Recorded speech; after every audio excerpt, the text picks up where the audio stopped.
Let's see if it's going to work. I pressed go live. YouTube, we are live. We are here with Disco Elysium Part 4 or 5. It says the video is currently unavailable. Can you guys go to my YouTube channel and just see if it's working, please? It says the video is unavailable.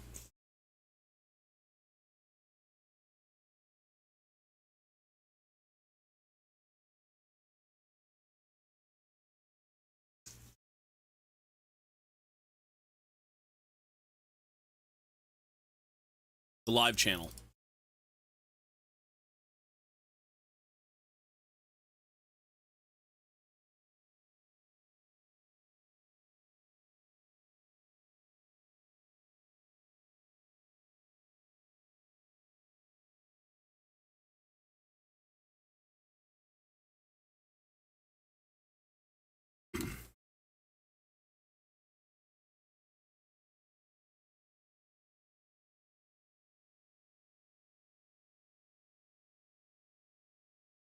Okay.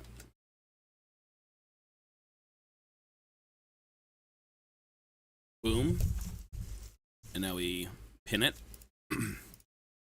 It is working. It is? Okay. So it's live right now. It is currently live.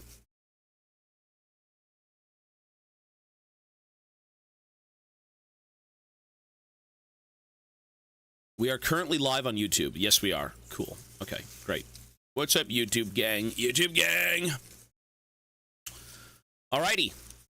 Holy shit, the YouTube channel almost has 1,000 subscribers. Poggers! That's pretty cool. Well, it's the VOD channel, but it's the archive.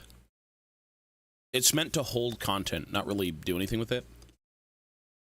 Alright.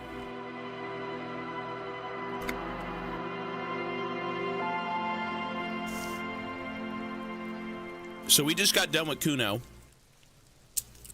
and some other nonsense with these two brats. One sec, let me just eat one more peanut and we're good to go. I need one more nut.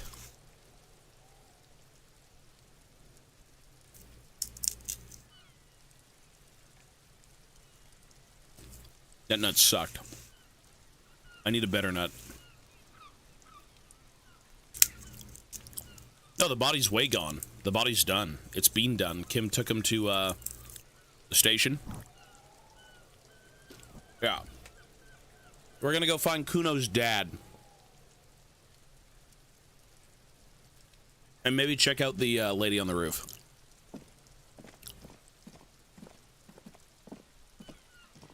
But you know those are peanuts.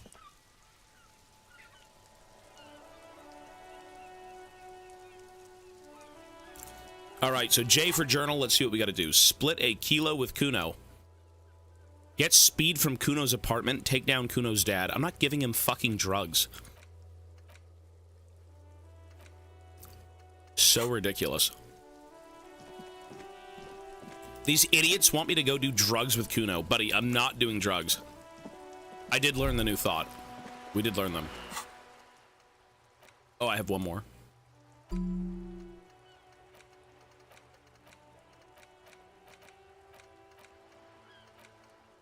Anti-object task force. This one was strength. Magnesium-based life form.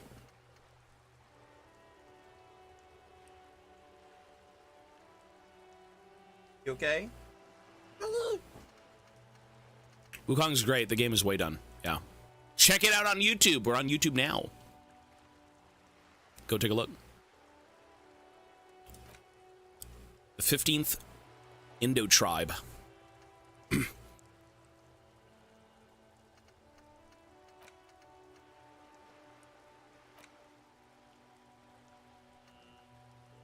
You're one sorry piece of shit. I don't really know what to do here. Kingdom of Conscience. Let's just do this one. I wanted to do this one initially. Rationalizing things. Humanism. Reinstating themselves. The Moralist International. Sure. Let's go with that. All right.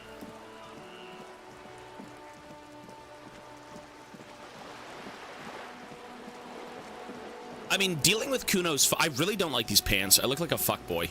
Look at my legs.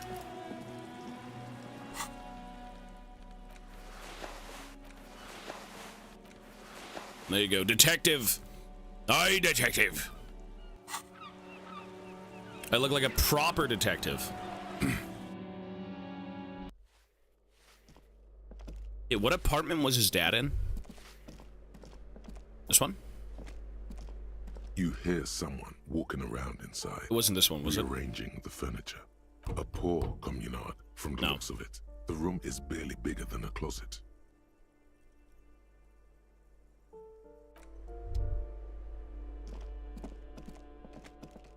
I mean, he's in here, right? No? 12th room? A shabby door hangs oddly on its hinges. Oh, God. Secured to the doorframe with a safety chain. An unpaid energy bill is attached. Threatening to cut off the electricity. Not the electricity! It's addressed to Mr. Uno Doroita. Okay. Your heartbeat quickens. Palms go sweaty. The siren of amphetamine is singing you her song. Knock lightly? No response. You'll need to equip the chain cutters to enter. Snip right through the metal. Okay. That's what they think, though. That's what we think we have to do. A shabby door hangs oddly on its hinges. Secured to the door for snip. The cutter goes through them like dead leaves. The links fall to the ground on the other side of the door. Mochi, what are you doing? 1 second. Mochi! That's it, son. Look at him, you little bastard. Woohoo! Wait. You done? You can't see him. Wait, Mochi. There he is. Mochi! Potato! You've already had one. Wait. Look at him. Ow! You fiend! You fucking rat! I love this guy. Look at him. Woohoo! He's Rat Man. Be my co-host, and you won't let me pick you up? No! Okay. Cutter goes through them like dead leaves. The links fall to the ground on the other side of the door. You can just go in now. As if I fucking want to. Kuno's dad! Well, this place doesn't look so bad. Really? $1.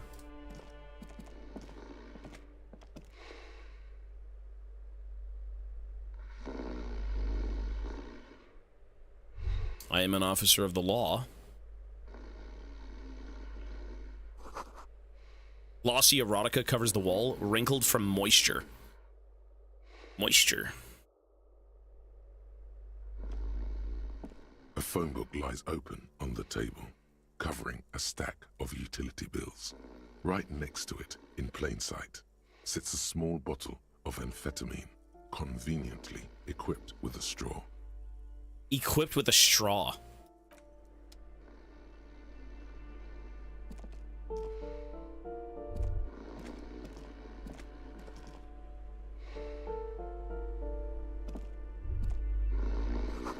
The air stinks with something sour. Composure. I probably don't want to talk to his dad. I mean, what if I took the drugs away? A phone book lies open on the table, covering a stack of utility bills.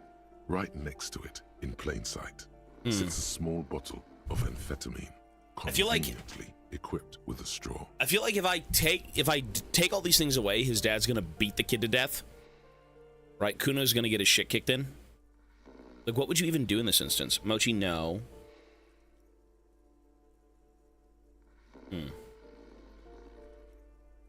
I mean, it is conveniently equipped with a straw. Like a sippy cup.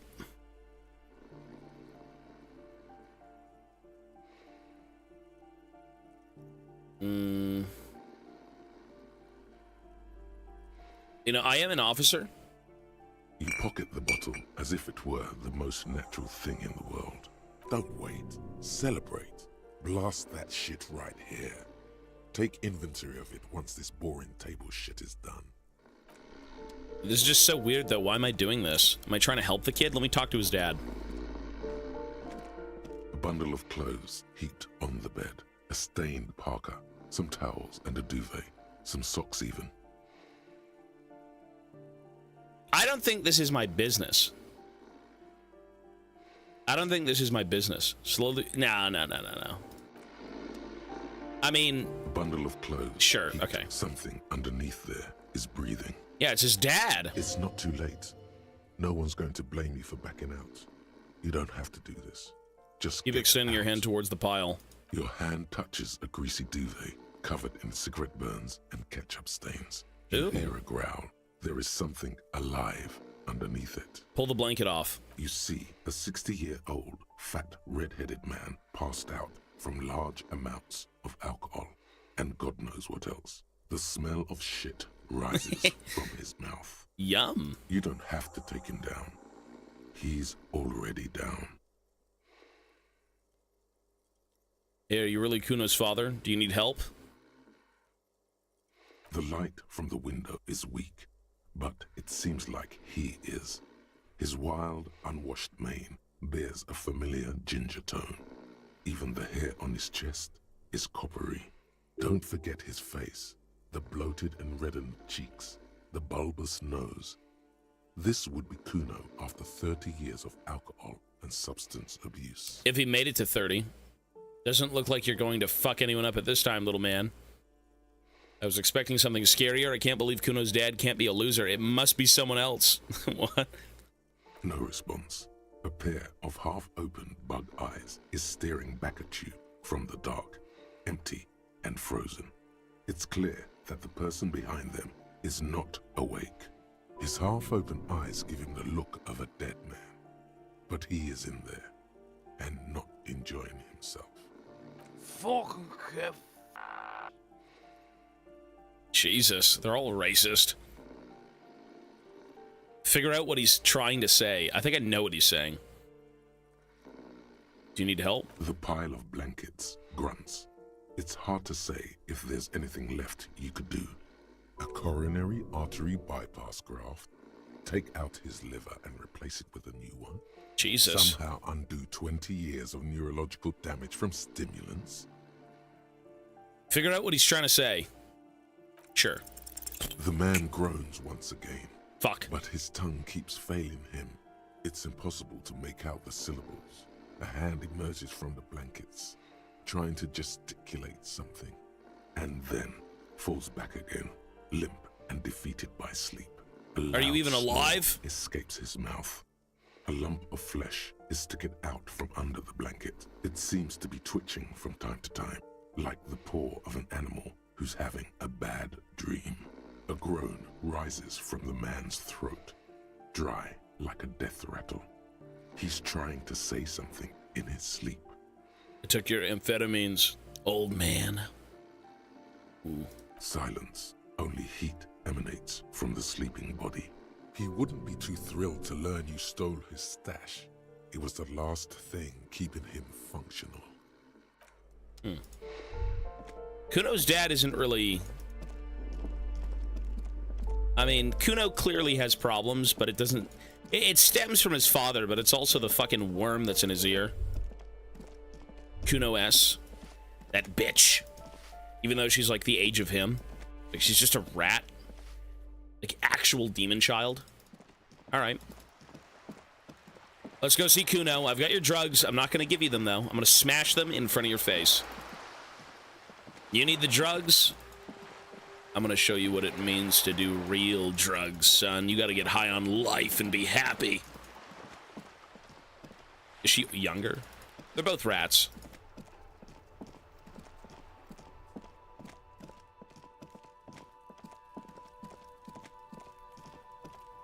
Hey, kid!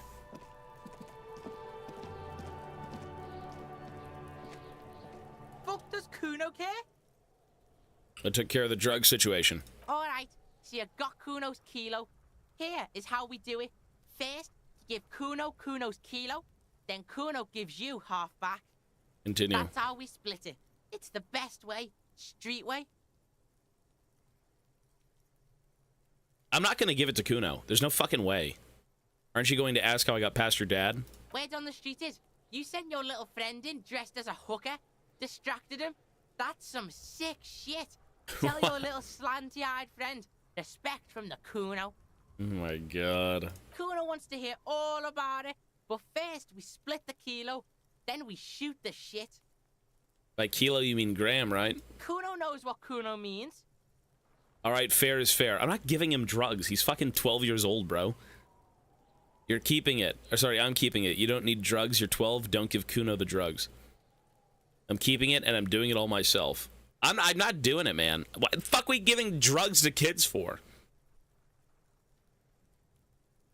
I'm not gonna give him drugs. His life is already shit as it is. All right. Kuno knew you'd try that sneaky pig shit on him. Mm-hmm. Tell him, Kuno. Kuno's got brains. This shit doesn't surprise Kuno. So Kuno's gonna give you one more chance. Know this, pig. Shit is major. Really? Major fucking choice, pig. Kuno won't take this shit lightly. The pieces are moving, pig. This is fucking domino shit. It's hard to see how not giving a boy a bag of amphetamine would cause some catastrophic cascade response. Tick, tick, tick, tick. Decision time. What's it gonna be? You gonna fuck the Kuno? You're gonna fuck the Kuno. This is staying with me. Okay, just be smart about this. What the fuck do you mean be smart about this? You're giving a kid drugs. Be smart about it, sir. It's drugs. Painting Stormcast and watching you play God knows what this game... No, this game's great, sir. Hey, have fun with the Stormcast, buddy. We do have a second Discord for that stuff, but by God, I have not been in it in a while. Dopamine, 7 months. Thank you as well, sir. I mean, no, I don't want to give the kid drugs. I really don't. But if you want to stay on this guy's good side, I mean... What, you're gonna ruin his life for a few fucking points? Right? A few good guy points with Kuno? I don't know, man. I can't give this kid drugs. This is why you're a sorry cop. Yeah, but I'm a good man. I'm Arthur Moore. I've done a few bad things, but I'm a good man. It would do him good. I don't believe my character is scummy, personally.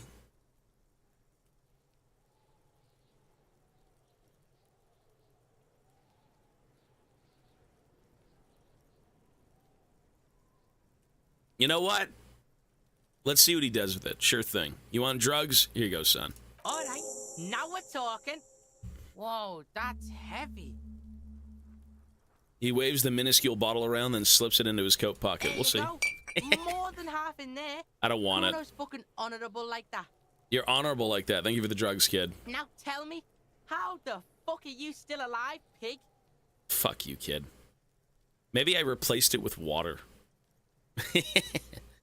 I looked around in there. It's not the easy life you've got going on in that apartment. The fuck do you know about Kuno's life?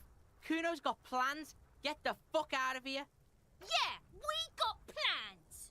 6 meters underground, below piping from before the war, the collapsed remains. Why'd I give him of the Martinez drugs? Storm drain I feel system. bad. There are 2 stolen flashlights with piles of batteries next to them, beside 2 bedrolls, in the dark and opening into the lower tunnels. You know, I met your dad. Yeah, you do some Sambo shit, sneak in.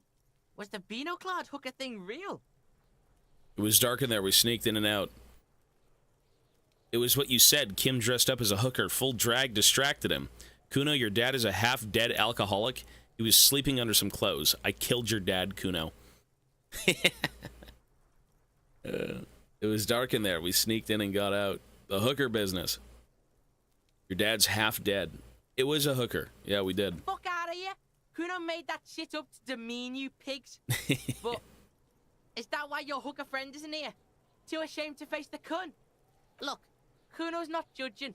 Kuno gets it. Tactical approach and shit. Hooker style. Covert ops. Combat trauma shit. Whatever it takes, right? That room was so small. To be stuck in there with him, not an easy fight for a kid. It was dark in there. We sneaked in and got out. Kuna, your dad is a half-dead alcoholic. He was sleeping under some clothes. What? What? His posture changes. The swaying rooster motion stops for a second. Then he gets it going again, reorienting himself. Fuck right. Kuno's dad was sleeping like a bum. Kuno told you. Kuno's dad doesn't give a shit about anything. Fucking breaking and entering shit. That's nothing to Kuno's dad. You got lucky, pig. Kuno knew this. Kuno's fucking violent fiend dad's been drinking hard lately. Kuno knew you have a way in. Narrow window. Kuno window. Kuno window. Come on, kid. Just stop. Stop acting tough, kid. You don't have to be scared of him anymore. Whatever scary things he might have been, now he is nothing. Yeah, I was wrong. He's a real hardcore, a real killer. I mean, what would you... I don't even know what you'd say to this. I don't even know what you'd say to this. I want to go 3. No, I want to go 2, sorry. I want to go 2. I don't know. Go 2. Kuno's not fucking trying to be tough. This shit is real. Kuno's fucking violent dad's gonna be a vegetable. Kuno knows that shit. Stroke shit. Stomach fucked up, and Kuno's gonna go out like that too. Gonna be just like Kuno's violent dad. Speed shit, crime shit, fucking on the bed. Go out West Revachol style. I feel bad for this kid, and I gave him drugs. Stop saying all this sad shit, Kuno. Fuck are you talking sad? Kuno's got hard shit, death shit, nothing shit. You don't have to turn into that. Chances are you are going to turn into that. You don't have to be that, son. Get your fucking nun ass out of here before Kuno fucks it dead. You think because you brought Kuno 1 gram of speed, you're friends now? Turn into... Kuno ain't turning into shit. Kuno is that shit. If he doesn't stop soon, he's going to collapse from exhaustion. He's red all over. Kuno won! Oh, you won, Kuno! The relief was palpable. The little hat jumps up and down behind the fence. He did not win. There is a crack in there now, and it's spreading across the face of his certainty. There were tons of unpaid utility bills. Yo, Mr. Boys Who Do! Didn't I say that? Didn't I say that? Hey, Mr. Boys Who Do for 1,000 bits, sir. Thank you, man. Hey, before we continue, I can give you a spin. Yes, sir, if you'd like one. And sorry the casino did not do well for you, but, you know, maybe with a spin, things will get better, sir. You want one? You got it, sir. Thank you. I don't even hate Kuno. Mochi, sorry, little buddy.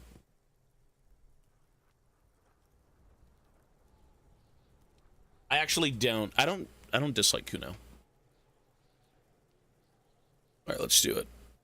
Spin page. Woohoo! Ouchie! Predators! Predators! Sit. What's up? All right, let's do a spin for you, sir. 1,000 biddies. Never to be seen again, down to Davy Jones's butthole. Bottom of the sea. It's not a place you want to be.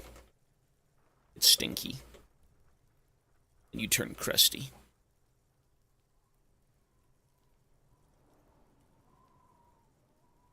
Oh, look at that. 25%, sir. Hey, Mr. Boys Who Do, that will be 1,250 seconds. Thank you.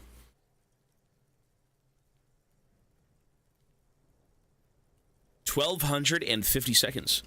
Hey, a lot of people have been winning that wheel lately. That's awesome, dude. Thank you. Disco Elysium Kuno posting page on Facebook. That sounds like a Twitter thing. Hey, good luck next time, sir, with the casino, buddy. It's tough business, but, you know, win or lose, it is a gamble. There were tons of unpaid utility bills there. Fuck right there were. Fucking 3 years or some shit. Let me guess, Kuno's dad doesn't give a shit about him. There's no place to live. You have to find somewhere else. Find a job, pay them yourself. Your dad can't handle things anymore. Yeah. Yeah, that's right. Kuno's dad doesn't give a shit about that electricity and light shit. Just wants to pound on people and drink. Man, that's fun. Fuck the bills, pound on people, and drink. That's no place to live in. You have to find somewhere else. That's right. It's a shithole. Kuno's gonna move underground, Leroy shit, ancient shit. Kuno's gonna live in a fucking catacomb. That's a bit strange, sir. Yeah, in a tomb, Kuno. The little one seems overjoyed at the prospect. Okay, let's conclude this, sir. Yeah, pig, this shit is done. Now get the fuck out of Kuno's face. Kuno needs to drop the bomb.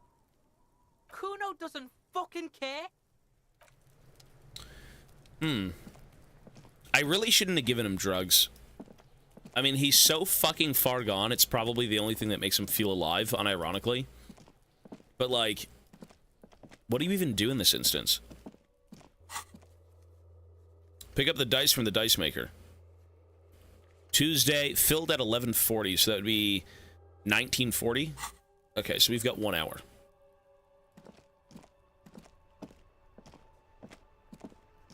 Don't give a kid drugs. I was mind controlled. I slipped him the wrong thing. I gave him a water bottle.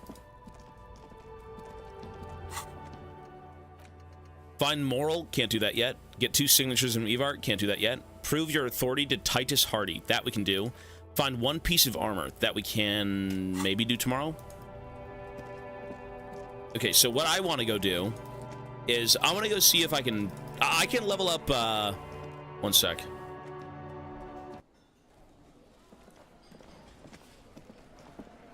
Let's see. Looks like the circus left town, but the clowns are still here. Yeah. Establish authority. Let's do it. Authority. There's no fucking way we lose this roll. There's no You know what? I think there are authority pieces that I can wear.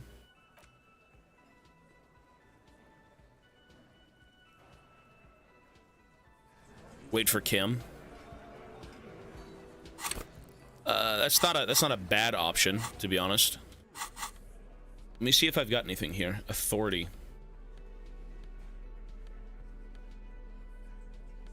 How is that not authority? Signal blue naval coat. I guess it's nothing. I don't think any of this says authority at all. Ooh, look at that. Holy shit. Now I'm a detective.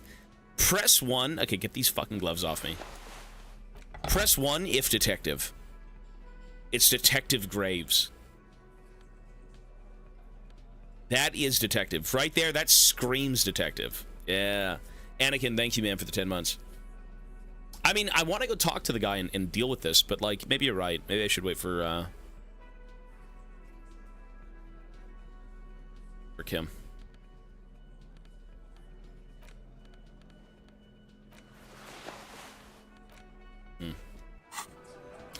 So, if we want to wait for Kim, I'm actually going to go back to the, you gave kids drugs, ain't no way you're a detective. You know what? I did it on accident. I was having a mantic episode, and I fucking threw him the Fent, and not the, McDonald's toy. Okay, let's go down here. Let's just go talk to people now. So, I think today, honestly, we're just trying to wait out the night until Kim comes back and until the bridge opens up, so we could just talk. Let's go talk to people, let's go do stuff. I think at this point, we're more so buying time. At about 1940, I have to head back to the dice maker. Hello again. How can I help you? Do you have any recordings of the Coldo Mama Doc? The Coldo Mama Doc. Sorry, I would never have guessed that you were that interested in ultrasonic sounds. Or birds, for that matter. I've been thinking about quitting the RCM and becoming a cryptozoologist. I have hobbies just like all normal people because I'm a normal person. I feel so... You know what? I want to reload my save and just not give him drugs. I feel so ill inside. It's making me feel weird things. I gave a kid drugs. I don't want to be here. I don't even want to live with my actions. I want to die with my actions. I want to do it. I actually don't want to. I don't. That's not how I want to play this game. No. I'm going to do that. Fuck it. I'm reloading that. I've never reloaded anything in this game, and I don't really want to, but I'm going to do that. August 25th. August. Oh, sorry. The 10th. What the fuck is 2028? Is this it? What is this? I actually feel guilty. I feel so bad. I don't like it. I'm not a fan of this. No, I'm good. I can't. I gave a troubled kid who's getting beat at home by his father drugs that were meant for his father. I can't do that. Yeah, I'm gonna go. Okay, let's do that again. I can't do that. That's just I can't. I can't live with that option. You're gonna be pissed later. You know what? But it's what you stand on in this game. It doesn't really matter what you do. It's a matter of how you feel about what you do. Because everything at the end of the day technically is correct. It's make your own journey. It's a make your own game, right? Your own experience. Reloading. I do stand on reloading here, actually, yes. I've reloaded 0 in this game. I didn't even want to give him the drugs, to be honest.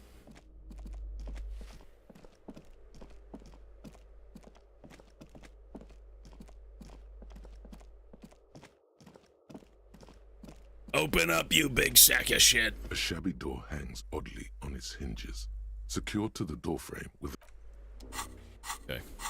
I for inventory. Tools. Bro, I can't give him drugs. It's a child. A shabby door hangs oddly on its hinges. Secure... Snip. Don't... You can do...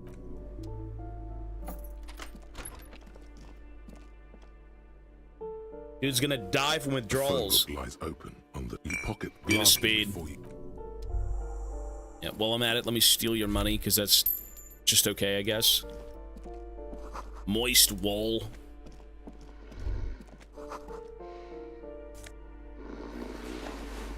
A bundle of clothes. Heaped something. It doesn't. It's not too Yeah, let's just get through this again. No, your hand touches. You see, you don't have to. A lump, a groan. The light from the... Don't forget it. There's We're still aware. Plenty to be... No, it's half... Skip. You know what? Do you need help? A coronary artery bypass. I took your amphetamines. Only heat emanates Now, from the sleeping body. I can actually re-roll this, which we're not going to get it anyways. The man groans once again, Oh! but his tongue keeps failing. Worth. It's impossible to make out the syllables. A hand emerges from... Look at that. Holy shit. Trying to gesticulate something. Gesticulate. And then it dawns upon you, clear and surreal. The dad's a racist. There's nothing more to hear here. Pig, he says. Oh, pig? He's trying to call you a pig. Fuck you, die. What?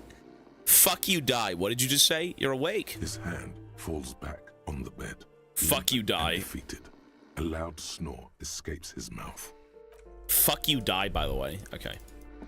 I can't give that kid drugs. Now, it goes against everything I've done in this game. I think this guy can cut corners. The way I view it is my Master investigator. You just can't keep yourself away from locked and hidden places, can you? It is my duty as a cop to investigate every square inch of the world. Attaboy, the world's secrets were made for you. They wait patiently for you to uncover them. My view of this game is that I am a competent, good man who has substance problems. Obviously. If you, in a rage of bright lights, loud noises, and running around naked, if you can't remember the yesterday's problems, I mean, I don't know, man. Well, yeah, he's got a lot of problems. That's what I'm saying. But I feel like he's not... I feel like he's trying to get away from something. Everyone's coping with some sort of, you know, thing. Man from Heimdall in the wildfire. Heimdall. This guy probably lost his family. He seems like a family man. There's a lot of family talk that comes up in this game. I don't know. Fuck does Kuno care? I took care of the drug situation. Alright, so you got Kuno's kilo. Here is how we do it. First, you give Kuno Kuno's kilo, then Kuno gives you half back. That's not how that works, kid. That's how we split it. It's the best way. Street way. I'm keeping it. You don't need drugs. You're 12. Alright.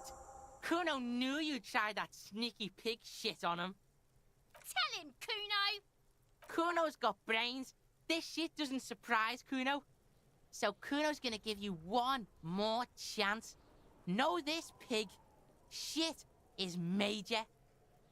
Shit is major. Major fucking choice, pig. Why do I feel like this is kind of a big deal? Shit is major, a major Kuno fucking won't choice. take this shit lightly. The pieces are moving, pig. This is fucking domino shit. I mean, they're literally telling you what's going to happen. It's hard to see how not giving a boy a bag of amphetamine would cause some catastrophic cascade response. Tick, tick, tick, tick. Decision time. What's it gonna be? You gonna fuck the Kuno?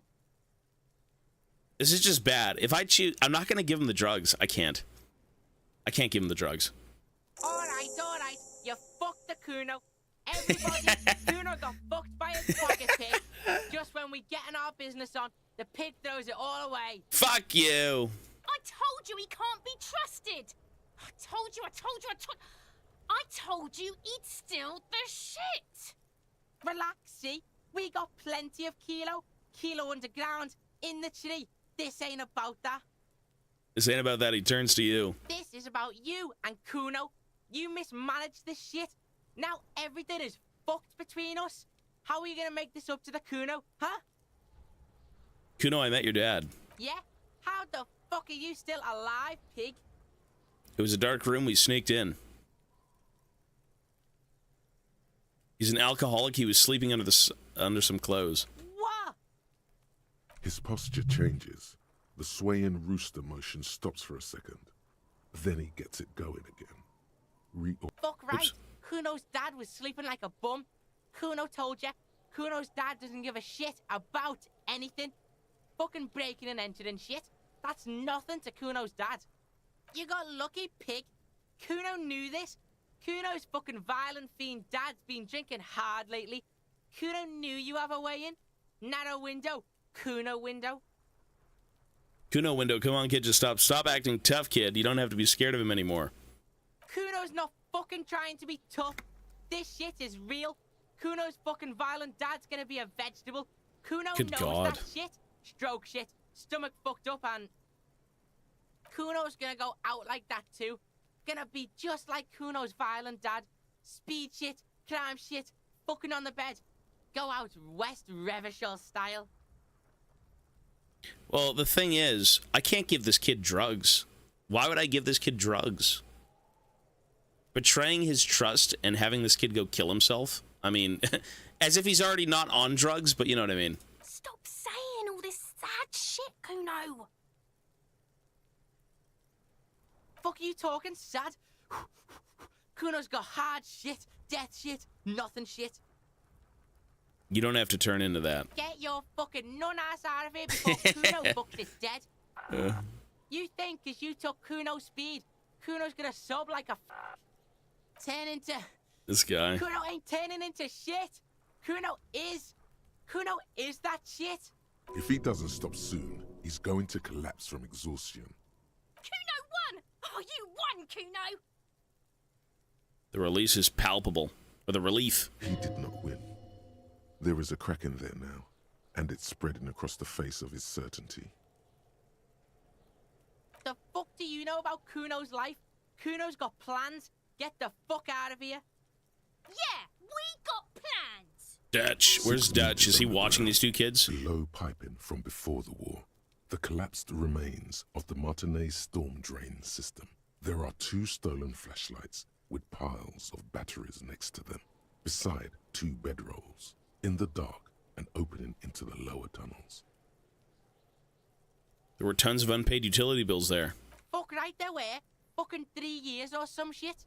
Kuno's dad doesn't give a shit about him. Yeah, that's right. Kuno's dad doesn't give a shit about that electricity and light shit.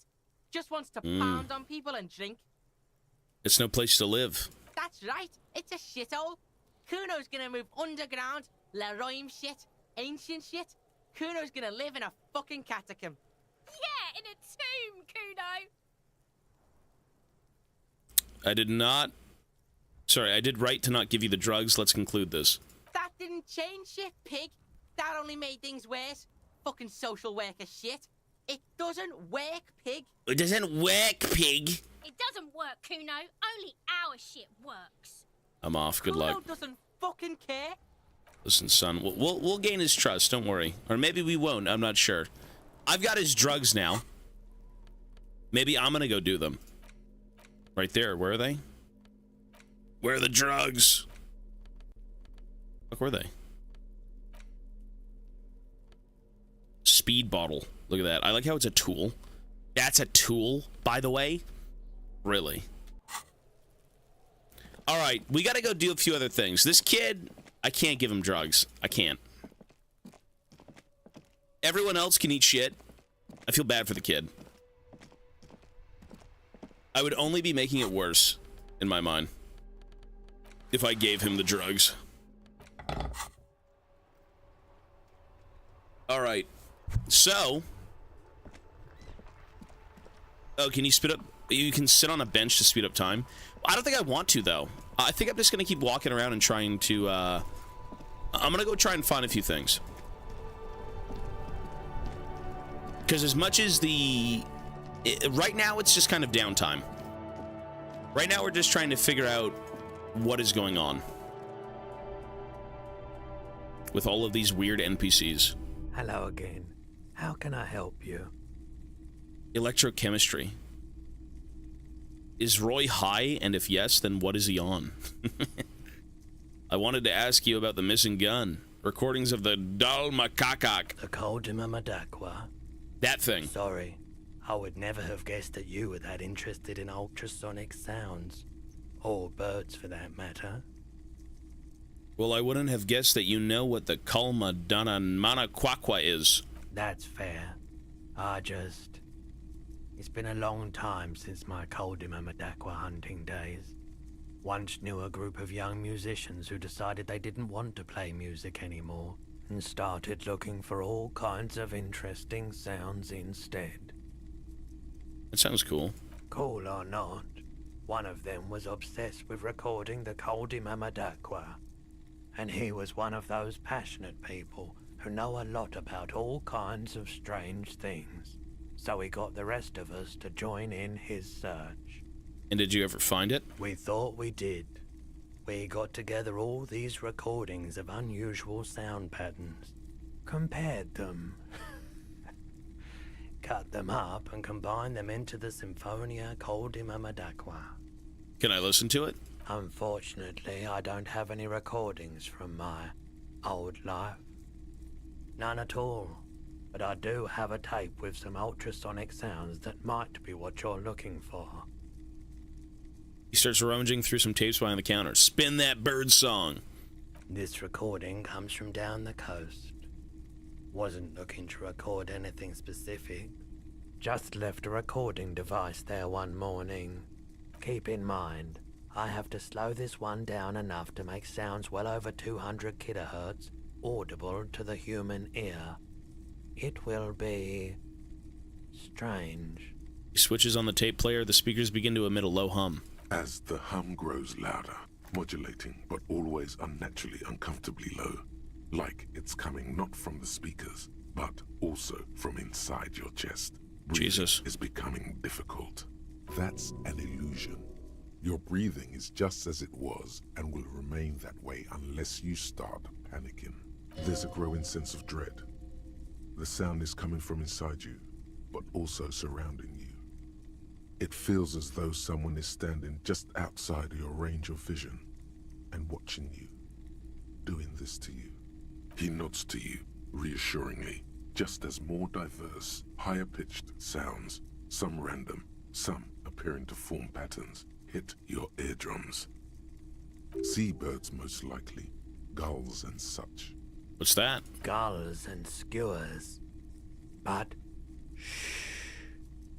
He raises a pointer finger and inclines his head towards the speakers. A new very high-pitched shivering sound emerges amidst the others. A low range of sounds is easier to handle with a focal point, but still troubling. You are mesmerized by the sounds, but also feel nausea welling up as the motif continues, then begins to recede, dissolving in what must be the sound of water lapping at the bank.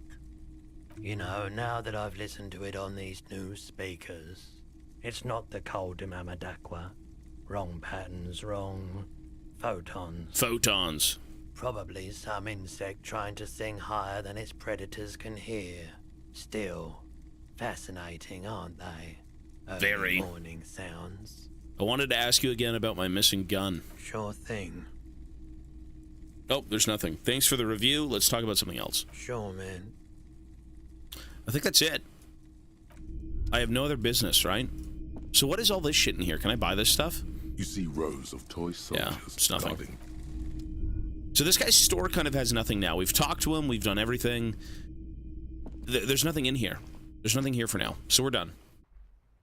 So what could we go see? What are we actually missing that we'd like to go look at? This we have to wait till tomorrow. Try to put on yellow pants. But does that even matter in terms of talking to people again? Is that going to matter if I go talk to him? Attempt the checks again. Well, we'll see. Hang on. Hello again. Nothing. How can I help? So the only check that I'm missing is Titus in the diner. I've talked to her. Very briefly though. I mean, I can press her for answers, like questions. Let's go see.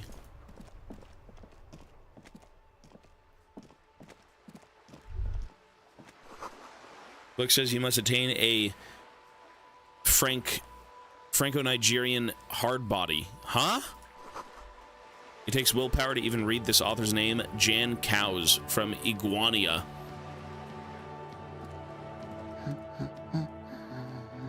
What are you doing? Looking for something to read. Okay, phenomenal. It is. I'm a policeman. I know you are. Do you need help from a policeman? What with? He tries hard to focus on the book stand. Maybe your husband is missing. My husband? No, he's not. So where could he be? I don't know. At home now? What Out kind of drinking with his friends? Working? So what I'm hearing is you really don't know where your husband is. Yes, but I don't really need to know where my husband is. This is so stupid. Not all the time. Yeah, I'm so ill. Wouldn't you like to? No. Her right foot is tapping nervously. I'm so sorry. Suit yourself then. I really don't care if your husband's missing. I can totally help you find your missing husband. But he's not even missing. Is he? Why are we still talking about this? I haven't lost my husband. Maybe your children are missing. No, absolutely not. So where are they? Are you a policeman or a nanny? She's disturbed now. Nanny, where are they? I please whatever I want. Where are they? Nanny, where are they? They are not missing, sir. Okay. You know where they are. They're at home, smoking, giving the ladder of vices a chance. Okay, great. Just making sure. I see.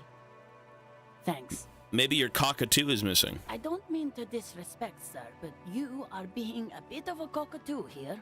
Ma'am, I was just asking about your cockatoo. What do you mean I'm being a cockatoo? Nothing. Go read up on them if you're so interested. There's a great book in the bookstore. Maybe you should.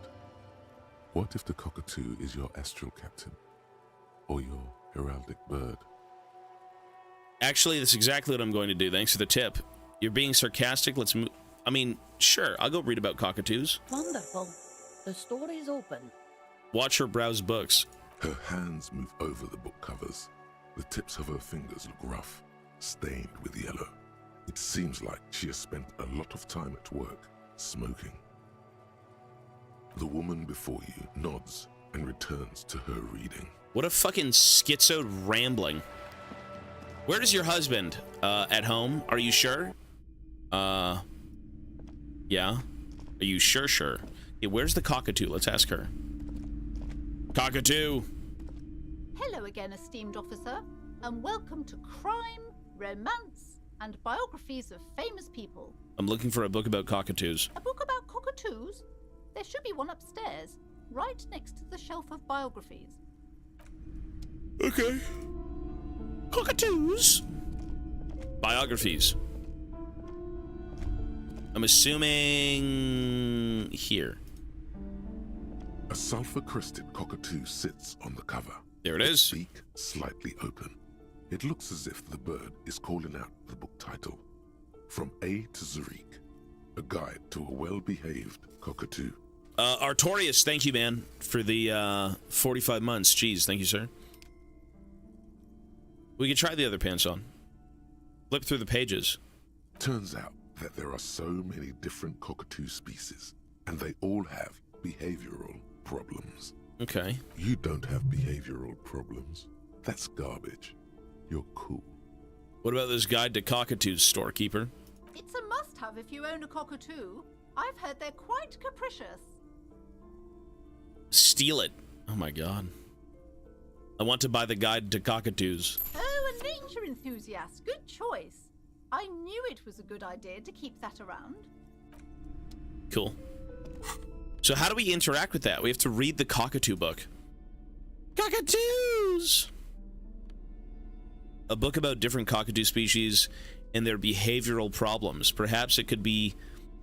it could offer some insight into your own problematic actions. The spectacular, major, majestic cockatoo eyes you from the cover. A cockatoo is a parrot with an erectile crest, found on the Seminine Islands and in southern Fas a la Mer. Known for their intelligence and general precociousness, cockatoos are popular birds in aviculture. However, they often exhibit various behavioral issues.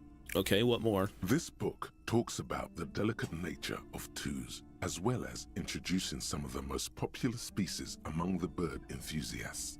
The funeral cockatoo, the major majestic cockatoo, and the most common bang bang cockatoo. Bang bang! It's colorfully illustrated.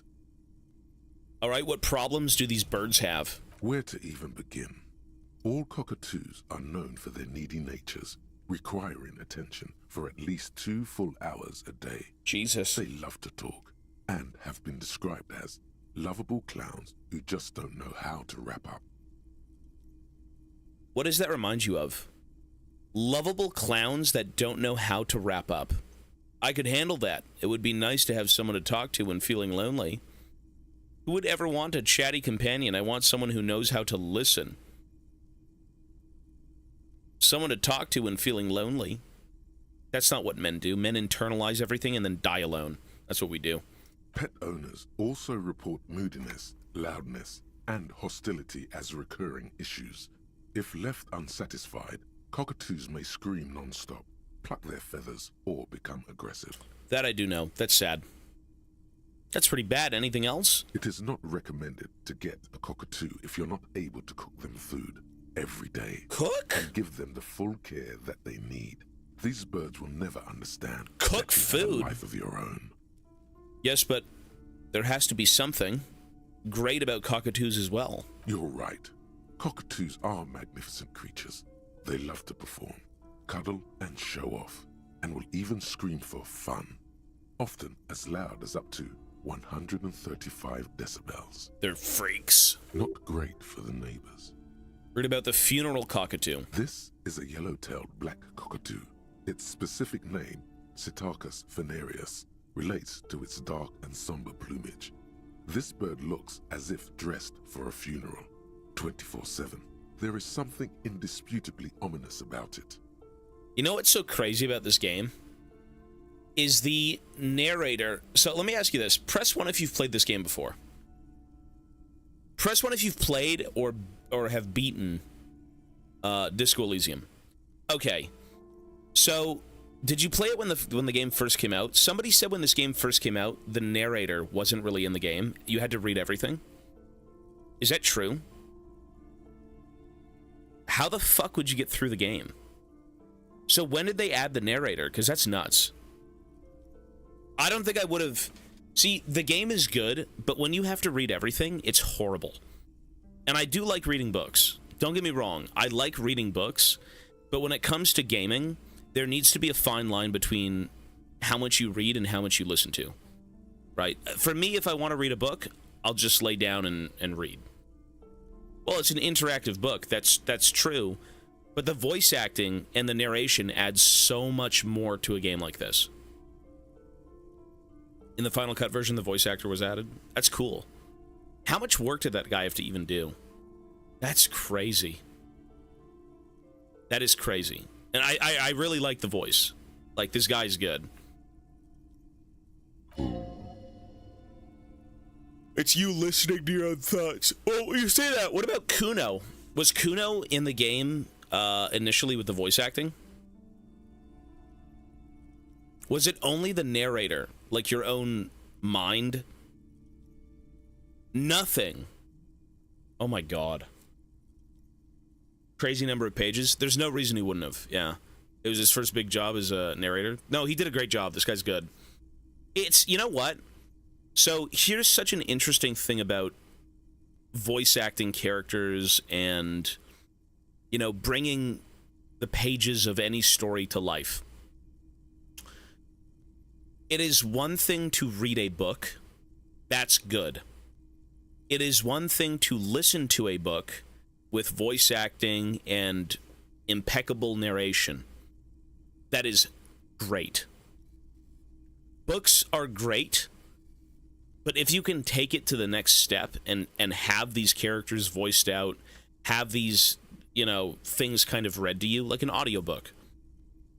I mean, those, if done well, are amazing. They're so good.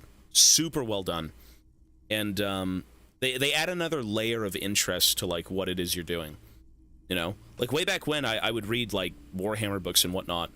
And in the last few years, I had gone back and I started using Audible. And I'm like, oh, they have a lot of the books that I had fucking read up on. And, you know, you listen to the stories, and you know them, but it's fresh again because it's just, it's voices, it's new people acting, it's doing all this stuff, it's getting in character, it's a new spin on things. It's really fun. Is his natural voice, Kim's voice is the natural actor's voice as well. A lot of this stuff I feel like would be. This is a very, like, grounded-y human game. I feel like a lot of people don't really have to do too much. I mean, Kuno kind of yams it up a little bit, right? He's getting pretty loud. I listen to books way more than I read them. It's good to do both, honestly. I like doing both. I don't mind. But, you know, when it comes to games or, again, novels, anything that has a lot of reading, I actually thoroughly enjoy when it's narrated well, when it's voice acted well, when it's read to you. But still as a book, right? Obviously. That's an interesting thing about this game. I don't know if I would have enjoyed it as much if I would have had to read everything. Especially having to read everything out loud, because we technically are doing it on stream. Whereas when you typically read anything, you just say it in your own head. This is pretty engaging, exactly, because it paints a more immersive picture of, like, who these people are, right? In your mind, Kuno could sound like anything. It was definitely tiring at some point, but still, exactly. That's exactly what I'm trying to say. Yeah, because I played Pathologic, and Pathologic is a game very much about reading and going around and doing things. And the one thing I missed was voice acting, right? Like, if you can flesh out these characters and give them voices and very much make them their own character beyond what's written, that is so great. That's so great. So, like, Kuno, if I was to play the game, I don't even know what the fuck I'd have Kuno sound like in my own mind.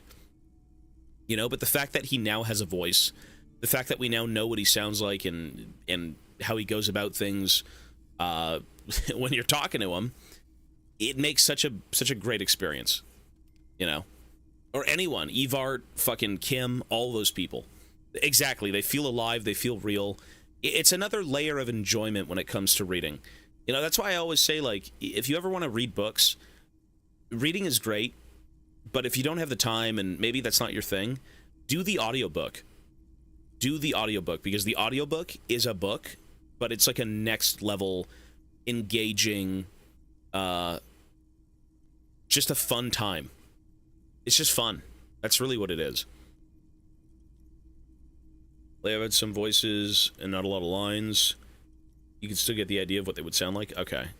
Well, it's cool that all of them are now voice acted, though. Every line of a character that you talk to is completely done with a voice. That's amazing.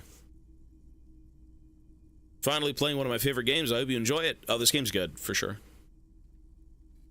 I don't think it's an optimized book, but having the one series I remember reading pretty vividly was Gotrek and Felix, like Warhammer Fantasy stuff, and going through the audiobooks and just hearing a different take on Gotrek and Felix and all of the characters in the novels, it's a different perspective. It's fun. It's like, oh, I know this, but now I really know this. It's cool. Florp, thank you, man, for the 6 months. Appreciate it.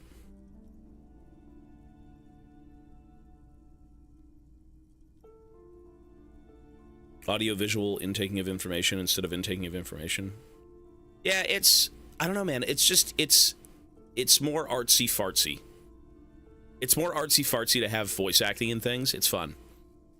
Everything is up to your imagination, right? It's not that people are devoid of imagination and no one can think for themselves. And, you know, when it comes to figuring out what a character sounds like, you probably have an idea in your head. And whether or not that works for you, that's cool. But having, I would say, I'm just going to say a canonical interpretation of the character, right? Like, if it's done by the devs, if it's created by the company that made the damn thing, that is the character's voice in the universe. You know, now I know Kuno is this guy. Now I know Evart is this guy. Now I know Kim is this guy. I know what these people sound like, right? To me, they're real in this world instead of my own creation. Yeah, that, which is very cool. You should have that, for sure.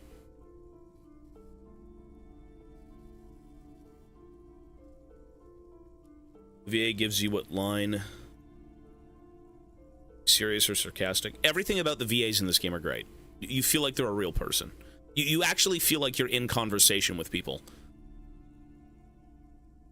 No, it is fun to imagine what they would sound like in your own head, but there is always something in my mind, even though I enjoy the imaginative aspect of things, you know, less is more sometimes, there is a piece knowing that sometimes they sound a certain way.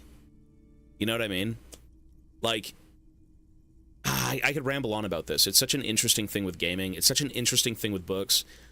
Anytime you've got some sort of, like, narrative anywhere, novels, army books, anything written down, and you love it, and they could somehow bring it to life and make it, like, the exact same thing but fresh, it's super, super interesting. I prefer to see the intention as close as possible and not imagine things. Same with my art. Well, some people like... Well, imagination and all that stuff when it comes to art, people like to think about different things. You know, what is this picture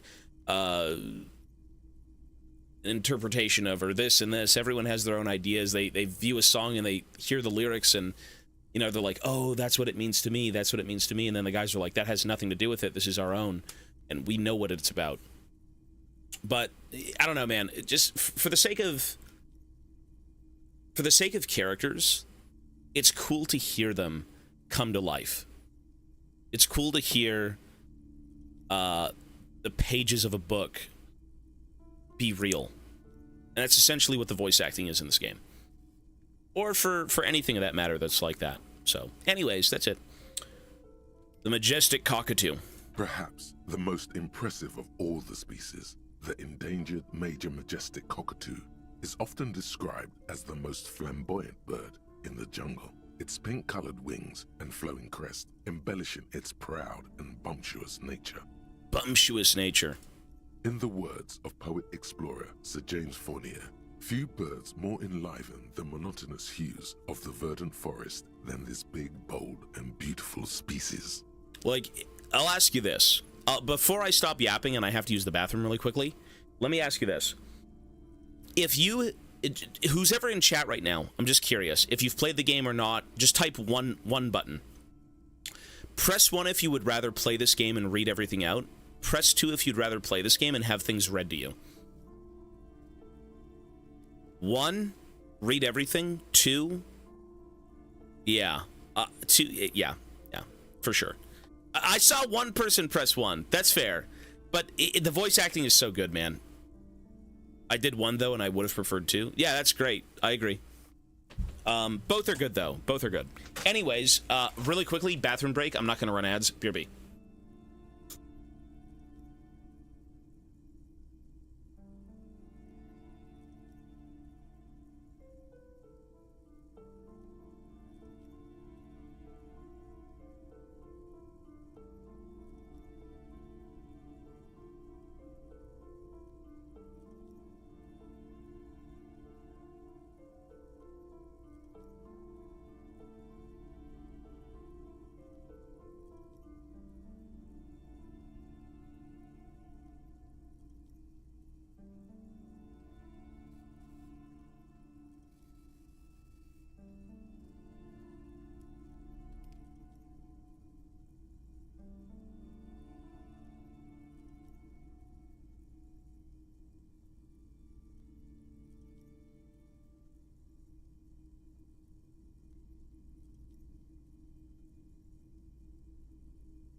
Stinky. Holy fucking disgusting. I was sitting on the toilet and I'm like, you know what I fucking forgot to do is pause the fucking timer.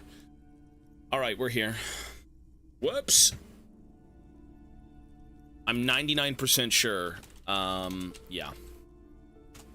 There we go. Alright. Sorry, we're here. That was disgusting. Read more about the common... Perhaps the most impressive of all the species. The bang bang! The endangered major majestic cockatoo is often described as the most flamboyant bird in the jungle. Its pink-colored wings and flowing crest embellishing its proud and bumptious nature. Bumptious nature. In the words of poet-explorer We already got that one. We already did that. Few birds more enliven the monotonous hues of the verdant forest than this big, bold, and beautiful species. Yeah, we already did that one. Read about the most common bang bang cockatoo. Despite its banging name, the bang bang cockatoo is actually the shyest of the species, common in almost all Seminoles forests, as well as zoos and homes all over the world. Its plumage is mainly gray and white. The Seminoles name, bang bang, is thought to be of onomatopoeic origins. Weasel, thank you, man, for the 6 months. Bang bang is thought to be a onomatopoeic origins. Honestly, this bird does sound a little bit like me. Yes, but all those cockatoo species are so different. Which one are you? Which one am I? The funeral cockatoo. There's something ominous about it. Relates to its dark and somber plumage. Dressed for a funeral 24/7. I feel like that would be me.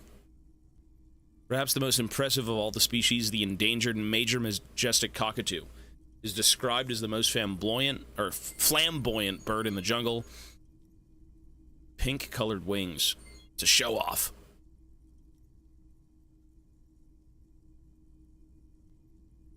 Or the most common one. The shyest of the species.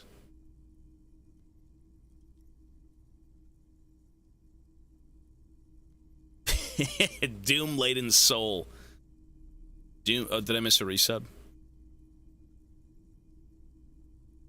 I don't see anything, no. I don't see anything, sir. Nope. But what if I'm just a fuck-up-a-two? A fuck-up and a cockatoo? I have to take some time to think about it. The gray and common bang bang, that's me, son. You're right.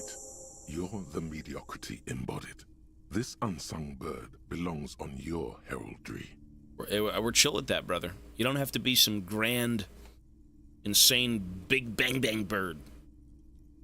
What if you just want to be a simple-minded, simple person, getting on, going down to the pub every weekend, drinking with the blokes, watching the footy on the telly? Put the book away. Interesting. The fuck up a two.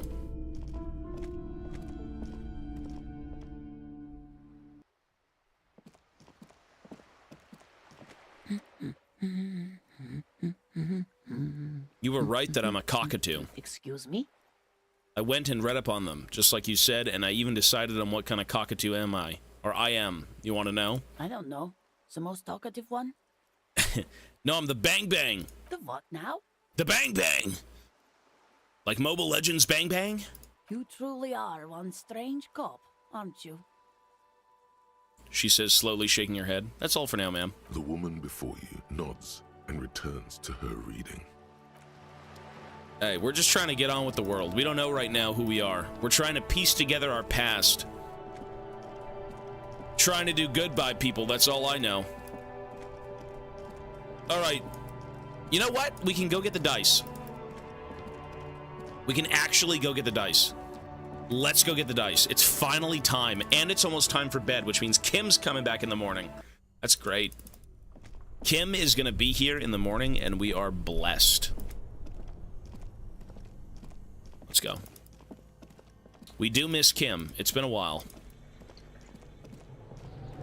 It has been a hot minute since we've seen that guy, and by God, he is... Yeah, it's been a while. He's a good man. Peeve Nation, hello, sir. 11 months, thank you. Yeah, we actually get to go across the bridge, which is lovely. Dice! Show me the dice, ma'am. Oh, it's you again. Are you looking for a die? I'm looking for my dice. Where are my dice? It was 8 hours after. Oh. 11:40. They should be ready right now. Where are my dice?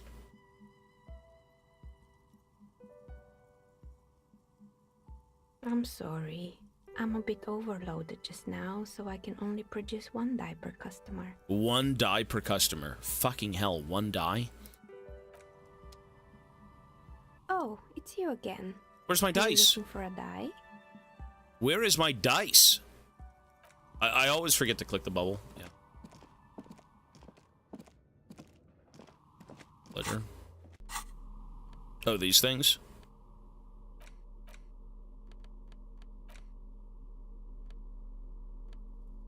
Postcard depicts an ill-advised residential area overlooking the Jamrock Quarter. 13-story buildings line the hillside like sarcophagi. An ominous fog already rising from behind. These are the last boom years in 39. The project fails catastrophically, leaving behind an opiate and hepatitis B-infested slum. The headless fawn rider sits atop his equally plastic bull, his posture indicating either desperation or pride.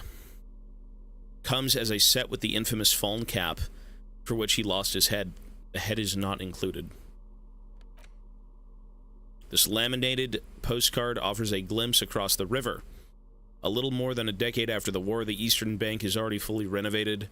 The hillsides are lush with gardens and residences. Someone parked a small beige airship by the fountain. This postcard will sell for a pretty penny. A black and white photo of a couple posing in front of a Ferris wheel. The girl is young and pretty, the man clad in fancy uniform and smiling. This is that guy. This is the photo of the couple. This is the Revachol, the French soldier. On the back, a very sturdy hand has written the words Revachol Fair, summer of 91. 20 by 50 centimeter check. Looks like it's meant to be handed over ceremoniously on a gala-like event. It supposedly exchanges for 25 real at your local fruit store. Below the number, a careful handwritten note. Constable's rent. All of it note. Worthless in a pawn shop. There used to be a tape in this case, but it was destroyed in a fit of rage. Something about the engineer's single smallest church in Saint-Saëns. Must have been rubbed someone the wrong way. The label says the song was recorded in 43. Sunlight made this postcard almost completely sepia-toned. Midtown traffic passed. Overhead, the ghosts of skyscrapers disappeared into a beige midday mist. Vapor rising from the delta on which the district was built. The postcard is prepaid. This crumpled-up postcard depicts an open-air market on Boogie Street 5 years ago. The vendor smiles as dead roosters line his stalls. Ew. Hung by their feet from canopies. Red blood flows onto the muddy street. Blurry shadows of people pass. It's pretty cryptic. That's disturbing. Instant photos of tattoo. Okay. Lieutenant Kitsuragi snapped this photo of the hangman's tattoos. It displays the intricate web of blue lines stretching across his torso. You have to admit, it also looks quite cool. An intricate web of blue lines stretches across the torso of the hanged man, from the right shoulder to the solar plexus. Each time the lines intersect, a small white star is formed in their crossing. Hundreds of fading asterisks riddle his skin. Their concentration is highest around his heart. It still kind of looks like a map of the stars in the night sky, but something's not right. What's the meaning of this tattoo? For you to discover. You've gotten as far as you will without assistance. Someone close to the victim might know. Someone who knows about history could tell you. Who are you? Gone. Someone about history. Yo, Mr. Husky, fucking 72 months in a row. And, well, 37 in a row. And a tier 3, sir. Jeez. Thank you. That's a lot of fucking subbage. 72 months and tier 3. Thank you so much, man. That is nuts. Tier 3 ain't no joke, son. Tier 3 is not no joke. Thank you, sir. There needs to be a Tobias Fate tier 3 fan club. I'll invite all 3 of you out to Canada and we'll go ice skiing down the streets with the igloos and bears. Yep, it's true. The bullet mushroomed out on impact. It now looks like a fanciful jacket button than something that could pierce skin, flesh, and bone. The bullet is safely sealed away in a plastic bag bearing the RCM stamp. Kim has filled out the label on the bag with the item number, case number, and date and location the bullet was found. Beside his orderly handwriting, the bullet looks especially sad, like a tiny, shriveled head of cauliflower. What did I do to you, Bullet? Or what do I do with you? The squished little thing has no idea. Okay. I know. You should find the gun that shot this bullet. Eat it! Find the gun that shot it. Sell it for profit. It's my friend. I'm going to start talking to it. It will keep me company. That sounds like something a police detective would do. First, you should learn all you can about this little guy. Then find the gun that shot it and the person that gun belongs to. He used it to kill your victim. Neato. Feel the bullet through the bag. The squashed bullet has some sharp edges where the jacket has split open.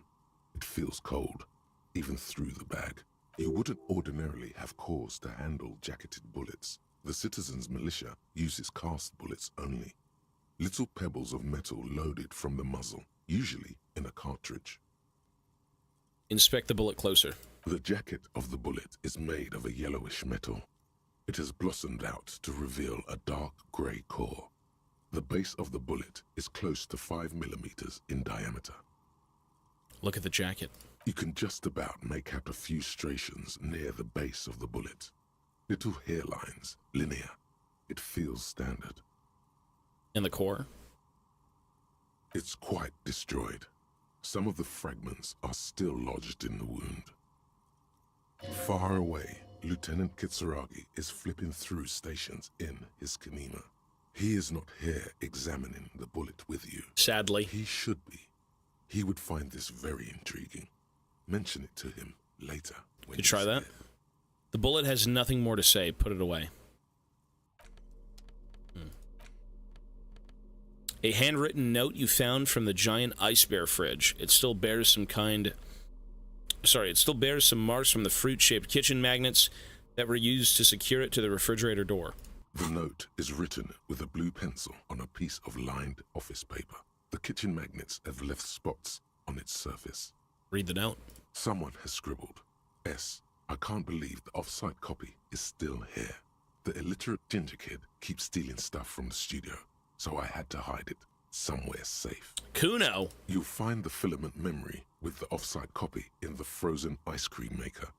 Please take it home, ASAP. It's important. I'd do it myself if I lived in a civilized place with a freezer. Take care, Suliswaf. Who wrote that note? What's a filament memory? According to the note, someone named Sulislav. The filament memory we did find. The note doesn't specify. It's a cube. It's part of a radio computer. When not in use, filaments are stored at temperatures below 0. Who's the illiterate ginger kid? The note does not specify. Are you serious? You sure you don't want to hazard a guess here, Detective? Is it Kuno? Ding, ding, ding. Yep. We have a winner. We can go talk to Kuno about that. Where's the frozen ice cream maker? Didn't you see one right next to the breaker box? That is over there, actually, yeah. A white envelope with a stamp attached to the upper right corner, handed to you by Ivar Clare. Inside are some legal documents with 2 names printed on them, Isabel Sadie and Lillian Carter. Both signatures are required.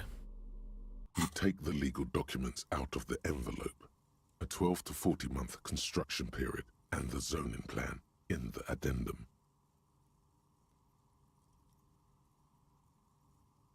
Look at the zoning plan.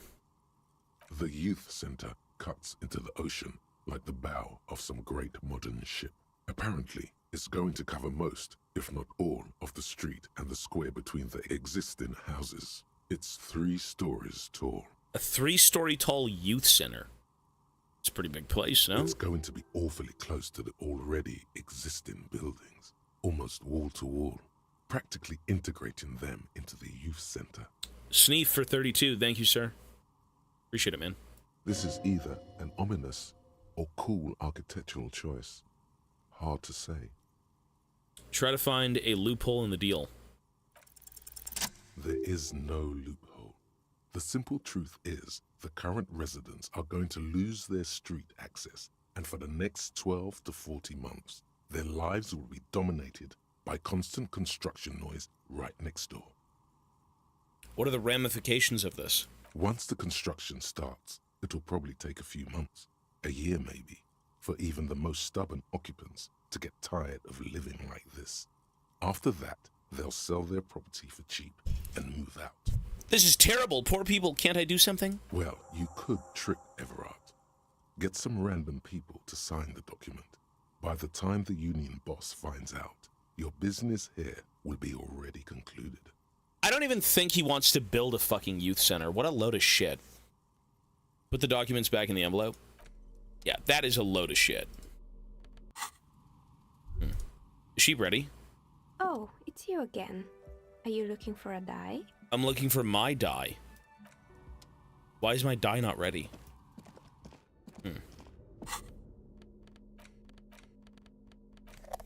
So we still have to go figure out... Wrong way. I want to go see that ice cream machine in the basement. I've seen it before, I just never interacted with it. At least I don't think I did. It was right here. This thing? Right there? This orange machine is buzzing like an old submarine. It has a hand-cranked ice cream churner on top and an electric freezer that appears to be frozen shut. Turn the ice cream crank. Turning the crank feels oddly satisfying, like stirring your childhood dreams. In the distance, you hear water dripping. It's all gone now. You'll never become a poet or an entrepreneur. What better to assuage the creeping sense of failure than some frozen fat and sugar? Try to crack open the lid. You slip your fingers under the frozen lid, but the ice is too cold for you to get a good grip. A pry bar would come in handy here. If you want to try again, then you need to have the pry bar in your hand, detective. Equip the pry bar by... Oh my god, I know, idiot. I know. Let's see. This orange machine is 3%. like an old submarine. It has pry bar a not strong hand-cranked enough. ice cream churner on top. Negative and an electric 20. freezer that appears to be frozen shut. Pry bar not strong enough. What? Is it like a better, stronger pry bar that I need? Like, what the fuck? How the fuck is that not strong enough? Whatever. We don't need it. Alright.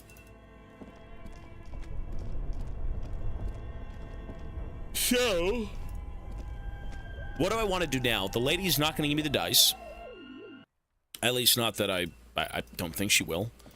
I've got a few things to sell, maybe. Can I just go down to, like, the freight store and get rid of them? Enchant it to +2. Maybe this guy? What do you want, dude? Anything? Looking for something? Recognizes you. You could push him by asking him to show you the soles of his boots. He definitely looks like someone capable of a lynching. We know he wasn't there, though, because they've already confessed to the lynching. Been admiring the stompers, huh? Sure thing. Check them out. On the bottom of the man's boots, you see an intricate tangle of treads with no immediately discernible pattern. Yeah, he wasn't there. The wind howls over the Bay of Revachol, a cascade of cold air flowing through the city streets. Those same streets have left their share of scuff marks on the underside of your green snakeskin shoes. Is that a map of Revachol? It sure is. Where did you get boots like that? Custom made. Cost me a pretty penny. He rubs the back of his balding head. So this guy had the map of Revachol created on the bottom of his boots. When the next wave of the invasion comes, the last thing they'll see before the lights go out is illustrious Revachol. Welcome to Revachol. I like it. Okay, what is this invasion anyways? Sounds like more immigrant bashing. You do understand you're stomping on Revachol every day, don't you? Whatever, those aren't boots I'm looking for anyway. No, it's not like that. You don't get it. It's when I kick them, you know? Well, fuck it. It's too complex for you. All right, sir. You have yourself a good day, son. Let's talk to this guy. This is another one of the commandos. Right to Nothing. work. You go to work, sir. What do I need to do right now? It is currently 8 o'clock. It is currently 8 o'clock. And I'm trying to find things to do. We have about 4 hours until the day ends. The smoker chick at 21. Okay, we can go upstairs. Get wasted and do drugs. Well, surely there's something. Let me go talk to Renee, the soldier. Let's see these guys. It's been a while. Revachol. Hello, sir.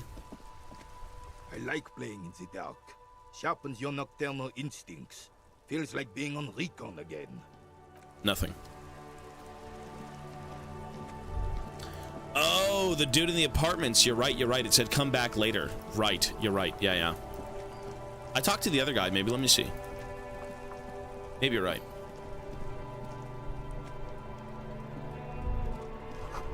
Spirited chirps and clicks with swallows fill the air.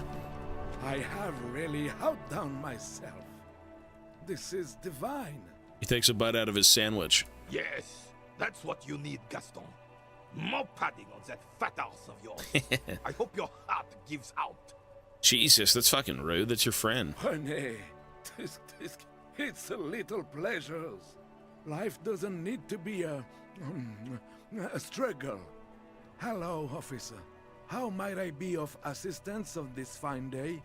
You mentioned Jean-Marie Berriot. Who's that? Oh, sweet Jenny. She was Jenny! the finest woman in all of Revachol. Maybe the entire world.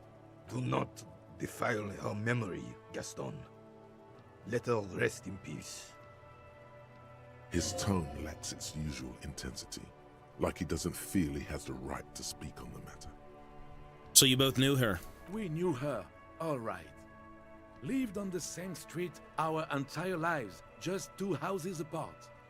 The 3 of us have been best friends since we were 4. She was René's first girl, back when the prick was 16. They were courting till he decided he'd rather die for some great ideal than just be happy.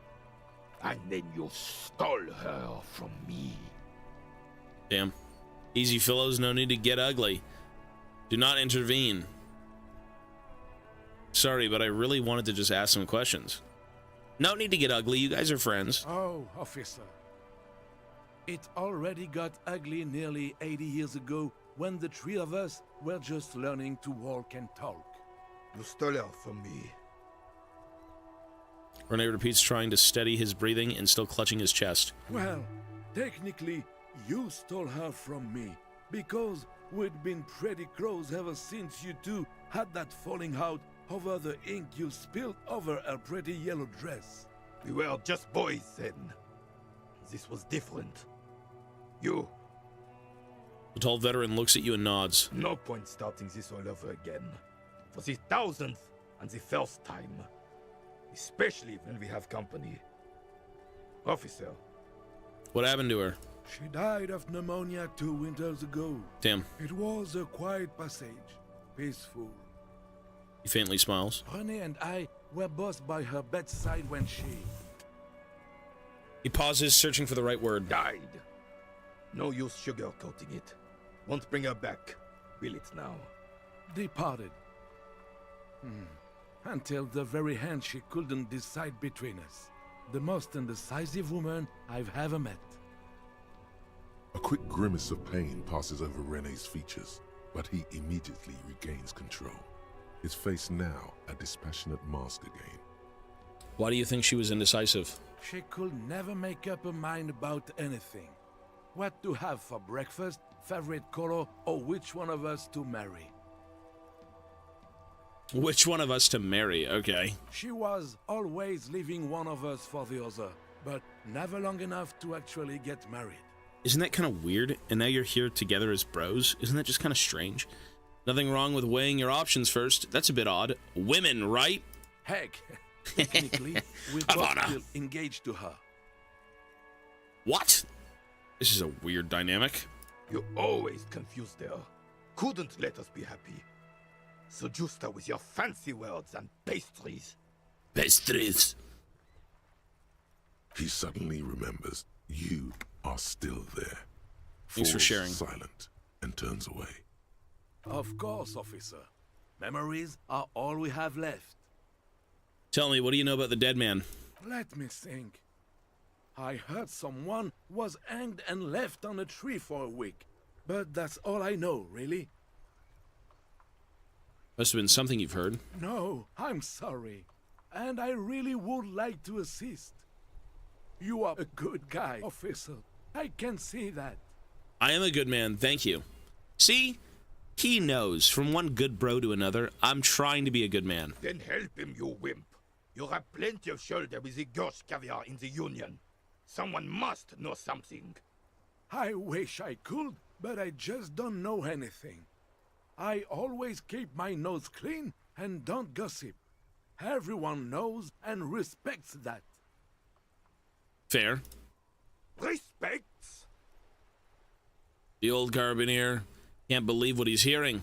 Sounds a bit like you're holding back. I'm not even anyone. Oh. Of course he's holding back. His mouth is so full of Union prick he can't even speak properly. Oh my god. Can I at least finish my fucking sentence before you piss on it? Is that okay, René? I'm not anyone important in the Union. I just know Evrard. How do you know Evrard? Everyone in Martinez knows the Clare brothers. I taught these boys human studies and history in the gymnasium. What do you know about history? You never witnessed history. Only heard about it years later, when it had already moved on. You don't know history. The old soldier mumbles something under his breath and turns to face the sea. What a prick. The officer was addressing me, not you, Captain. Where were we? Are you a Union member? Oh, in many ways, yes. Like an honorary member. I attend meetings and parties. Help with little things. Evrard, Edgar, and the older debarders all know me. In many ways? Oh, yes. So you're not an actual member? Not in the technical sense. I don't have a vote or a membership card. But Evrard keeps me on the payroll. Just for the little things. Fair enough. Of course he's not a member. He's not a member of anything. I knew that. He's a Vezavane. Turns to where the wind blows and tries to look important. I hate the socialist rabble, but even siding with them is better than living your entire life on the fence. Never committing to anything. Pick a damn side already. What are the little things you do for Evrard? Writing work mostly. Occasionally, he needs something written, and I happen to have a way with words, people say. Pick a side, man. I'm a guest here. I have no say in what this city does or what its people believe in. I'm a guest here. And when you're a guest, when you're foreign, you take everything in. You say, okay, that's nice. I'll think about it. That's great. I'll think about it. And I'm a detective. So yes, we have a few things to do first. What kind of things do you write for him? Oh, nothing official, I assure you. Just essays for the newspapers. About Martinez and how things are and how they could be. Evrard and I have these long talks where... Well, he tells his little pen man exactly what to say. It's commie propaganda. Commie propaganda. You should be ashamed of yourself. I do little things for Everard myself. Nothing wrong with that. I do little things for Everard too. I feel terrible about it. Nothing wrong with doing a few things. Okay, yeah. That's just the way things work around here. No reason to feel bad about it. Thanks. That's all for now. Thank you, officer, for being a consummate professional. You'll have this case wrapped up in no time. Exactly. A professional. This is why you stick to your guns and go around and be a part of the culture. Look delicious. Looks delicious. Points to the sandwich. Can I have a bite of that? I'm sorry, officer, but I really Fuck you! Call me bastard, motherfucker! I'll burn your shithole down! Jesus, what a mess! The only one you have. Wow. Fucker won't even give me a bite of his sandwich. Fuck you, then! Suddenly you realize how hungry you are. The last time you ate must have been God knows when. Don't be a dick, Gaston. There's plenty for everyone. Believe me, officer, I wish I could help you, but I need this sandwich to keep my blood sugar stable. In my age, you need to pay attention to these things. You can barely hear him. The sweet smell of pickles in harmony with garlic butter and marinated onions emanating from the sandwich is driving your mind in a singular direction. You're not hearing me, man. I need the sandwich. Please, friend, let's just share it. Okay, aren't we done here? Fuck off! It's mine! Wow! I pissed him off. Fuck off! It's mine! He jerks away, immediately startled by his own reaction. Sorry, officer. I'm sorry. Wow. I didn't mean it in a bad way. But the sandwich is mine. I'm not gonna share it. So here's the number one thing. I love being boring and not choosing unusual choices. When I play games for the very first time, I want the most honest playthrough with how I portray my character. If this game came across as like I'm a fucking bum and I'm a loser and I'm here to cause trouble, then yeah, I'll pick weird dialogue choices, but for me, I want the most honest interpretation of the character in my mind and how I view the story. It's not boring. To me, it's more believable. It's more real. I think if you were to play this game again, do whatever the fuck you want. Go tell everyone you're a terrorist and you're gonna blow them all up with like fucking mines planted in your ass. Do anything. Anything you want. But how I view this game and how I view this character, I just don't feel like I'm that insane. Right? I don't know, my character just looks sad, brother. Look at his face. Everything about this guy screams, man, I fucked up. And I'm not that bad, you gotta trust me. I've just got problems. I'm addicted to things. Sorry, officer. I didn't mean it in a bad way, continues cautiously. But the sandwich is mine, I'm not gonna share it. That's fine, bro. When the dissidents come to rape our country, he hides. But try to get a bite of his dear sandwich and he gets claws? You're a special kind of vermin, Gaston. You're a special kind of vermin. Convince Gaston to relinquish his sandwich. Nah, you're good, bro. That's it. Well, you do make your own choices, but that's what I'm saying. This is how I view the game. It's not how you view the game. Everyone views the game differently. If I was to do a bunch of weird dialogue options and not really give a fuck, I feel like at the end of it, I might not care as much if there's big, heartfelt scenes. Because why would you care about a scumbag who has no concern for others? You know what I mean? This game is going to hit the fan. There's no reason it wouldn't. And for me, how I view my character is, again, he's made some bad choices. And, you know, he's here to get a job done. He's a capable, competent man, but he's got a few problems internally. So that's how I view my character. That's kind of how I want to play the game. You can play the game however you want, and however you view your character in your own way, that's cool. I don't think we'll be doing a second playthrough. No. We've got so many games to play, and this is a long one. Still cool here, officer. Street vendor assures you. You're good, sir.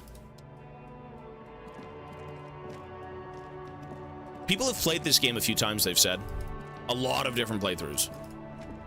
Which, that's fun, you know, if you can hit every dialogue option, but you can also watch that stuff on YouTube, potentially. Okay, let's just go talk to people and see if there's anything else to say. Still here.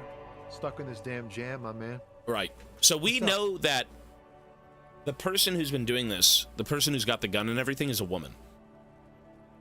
I heard that one of the drivers is a woman, but I don't think she's here. Do you know this lady driver? I don't want to talk about that. Why? Why? Do you know something? What is it? Man, I was hoping it isn't going to be her. All I can say is, she isn't around here anymore. She isn't some evil drug trafficker. And I don't know where she is. Okay, I asked you who's conducting the drug trade.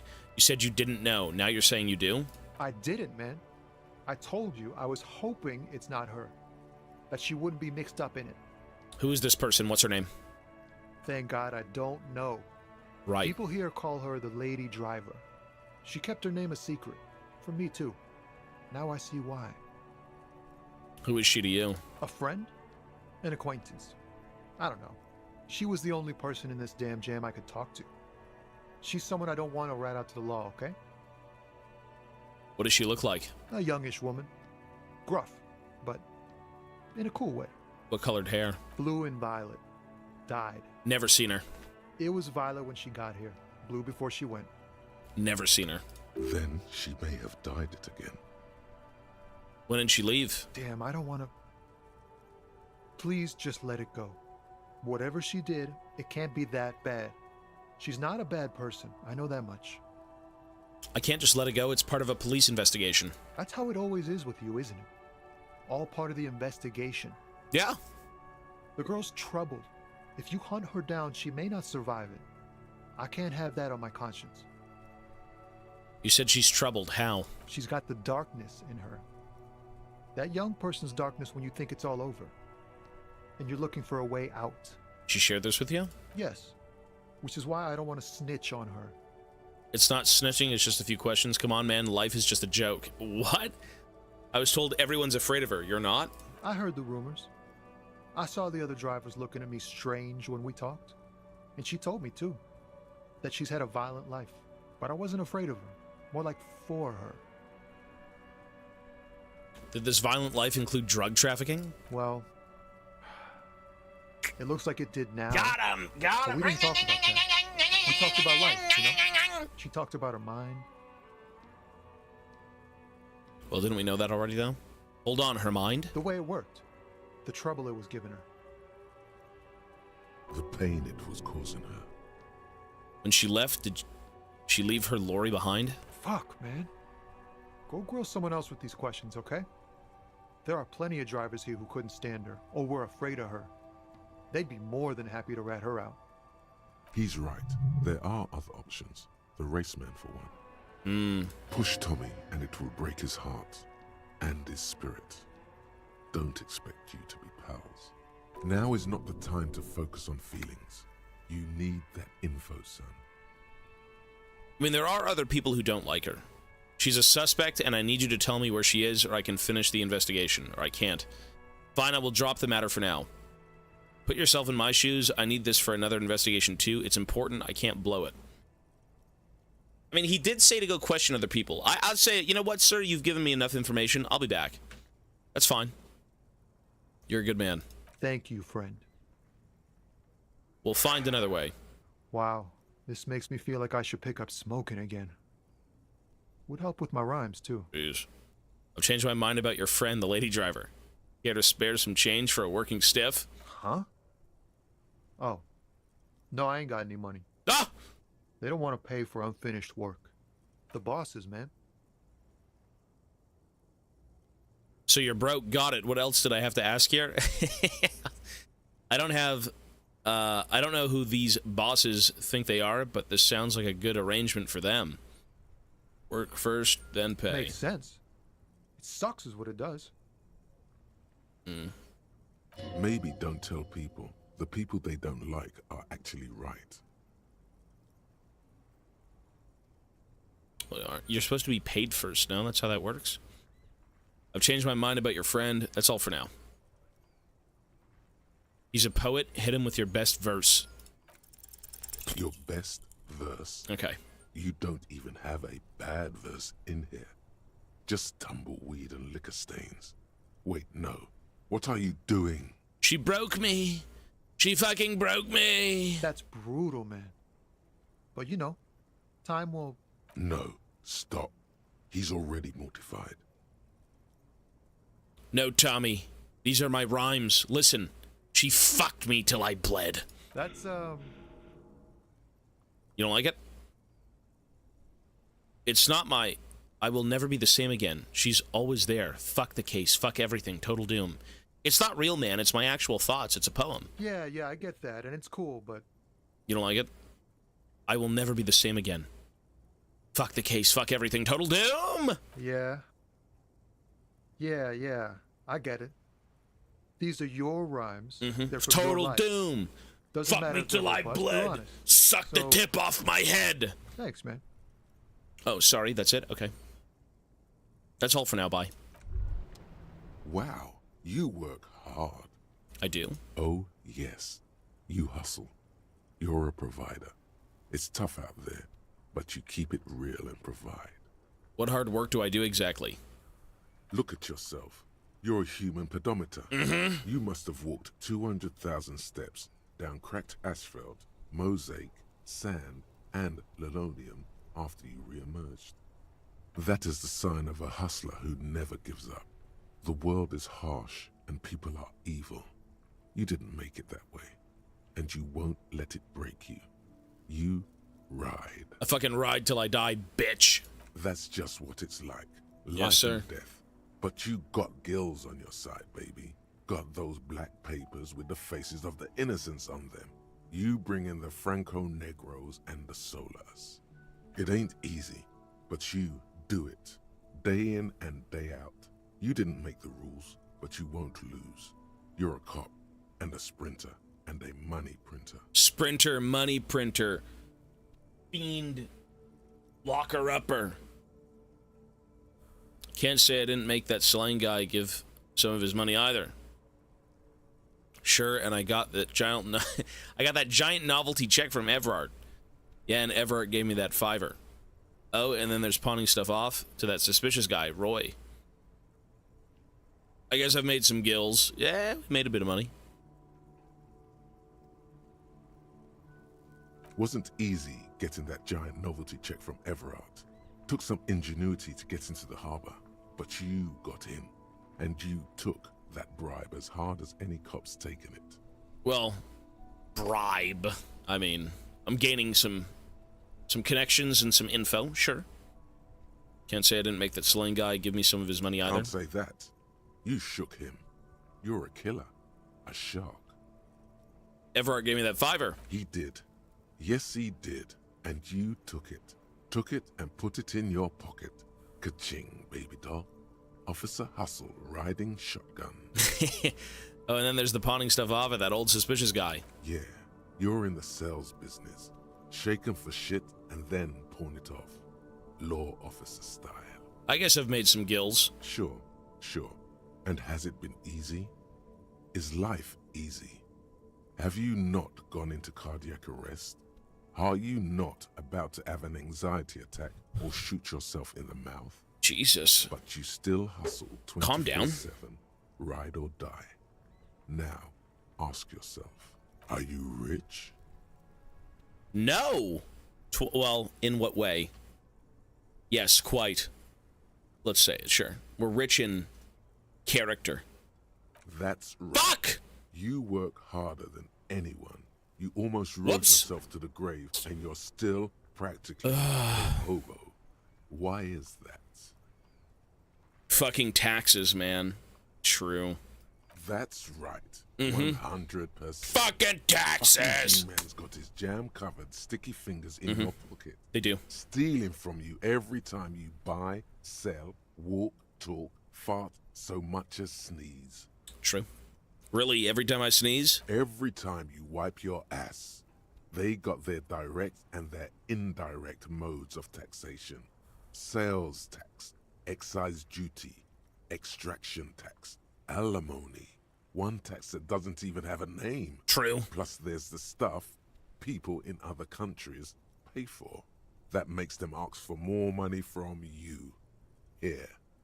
Total tax duties add up to 98% of all your money. No fucking way. I guess I'm a free market fundamentalist now. Are you sure? That seems like a pretty big number. This isn't helping me solve my money problem. It's only making me into a free market type. A market fundamentalist. What the fuck is that? Here you go, hustler. Fuck taxes! Fight the righteous fight. Free the people. Keep it real. Keep it street. Keep foaming at the mouth furiously on the tax issue. Goddamn taxes! Alright, let's go talk to this person. My guy's got some shit going on up there. I am calm, cool, and collected to those I interact with, but by God, I'm fucking insane. I'm breaking apart from the inside out.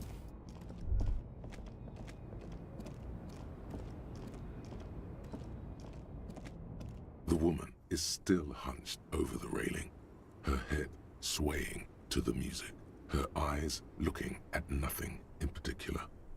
Huh? What is it? What do you want? There's nothing here. She's got nothing going on. He's got nothing going on. I didn't give the kid drugs. I actually reloaded. I didn't give the kid drugs. I'm trying to be a good man. I'm trying to get back to who I was before all of this amnesia took over. Listen, I don't want to go give him drugs. I'll give him fake drugs and say, hey, kid, that's life. Now get on with it. Your father's an asshole. Let's take care of you, son. I need some info. You want some money? Here's $5. All right, I think I can go get the dice. Can I please go get the dice? Is it come back the next day? Like, what is it? Did I shoot Kuno S? I wish. That thing is awful. Whatever that creature is a dreadful being. Oops. Kuno S is a demon. Well, Kim's not here right now. He'll be back tomorrow. Kim arrives in about 4 hours, and by God, it'll be good to have him back. You feel so empty without Kim. Press 1 if you agree.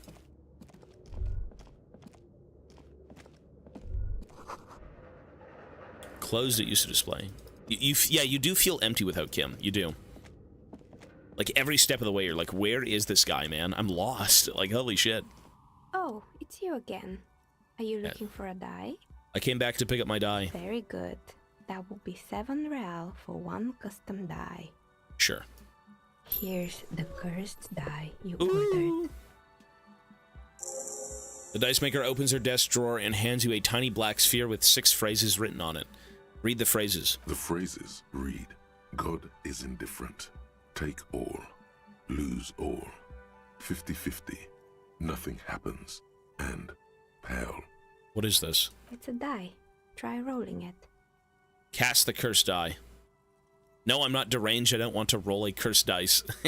You throw the ball on the floor. What's it going to be? It ends with one of the phrases facing upwards. Okay. God is indifferent. God is indifferent. Good. Now roll again, detective. Okay. It lands on exactly the same result. God is indifferent. The fuck? It declares again. It's a sphere pretending to be a 6-sided die. Each row will end with one of the phrases facing up. The die originates in Ilmara, where it was used for cleromancy. Except I've weighted the die. When you try rolling it, you realize that each time it gets you exactly the same result. God is indifferent. This is our curse. This is mega cool, but can I get one that actually works? Sorry, I don't have another one ready. You were the one who asked for a cursed die. I guess I'll keep the die then. Good luck, officer. How about this? Why hasn't her business failed? Aside from getting naked, you're not sure what else to do. The building holds no more answers for Why would I get naked for this person? How mentally ill am I? Well, that's a lovely dice. That's interesting. Okay. Well, you know what's weird? Is they're like, you've come to talk to this person. What should you do? And then it says, get naked. So get naked. Alright, this guy's place opens up at 21. Where do we have to go again to see that? How do I get back there for 21? Oh, it's in the building. Okay, so we go through. It is in the residential yeah, the apartments. Get naked. Okay, so we're gonna go hit the apartment, and then we're probably gonna go... I mean, I need money. Every night's like, what, 20 bucks? I'd have to go pawn some stuff off at the, shop. I am thoroughly broke. I need some money. I could exchange the check. Yeah, you're right. I should do that before it closes. You're right. I have not exchanged the check. That is a very good idea. Ask Joyce for money. I say, I need money. Is this about the questions again? Because I don't really know anything. I need to exchange this novelty check for cash. Wow. I didn't know you worked for the union, sir. She rolls up the giant novelty check, looks like she's seen it before, and slips it under the counter. Anything else I can do for you?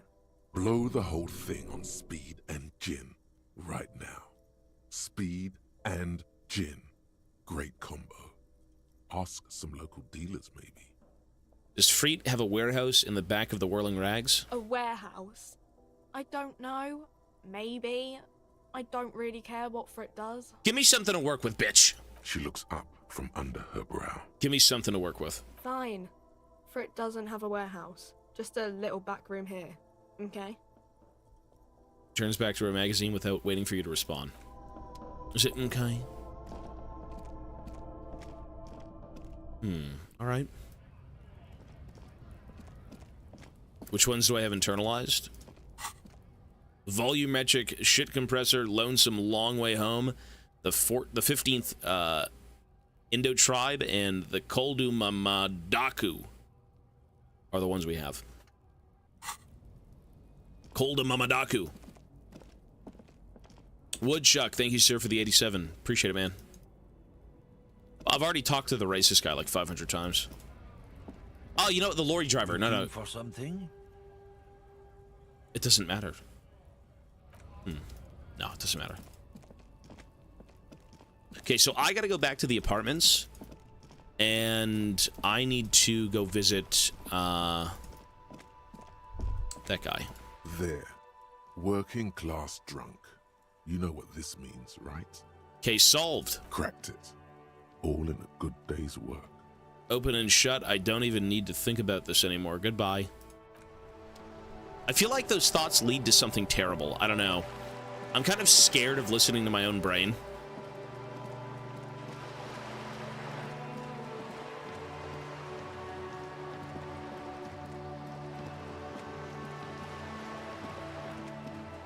It's gonna lead you down really weird paths.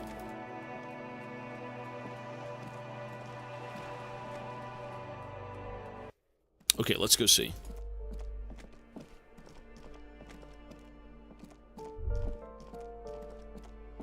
I think it was right here, right? Yeah.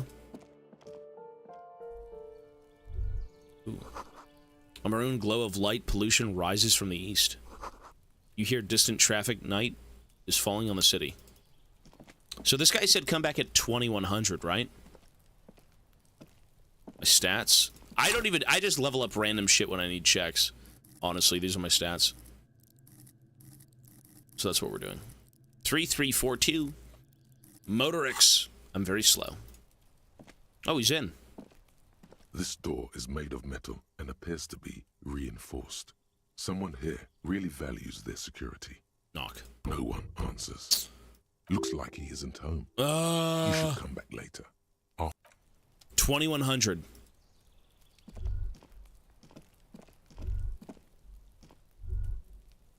Well, we're gonna wait here for 10 minutes. I wish you could literally pass time. Let's see.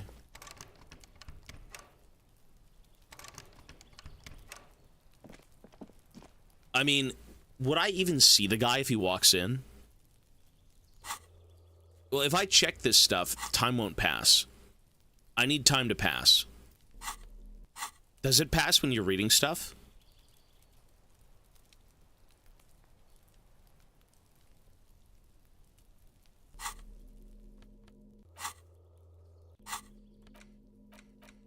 The damaged ledger. It's the ledger you found in the trash. Right. A cabbage of papers hanging from the board, with the permeables drawer inside. It's barely held together by a clip, then made complete by the faint smell of urinal cleaner. Can I read the case file now? Yes. There we go, sir. At last, you find a way to piece them together using the alphanumeric code on the margin. HDB 41, date of initialization and time of arrival on the scene, followed by the title. For example, HDB 41120111700, the next world mural. Wait, HDB 41? Weren't those officer precinct? How long does it take to read a case? Why, yes, your precinct number is 41. And HDB? Every last alphanumeric in the files begins with it. And these are your case files. Mm-hmm. It's safe to say HDB are your initials. Harry? Harry Dubois. Harry Dubois. HDB. That's my name, Harry Dubois. Still feels like there's something missing from that. The next world mural. The unsolvable case. The square bullet hole murders. The couch in an unexpected location. Murder at the hookah parlor. Murder. Tum Tum Tum at the hookah parlor was a case originally assigned to an officer called Joseph Mills, who is now dead, of circumstances completely unconnected to murder at the hookah parlor. The hookah parlor. How? Beaten to death by a throng of Villalobos gang members when him and his partner J.M., only initials mentioned, answered a call one night. It's a sad story, and it isn't really represented in your case files. Stop stalling and get to the murder at the hookah parlor.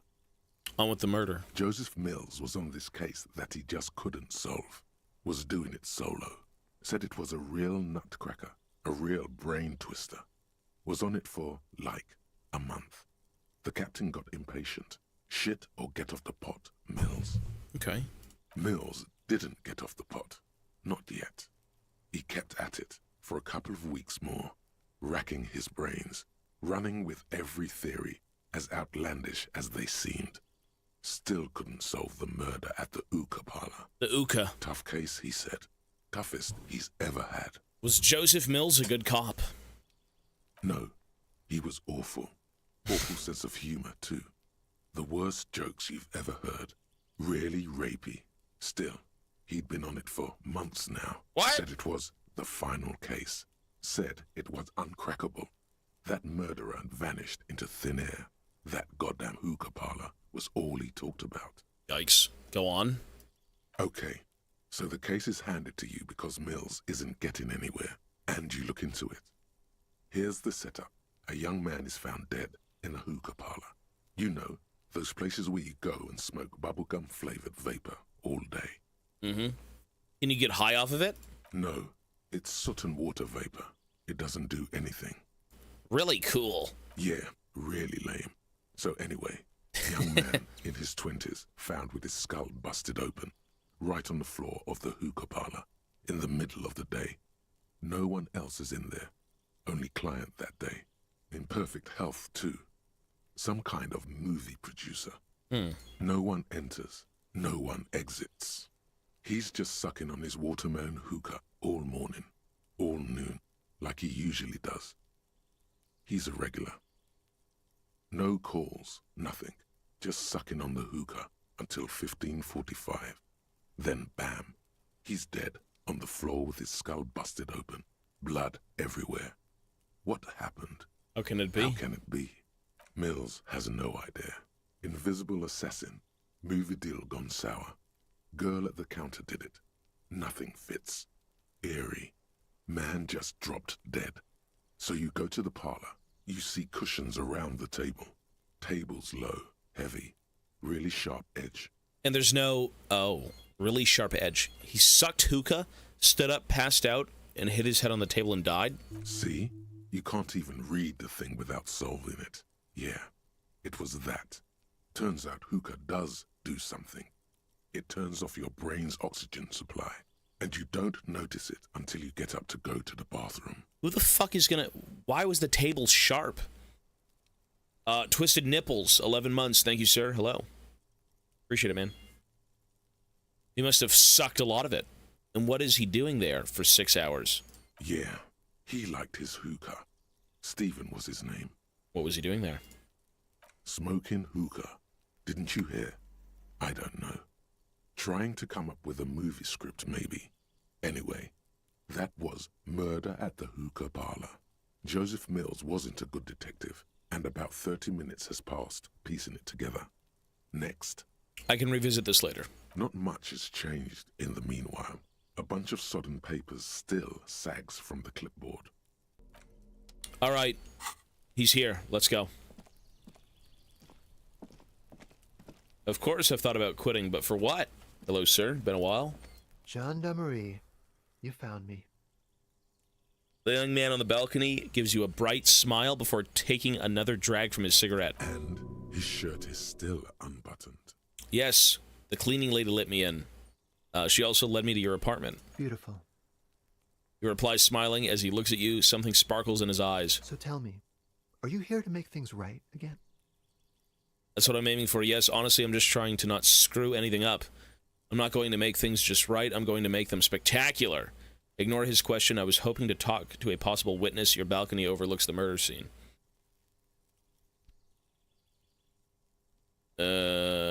Ignore his question. Ignore his question. Sir, we're all business here, son. That's what I'm aiming for, making this right. Do I have to get this guy something? You know what? Maybe he'll cooperate more. Sure. Beautiful. Street lamp casts shadows on his chin, drawing out the slender cheekbones. Okay, I'm not sleeping with this guy. I have some good news for you. My Sunday friend is visiting me tonight. I told him about you and he'd like to say hello. Step in. No! Help! Why would I want to meet your friend? Trust me, you do. Do we? Very well, I'll talk to him, but I first want to talk to you. I have so many questions. That's nice, but I don't have anything to tell you. It's my friend you're looking for, not me. You know what? What if his friend is the girl? What if it's the girl? He takes another drag of his unfiltered cigarette and looks around. It's getting dark, and the neighboring windows have lit up. Who the hell is his Sunday friend? Are you talking about sex on a Sunday? Or like, what if it's the girl? What if it's the lorry driver? I don't know. What if it is? Besides, I've got to run. Okay, well, where's your friend? He's going to leave you alone again. That's sad. Something tells you you're never going to talk to an individual this cool or mysterious ever again. Run where? To the city. It's a beautiful night. Okay. A man on high heels stumbles out of a basement club, music blasting over the entire district. It's chilly, and as the chemicals hit his nervous system, 1,000 shivers ripple through his body. Only if you promise that we'll talk again. It's important. All right, go. Take care, all right? Get out of here, son. He'll be back. Interview the friend Sunday. Oh, sorry, we can go in. I'm so stupid. Interview the friend Sunday, by the way. He's in the fucking room. He did say his friend was here. A quarterly business magazine. Thank you for letting me into your room. I'm just gonna steal everything now. Party Dragon Silk Robe. Okay. An old photo of the same apartment dated year 1 or 01. Buckets of paint on a layer of old newspapers. Somebody is always watching. What's this? Oh my god. Saraman conical hat. An exquisite canopy bed made of metal.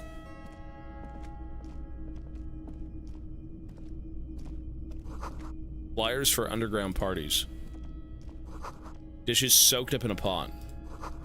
An empty ashtray. C2, thank you, sir, for the 38. Appreciate it, man. Thank you. Officers of the Revachol Citizens Militia. The man is business casual, removes his cufflinks. You shouldn't be seeing him in an intimate setting. For some reason, you feel this man is your superior. Superior, but he's not in the command chain. Who is he? His hands are clean and well manicured. This is a man who knows the importance of appearances. My name is Charles Vildrouin, and I am an official with the coalition government. I work for the Institute of Price Stabilité on assignment from Sur-la-Clé. I heard you talking to my friend outside. Very good. Super. I am here to assist you in any way possible. Ask me about the hanging. No, first ask an innocuous personal question to get the interview off on the right foot. Yes, make it clear you're the one setting the terms here. Yeah, let's fuck with him. Who does he think he is? Assisting you? Point at the bed. Before we go on, I absolutely have to inquire about this wonderful canopy.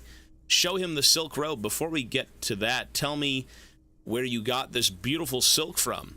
Show him the hat.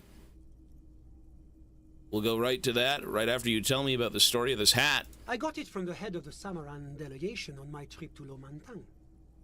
It's made from a special charcoal-colored bamboo. It's an emblem of the formal normalization of our diplomatic relations.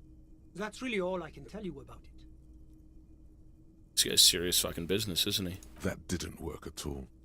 What was that? You were supposed to fuck with him, not compliment the decor. It was a nice hat. What's an official like you doing in Martinez? The coalition is only looking out for the price stability. Inflation is a killer, like a heart disease blocking the normal circulation of the economy. The economy impacts the entire international must be controlled, community, which is why it requires international oversight. So you're some kind of bureaucrat. Okay, but what are you doing here in this apartment? Well, I'm renovating it. It is an interesting project. The building used to be a 12-story skyscraper before the cannons took the top 4 stories off. This, of course, happened when the coalition forces landed here. You could say I'm undoing some of the material damage the international community caused when we arrived here. What is this international community? La communauté internationale is what Revacholians colloquially call the coalition. In other words, the nations that stopped the disaster of the revolution. And what do I call the coalition? Your employer, technically speaking. The governing authority of Revachol. The RCM is but one part of this provisional administration. So you're some kind of bureaucrat. Yes, as I said before, I am a commissioner from Sur-la-Clé working for the Institute of Price Stabilité. This is one of the main projects of the Moral Inter. Wait, there isn't actually an Institute of Price Stability, is there? Or maybe there is. God, it's impossible to understand whether someone from the Moral Intern is joking or not. What is the price stabilité? It is the most important thing. That doesn't tell me anything. It's the central goal of any sound monetary policy. Maintaining the price stability is essential to maintaining high levels of economic activity, which is essential for maintaining high levels of employment. Okay. Which is essential for maintaining the social stability. Okay, how does this benefit us exactly? Take your daily bread, for example. Too much inflation, bread becomes too expensive. Too much deflation, it becomes too cheap for bakers to produce. The Shadow Collective running things behind the scenes, the usual. That's why the Institute of Price Stabilité works to keep inflation just below 2%. 2% of what? But not too far below, no. Too below is also bad. Below, but close to 2%. You're not answering my questions at all. The coalition believes in the importance of informing the public about the benefits of the price stability. Transparency is one of our principles. Would you like an informational pamphlet? No, I'm good. Okay, sure, give me the leaflet. A sound monetary policy is essential for addressing uncertainty. Stability is the raison d'être of the Moral Inter. It's the reason why I identify as a moralist. A moralist. But oh, I don't have my leaflets on me today. That's too bad. Whoops. You can always call our information line. Making information available is part of the Moral Intern's commitment to transparency. Listen, I'm not making any phone calls. I've heard about the Moral Intern before, but I want to know more. It's the International Organization for Moralists. Hence, Moralist International. The Institute of Price Stability is just one of its many mind babies, as is the Coalition. The baby? Are you a moralist? He just said he was. But of course. Am I a moralist? But why? Well, do you value freedom? Do you believe in a normal, stable world governed by democratic values? But what is a normal, stable world? Martinez doesn't seem very normal or stable to me. Martinez? No. Martinez is something else. What about the rest of Revachol? It is part of the normal world? Revachol is generally difficult. It's led by an interim government, which means it hasn't yet achieved full democracy. But they are working towards it. You're all doing very well here, relatively speaking. I don't know about that. I don't think I'm a moralist. Moralism sounds incredibly boring. I want more action. Moralism is the ideology of foreign occupiers. Revachol must be governed by Revacholians. Democracy is a meaningless sham as long as the working class is under the boot heel of capital. It's like every time I'm talking to people, I'm choosing option D, none of the above. Is that moralism? Is that me?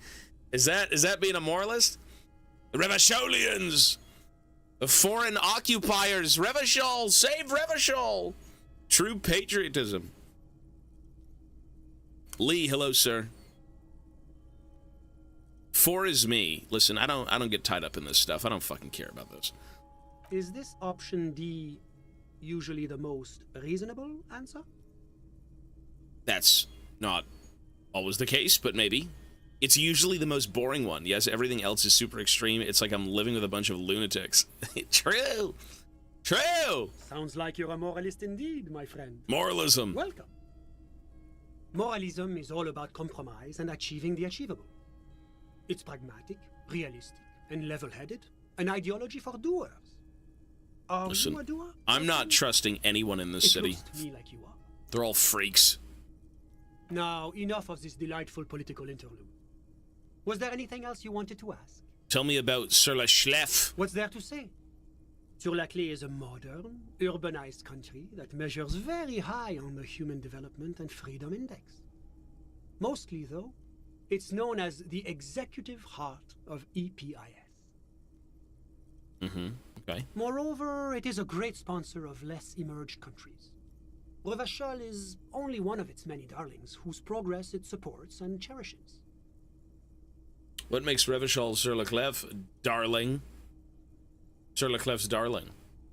That's nice of them. Because a great percentage of Revachol's culture hails from Sur-la-Clé. Its language, its people, its cuisine even. Or at least in the downtown La Delta area. We're gonna get there. Tomorrow is a big day. We get Kim back and the gates open up. We can go down south to check out the rest of the city. Enough business. Let's talk about something else. Whatever you wish, officer.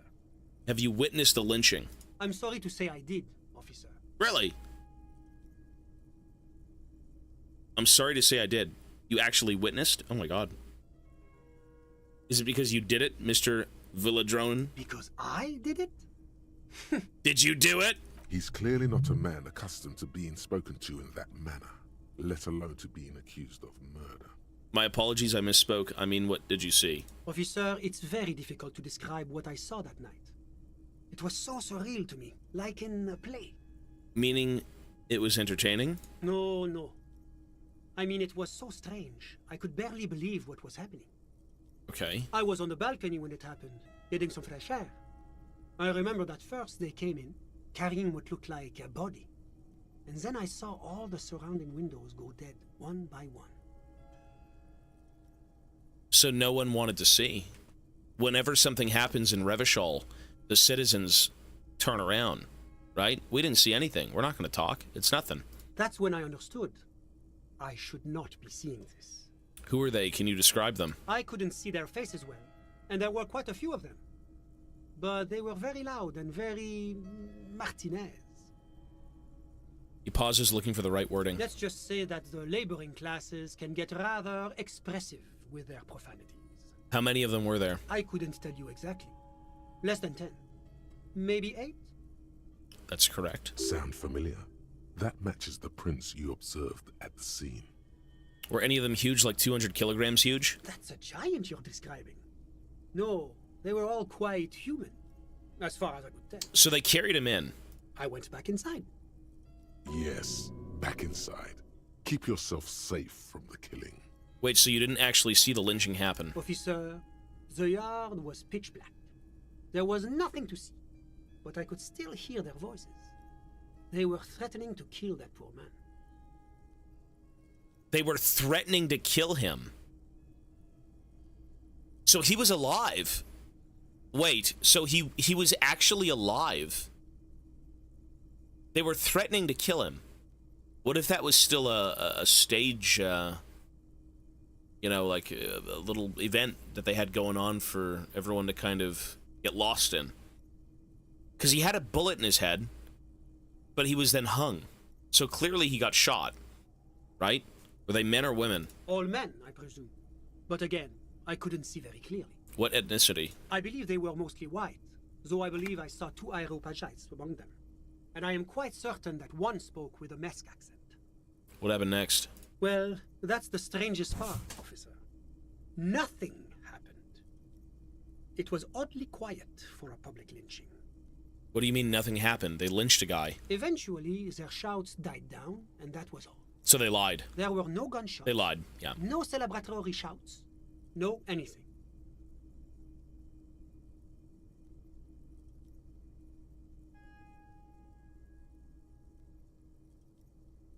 Well, he heard stuff. He heard stuff. They were threatening to kill the poor man. It was all a charade. They literally walked into the yard, yapping at a dead guy, saying, "Oh, we're gonna kill you, we're gonna kill you," and then they hung him even though he was already dead. Why didn't you call the RCM? This does seem strange. You're right, of course. That is what one is supposed to do in such circumstances. I was simply in shock. I'm afraid I don't have anything else to add.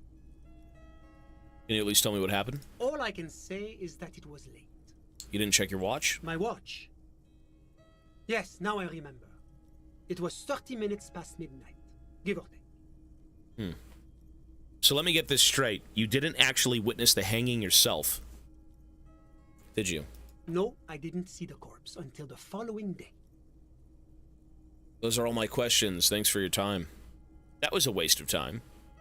Of course. Anything I can do to assist the RCM. That really wasn't a waste of time, though. That wasn't. Can you tell me about your friend? Ah, my friend. My friend is a good young man. His family immigrated here from Kedra, and life has not been easy for him. But he understands the importance of education. He has taken his future into his own hands, and that's all that matters. What's Kedra? Kedra is a candidate member of APIS. But, between you and me, their potential membership is a more contentious issue. What do you mean? That it's never going to happen. They entered negotiations in 21, and it's been pending ever since. What's this EPIS you keep talking about? EPIS is a very special program developed by the Moral Intern to support certain Occidental nations. It began as a unified system of weights and measures, which proved to be a wild success.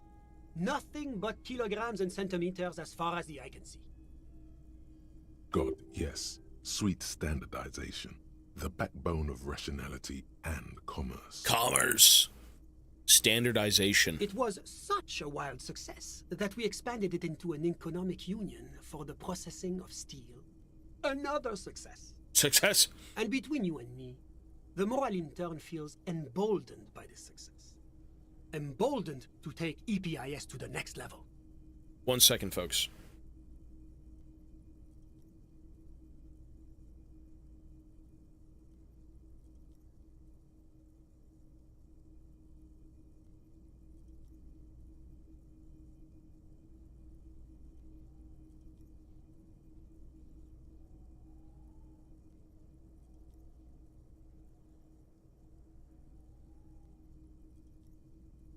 All right. But what does it stand for? What's on the next level? Why, it stands for progress and stability, like the moral intern as a whole. What do the letters stand for? It's been such a wild, extraordinary success thus far. We are very excited to take it to the next level. You don't even hear the words I'm saying, do you? A supranational political alliance. The United States of Occident. Is it going to be like this place here? You mean Revachol? No, it's going to have transparent democracy. Mm-hmm. Is Revachol going to be a part of EPIS? It's one day going to be a candidate member of EPIS, sure. Didn't you say the candidate members never became real members? No. Candidate members do become members. Why do we even have the whole system in place if they don't? It just takes time. Time and evaluation. Evaluation. But we were talking about my friend here, not politics. Mm-hmm. How did you two even become friends? How did any of us become friends? Bad things happening on the Insulindian Peninsula? Oil platforms ablaze in the night? Civil wars lasting for years? Finally, the international community is forced to step in. What are you talking about? No one becomes friends that way. Au contraire. It's how millions of people end up where they are. Meeting the people they meet. It's how I came here. And my friend, too. Fair enough. All right. You still haven't told me who he is. Sorry. Who? Your friend, the smoker on the balcony. We were just talking about him. But I told you, officer. He's a bright young man here to pursue his education. Education is the foundation of our future, especially the arts. It is a cornerstone of our civilization. What's his real name? Officer, you have to understand. I can't give you his personal information. I'm sure you have your own methods and databases, right? Please don't put me in this situation. So all you can tell me about him is that he's here to study the arts. He's deeply enmeshed in the study of the fine arts, yes. Which arts? He's a truly free spirit. He likes all the arts. Perhaps graphic design, printmaking, who knows? The world is open wide for a talented youth like him. Okay. What are you doing in this apartment by yourself? I'm just enjoying the view. The view? It's dark outside. Listen. What? I'm not hearing anything. The Insulindian Bay. What about it? This place used to be a luxury accommodation before the revolution. Apartments, of course, were much bigger then. A few walls have been added here and there, leaving some of the tenants without a private bathroom or a kitchen.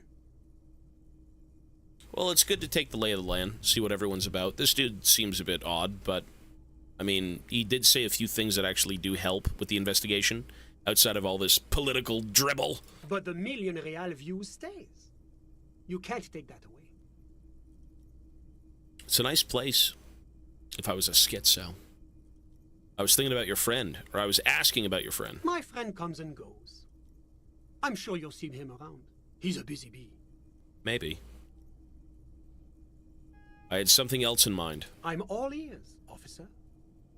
That's all I've got, sir. A moment, officer. Do you have everything you need from me? I'm afraid we won't have the chance to speak again once you leave. Really? Hold on, why can't we speak later? It's against diplomatic best practices for an official in my position to be discussing murders with local militiamen. And I'm pressed for time. After you leave, I should be leaving as well. That's not the real reason he's so apprehensive. Men in his position shouldn't be seen loitering around in underprivileged young men's apartments in the middle of the night. Yeah, like what? His Sunday friend. I'm not going anywhere, I just want to take a look around this apartment. Thanks for the heads up, but my work here is done. Sure, go ahead. It's a beautiful space. Let me know if you have any further questions. I think that's it, man. Well, regardless of what this guy's toting, it's still pretty concrete evidence that, like, whatever's going on in the yard is still bullshit. Still complete bullshit. The thing is, though, what's it a cover to? That's all I care about. Like, why would they go through all of that nonsense just to fucking have a guy hung in a yard?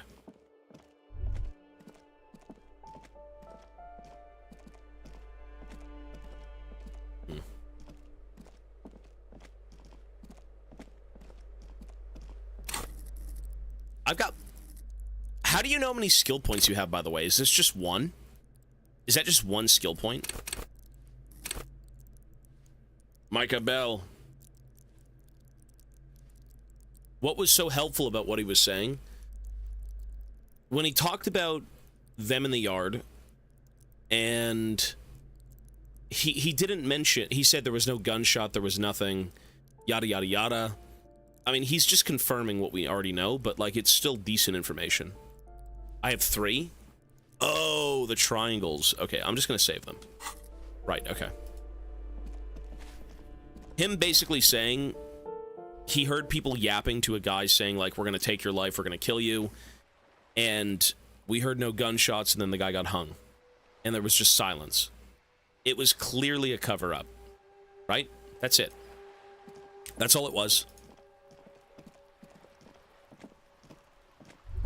So now that we know for sure, since we've had multiple fucking instances of that being said, we're good to go. We know it's just complete bullshit, and the Union folk here are pretty odd. All right, well, it's time to settle in for the night and wait for Kim in the morning.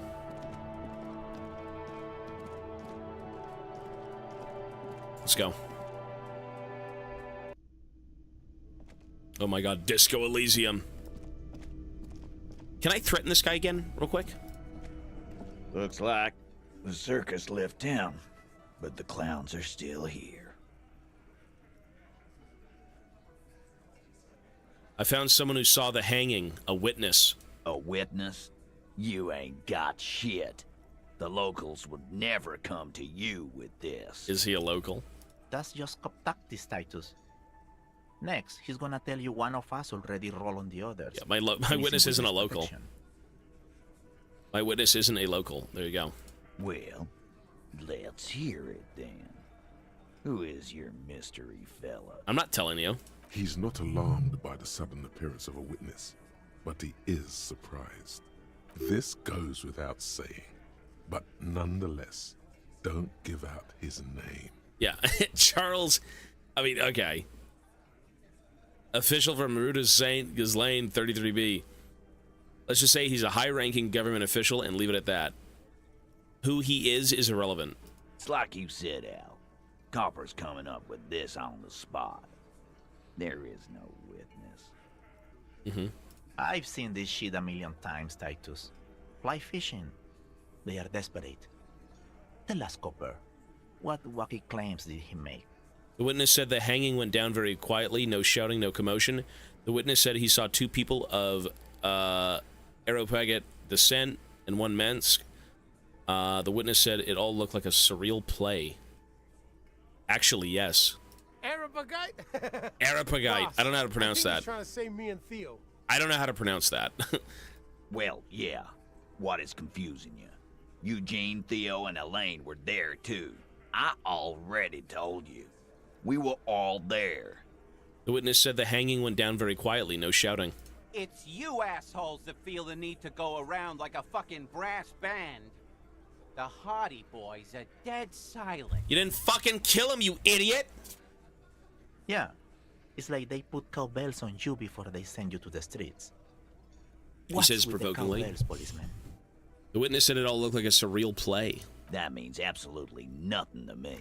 Sounds like some made-up horse shit. It means the whole scene was long and drawn out like a movie. What is this fella's problem?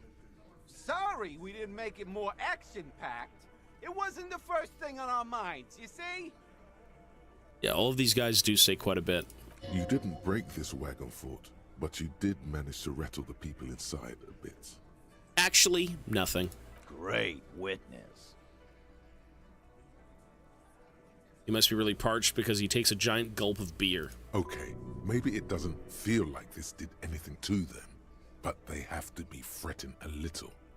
Everyone is afraid of witnesses. Witness is a scary word. Dude, I need to establish dominance. I need authority.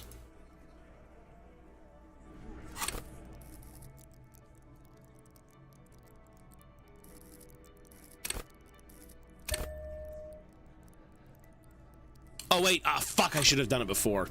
You know what? Looks We're gonna like get it. You're right. You're right. circus My bad. left town. My bad. My bad. I always forget. Clowns are still here. I always fucking forget. Let's do it. We're gonna get it this time. As you look around this Nice. room full of sweaty men, swearing, drinking, spitting out tobacco, does this look familiar? Where have I seen this before? You believe the place was called Precinct 41. It was also filled with, almost exclusively, men. Sitting on desks, talking shit, and wasting time. I get it, Titus. You really are the authority around here. Huh? You must be. You're just like the real cops, drinking beer and sitting around with your dicks in your hand. You got a problem with beer now? Oh shit, now we're dead. Not quite there yet. Push on. No, I'm drunk on the job too. I just don't give a shit like you guys. No, I'm also a big fan of beer and jerking off instead of helping people. I have a beer problem, but not a problem with beer. I also have no idea how to do my job like you. That's a bit. Ooh.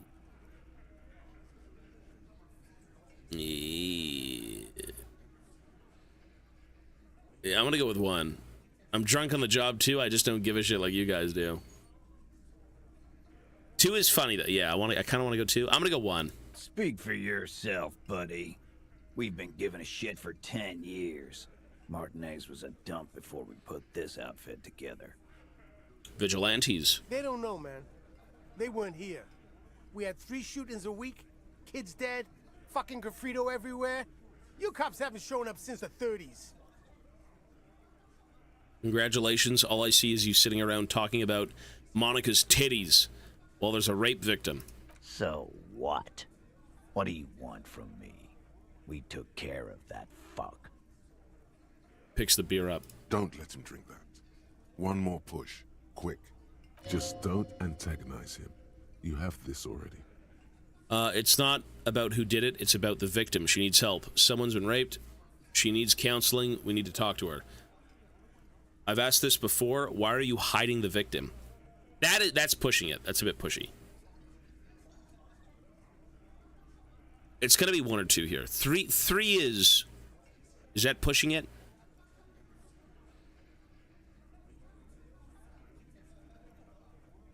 I was gonna say I'm inclined to go with 1.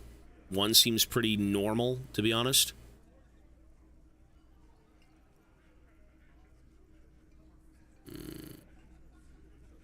Let's go with 1. Titus? He looks at her. She stops mid-sentence. That's it. You got him. He's going to give it up, but on his terms. You wanna help her, cop? Fine.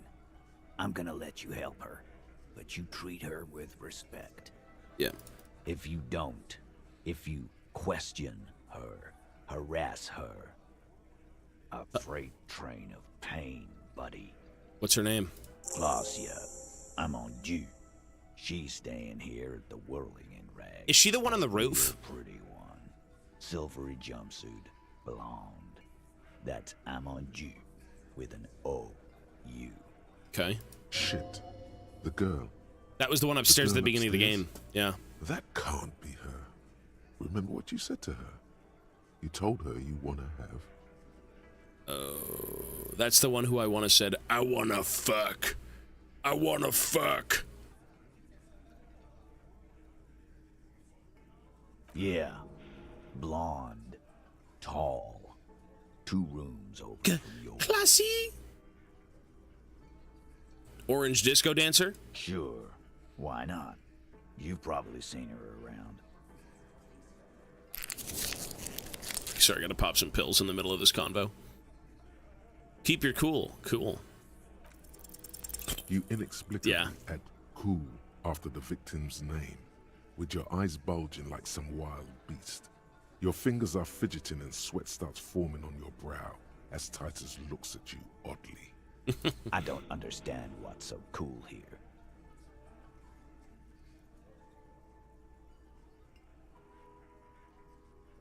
Oh my god. Whatever you do, do not tell him you know her. That would sound off. So what was her relationship with the mercenary? Relationship? There was no fucking relationship. He raped her. That's their relationship. Okay, but... It Buddy. was like that karaoke incident all over again. Or like some of the other girls he was harassing. Okay, enough. All of this is irrelevant to your stated investigation. Shut up. Scratch your head. What is your relationship with her? I think I laughed nervously. I think I know her. Okay, thank you. That'll be all. That's it. No, that's it. When was that? He did it before we killed him. He's not gonna do it again. So what does it matter? We could establish a timeline. All right. 2 weeks, maybe? I don't know. I need another beer. He turns to Glenn. Here you go, boss. That's it. I ain't gonna push anything. What is your relationship with her? Sure. I know her. Okay, cool. How well, though? Well enough, Copper. We party. She's been here for a few months. Okay. He tries to make it sound real casual, but the muscles on his neck tighten.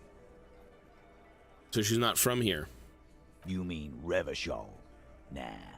Our Miss Aranye disco dancer is an immigrant or a drifter of some sort.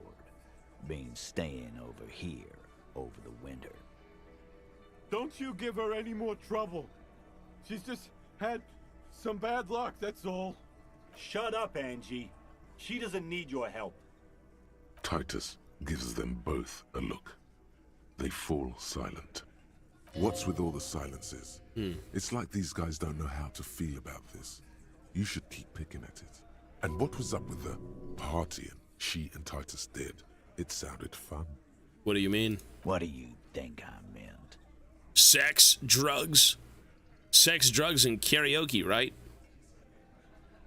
Drugs, avoid his gaze. Was it sex? Yeah, pretty much.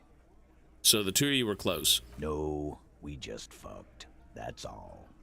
I'm not gonna give you any details if that's what you're after. We just So fucked. Put your dick away. What? That's fucking weird! He really went out of his way to seem comfortable with this topic. That's all you're gonna get for now. I think I know her. I'm not fucking saying that. Thank you, I'll talk to her. Conclude. Remember what I said. Freight train of pain. Okay.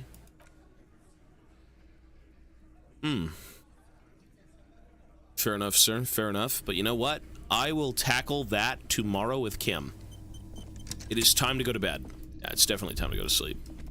Good night, everyone. I'm going to bed. Grandpa's going up the stairs. Good night. Holy shit, time to settle in for the night. Woo!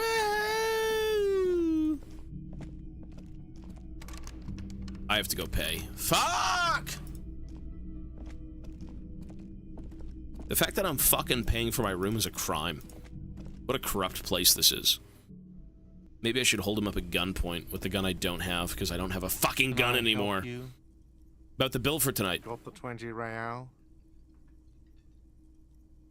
Come on, man, it's late. Do I really have to pay you again? The breath catches in his chest. The light in his eyes snuffs out all at once. After a moment, he speaks. 50% discount. Do you have money tonight? Yes, I do. Then you really don't need a free room, do you? Shit, he was gonna give me a free room. He shakes his head and stops as a strange new cruel light rekindles in his features. But you know what? You're in luck, because you don't have to ever pay me again. Oh my god, he's gonna kick me out. No!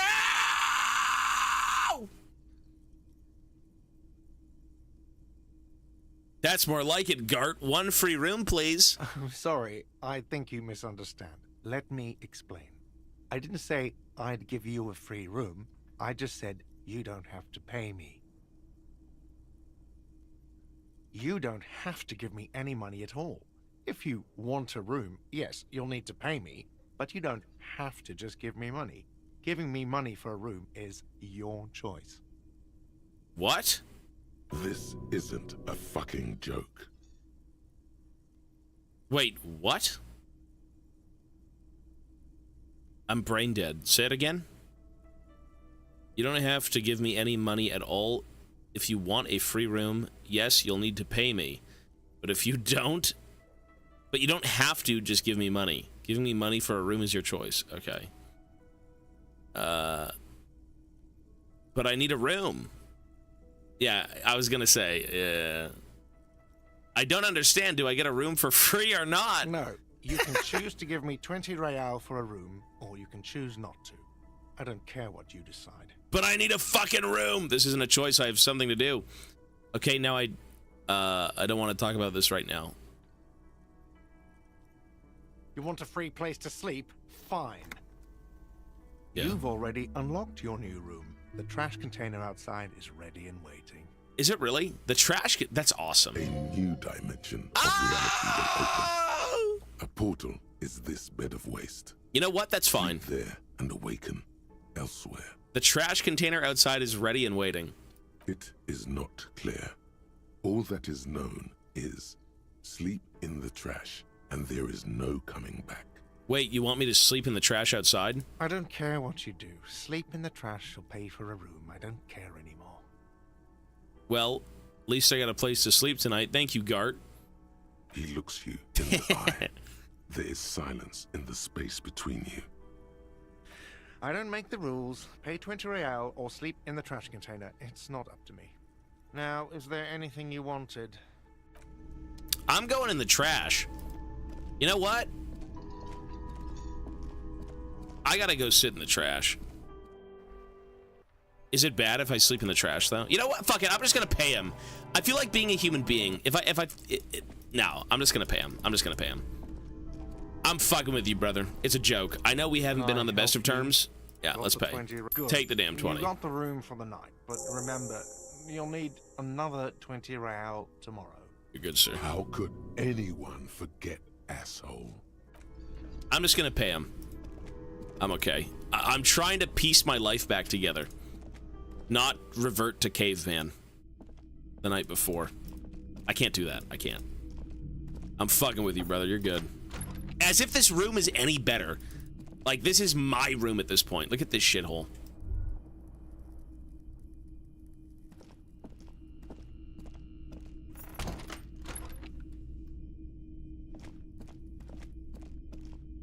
A mirror hangs on the bathroom wall. In it, your face, adorned with the expression. He doesn't even look like a bad person, does he? Press 1 if you'd trust this guy. He looks like a tavern innkeeper. Right, he's gonna say, "Hey, some beer for you lads." Nah, he looks pretty legit. I don't know, he doesn't look like a bad guy, to be honest. The bottom left, different story. This, he looks pretty proud of himself. That's awesome. Okay, fair enough. Well, it is time to go to sleep, and Kim should be here in the morning. Let's do it. The bed is still cold from the broken window, and not too inviting. But it's yours. You've earned it. Go to sleep. I can't tell. The bed is still cold from the wind blowing in from the broken window. The mattress creaks as you close your eyes and try your hardest to fall asleep. Here we are again, my broken bud. The waves are coming, carrying you away. But you can't go. No. You have to stay. Always half aware of yourself. Did they get the guys from Flash Kits to fucking voice this? Is that what that is? That's one of the guys from Flash Kits, no? You're not cooperating, brother man. Why? It's your disgusting body. Even through your sleep, you feel a vague discomfort suffusing it. Your belly and your sides are unpleasantly tender. You wish you could curl up into a fetal ball of safety. But you cannot, because of the pain. Smurfy, peace, buddy. And there's a lot of it, ever present in your organs. It's like every one of them has their own nasty song to sing. That pain in your right side is your enlarged liver, by the way. Is it really? As for your kidneys, Okay, you've whoops. really been compounding the damage lately. These are my just desserts. I will endure this pain with dignity. Wait, wasn't this the express to fuck all borough? I'm an artist and liver damage is my art. I think I need medical attention. Oh, yes. That'll check you out. Give you some pills. Make it all okay. The Wonder Makers. Don't be stupid, Harry. It's not happening. They don't make new kidneys and livers in hospital. All you've got to do is pray to God it passes and stare at the flickering darkness. You're just stuck here, in the half-world. Could try looking at other people, really looking. But why would you want to start doing that? Just get me out of here then. Back to the other place. I will. I'm looking at people all the time. I like them. Human beings will always betray you. I'm looking at people. I like people. Sure you do. They're all so friendly, aren't Some of them. Some of them are. Some of them are nice. Others are scared. At least they're interesting. Each one has a process just like yours, running in the space between their ears, full of secrets. What do you think you're doing right now? Coming to some greater awareness? Look at all these lights, blinking in and out of existence. Thoughts! You're just pretending that you're asleep, even to yourself, while the world goes on without you. Let it. Let it. But it never seems to let you go, does it?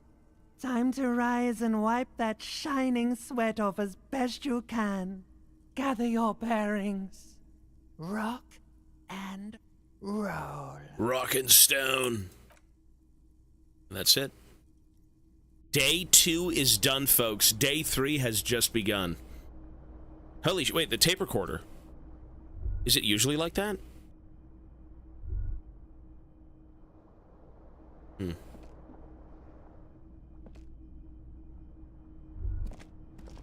Is it usually on? I can't tell. I'm never here. All right, day 3 it is then. Let's do it, folks. This is the day we get to cross the bridge. We get to go check out the rest of the city. And Kim is back, which is kind of big news.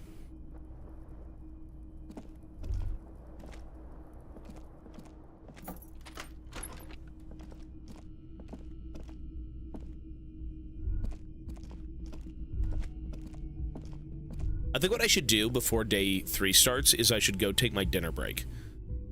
I think I should do that. Should we go take the dinner break? And then start day 3 when I come back, and then we don't have to leave for the rest of the night? I think that makes the most sense. Because, yeah, we could just be here for the rest of it. Yeah, I don't want to drop out halfway through. So, folks, I'm going to take my hour dinner break. No dinner! I need dinner. I'm fucking starving. I'm gonna go have food. I'm gonna go do some chores. I gotta go move a few boxes around. I will be back at about 5:30. All right. So 5:30 is the set time. When I come back, we will continue. I missed Kim. Kim's a good man. He's a bro in this game for sure. And you definitely feel lost without him. There's something about this game where even though your character doesn't really have... Your character's personality almost is just what you make it, right? That's the idea. But, I mean, he's always there for you, man. And not having him there for, like, one day is huge. You feel so lost. So, yeah, with that being said, folks, I will see you at 5:30, 1 hour from now, and we will continue. Walk out on the balcony, you hear the OST. When I come back, we'll do that, sir. All right, folks, BRB.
We're back. Oh, we're here, and my headset's not here because I'm always fucking late.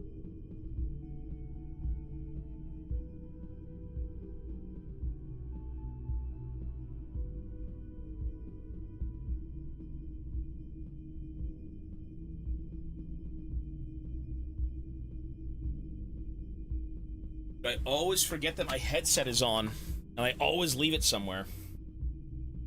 All right, day 3. Let's go. Where is Kim? I missed him. Where's the main man himself? Let's do it. Holy shit, where is he? I'm excited. Where are you? There we go.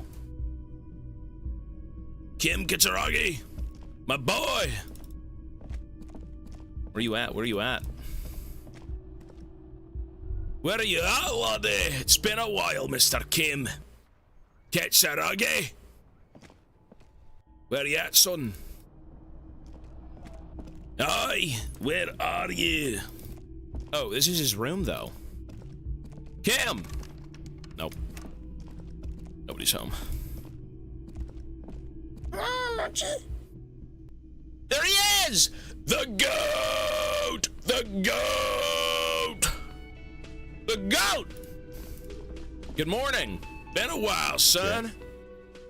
Tell me about the case again. Man, there's no dialogue. I want to talk to you. He just appears and that's it? Fuck, it's been like 3 years, bro. Nothing? Let's go, dude.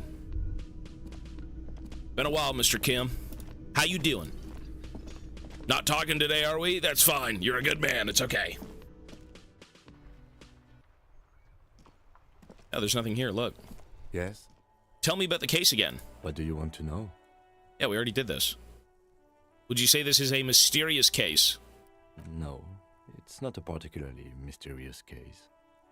Why not? The deceased is a security guard for a corporation involved in a labor dispute. It doesn't take a DeLorean polymath to put the pieces together. I just don't see the case getting more mysterious than that. I was thinking something otherworldly might be involved, you know, something supernatural. White male in his 40s, what more do you need? Personally, I think labor disputes are very mysterious. This case probably isn't mysterious, but it could be sexy. There was some interest in this case at my station. Really? But not for the reasons you have in mind. Not sexy? I seem to wish there was Cut this boring stuff off immediately. You know what this case is about. Maybe there's a young woman involved. Are you sure? There's not some sex angle we should be considering? There's no sex in this case. What the hell am I yapping about? I'm already on the fent. Mochi. Mochi. Little beagloos. Little beagloos.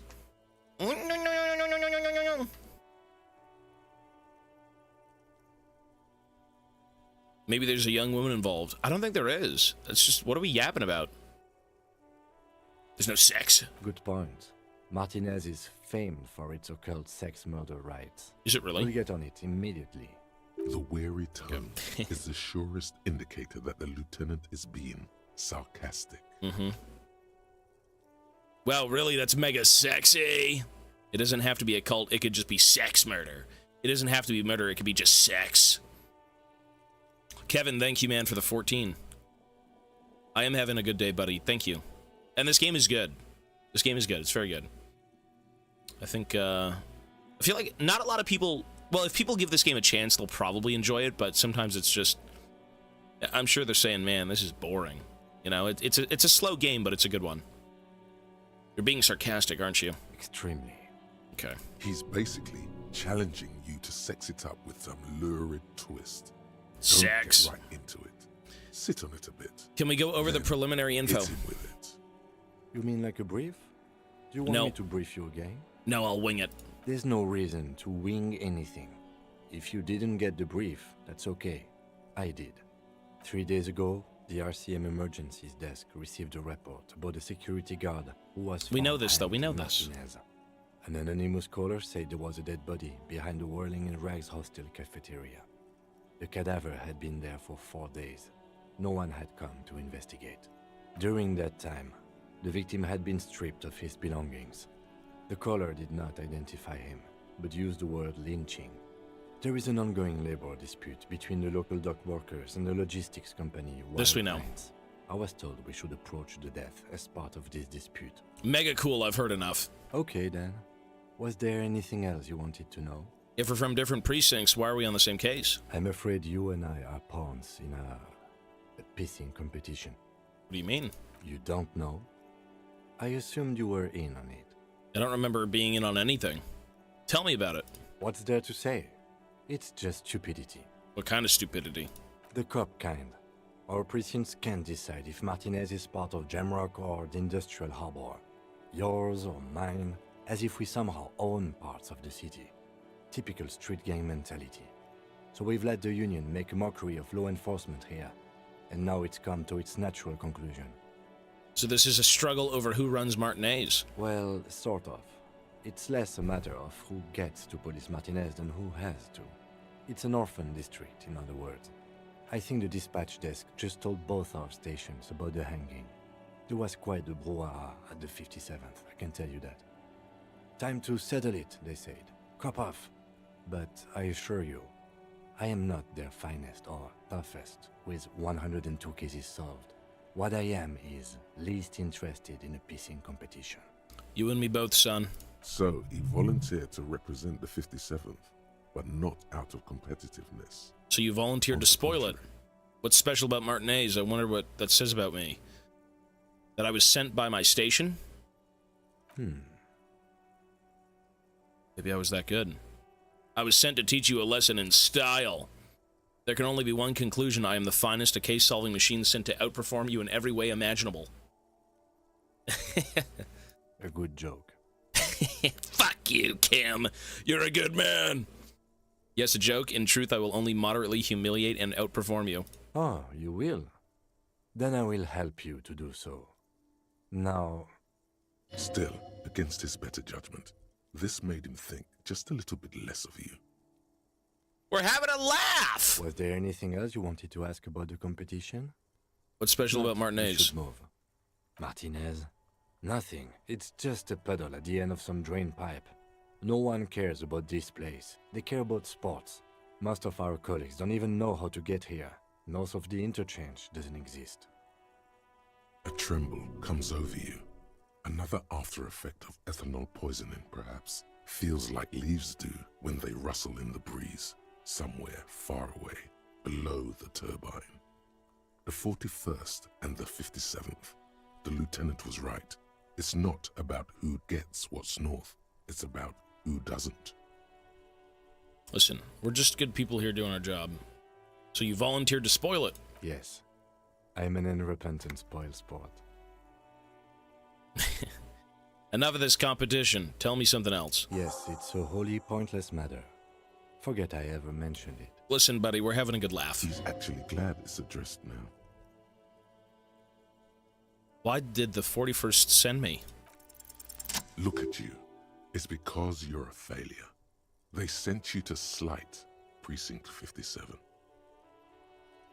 Yeah, that makes more sense than the other stuff I thought of. What? No, this can't be right. Just think about it for a second.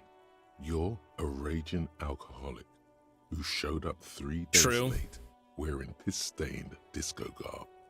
You weren't sent here to win. Maybe I'm competent. Maybe I'm the guy, but I've got problems. That's what I always say. Kim, what if my precinct sent me on this case because I'm a fuck-up, like as a joke? I've considered it. Ah! It's true? It would be immensely ugly of them, not to mention unprofessional. But I also think it's somewhat unlikely. Why's that? I checked the records. This jurisdiction dispute, who polices Martinez, reaches back to the 30s. It's as old as my station. And all this time we can't decide who gets Martinez? I think, yes, both stations would prefer a win. So you are their finest. Do you really see me as a safe bet? I am the finest of nothing. Fair enough, sir. You're a good man and humble. Do you really see me as a safe bet? Safe? No. But you're old. You've made it this far. Something has brought you through. We've only just started working together, so I don't know what it is yet. But it's there. So no, I don't think they sent you as a joke. And even if they did, they are in for a surprise. Okay. Convince Kim there's a sexy dark mystery twist in the case. Only banal things strike you. At the core, you're a very banal person with a very small soul. One you should be ashamed of. It's no wonder the soft one doesn't want it back. Ah, whatever. He was right to abandon you. I think you should know that I can't remember anything. No response. He just arches his brow. I feel like I must repeat this. I'm good.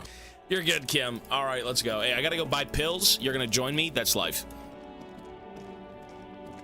Oh, the ledger's compartment. Right.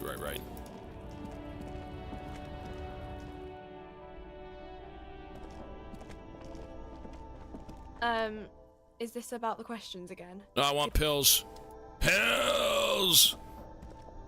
A small cabinet on the wall is filled with various medicine bottles, nasal Fuck, it's sprays, expensive. and blister packs. Okay, here. I hope Saint Baptiste. Okay, here. I hope Saint Baptiste makes you feel better or something. It will. Thank you, ma'am. Goodbye. All right. So, the ledger. We can check that again. It's the ledger you found in the trash. A cabbage of papers hanging from the board, with the permeables drawer inside. Interfacing. It's barely held together by a clip, then made complete by the faint smell of urinal cleaner. There we go. Lovely. Interfacing is good. Interfacing. We need working man tools to interface. Thank you, Mochi. Are you done licking everything? Interact. It's the ledger you found in the trash. A cabbage of papers hanging from the... Just nice. The two sides of the board are slightly misaligned, like a drawer that's come off the slides. All you need to do is bend the plastic on your knee, slowly. Sorry, Mochi's here, and he seems very sad right now. What's up? You trying to sit up and see me, little buddy? Okay. What's up, my son? Hello. Hello. What is hello? Here he is. I don't know what's wrong with him. He seems sad. Mochi. Hello. You just want attention, don't you? Look at this. Everyone's looking at you. They say, "Oh my God, who's this ogre with the fucking raccoon? With the little rat man?" Wahoo, little buddy. Wahoo. You alright? You okay? There's a 1% hatred between you and Mochi. Damn right there is. Look at him.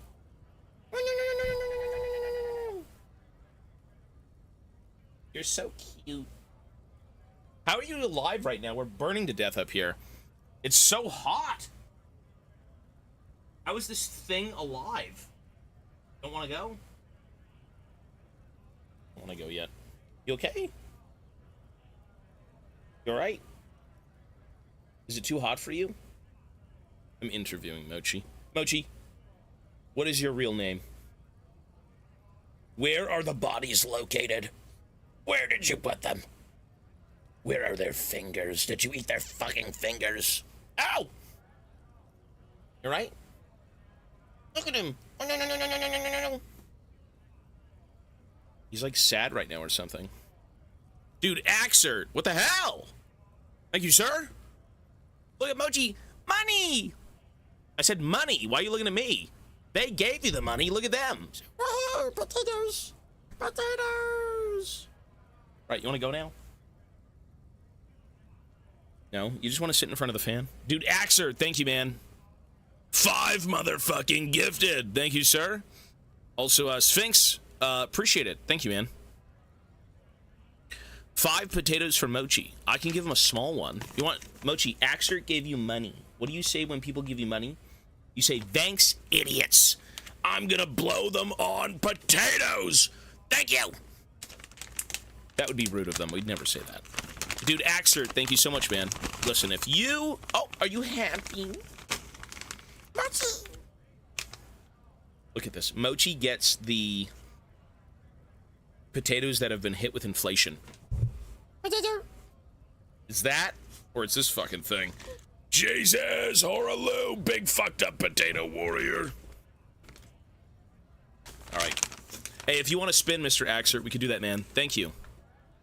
You think Mochi would be happier with a dog friend? We can't manage that right now.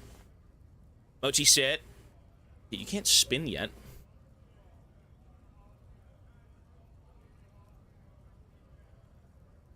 Mochi! Sit! Spin. Paw. Other paw. Paw. Other paw. Paw. Other paw. No. Paw. Good boy. See this? Look at that. Paw. Yes, good boy. In. 8.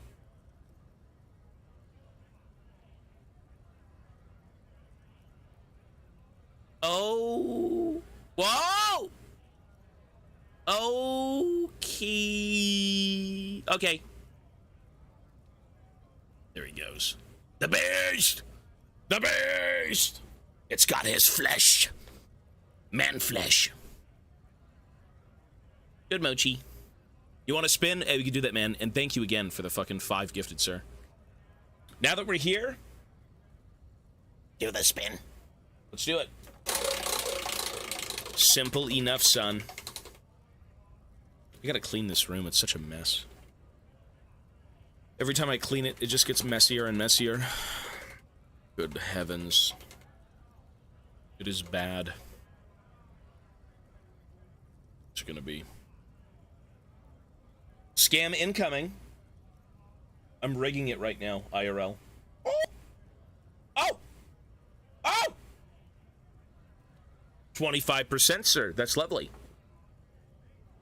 You never do those? High five, lay down. Does he know high five? I do paw. Hey, Mr. Axer, thank you, sir. So that is going to be 15 minutes. Actually, no, sorry. 12 minutes, 50 seconds. 750. There you go. And with that being said, you are good to go, sir. You are. Hey, thank you, man. The boxes. We've got, like... Well, I gotta... After stream, we have to go deal with about 6 or 7 boxes, maybe 8. Very briefly before bed. So, I gotta drag Ivana to do them with me. How's it back to... Wait, why is it 177? Wait, why is it 177? Huh?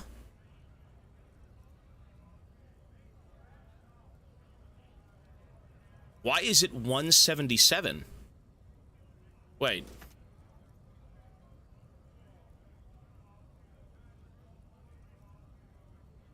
It can't be 177. No, this is wrong. A bunch of time got added for no reason, you're right. Let me check the Twitch VOD very quickly. And see where we were. But even the YouTube, you know what, the YouTube VOD is so much better. Fuck, the Twitch VODs are so trash to use. YouTube VOD is so fast. So we were at 136. 135.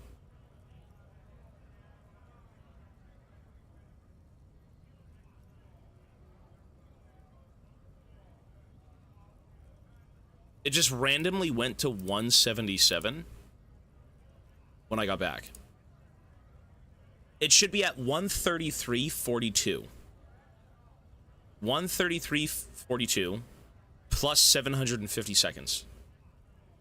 133.42. You're right. Set up. 143.32. Sorry, 133.42. Yes. And then plus your time. Your time was 15 minutes, right? 12 minutes and 50 seconds. So that would be... We could do like... Just do fucking 134. 134 is fine.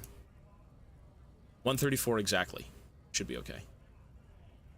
Yeah, that's very weird. 134.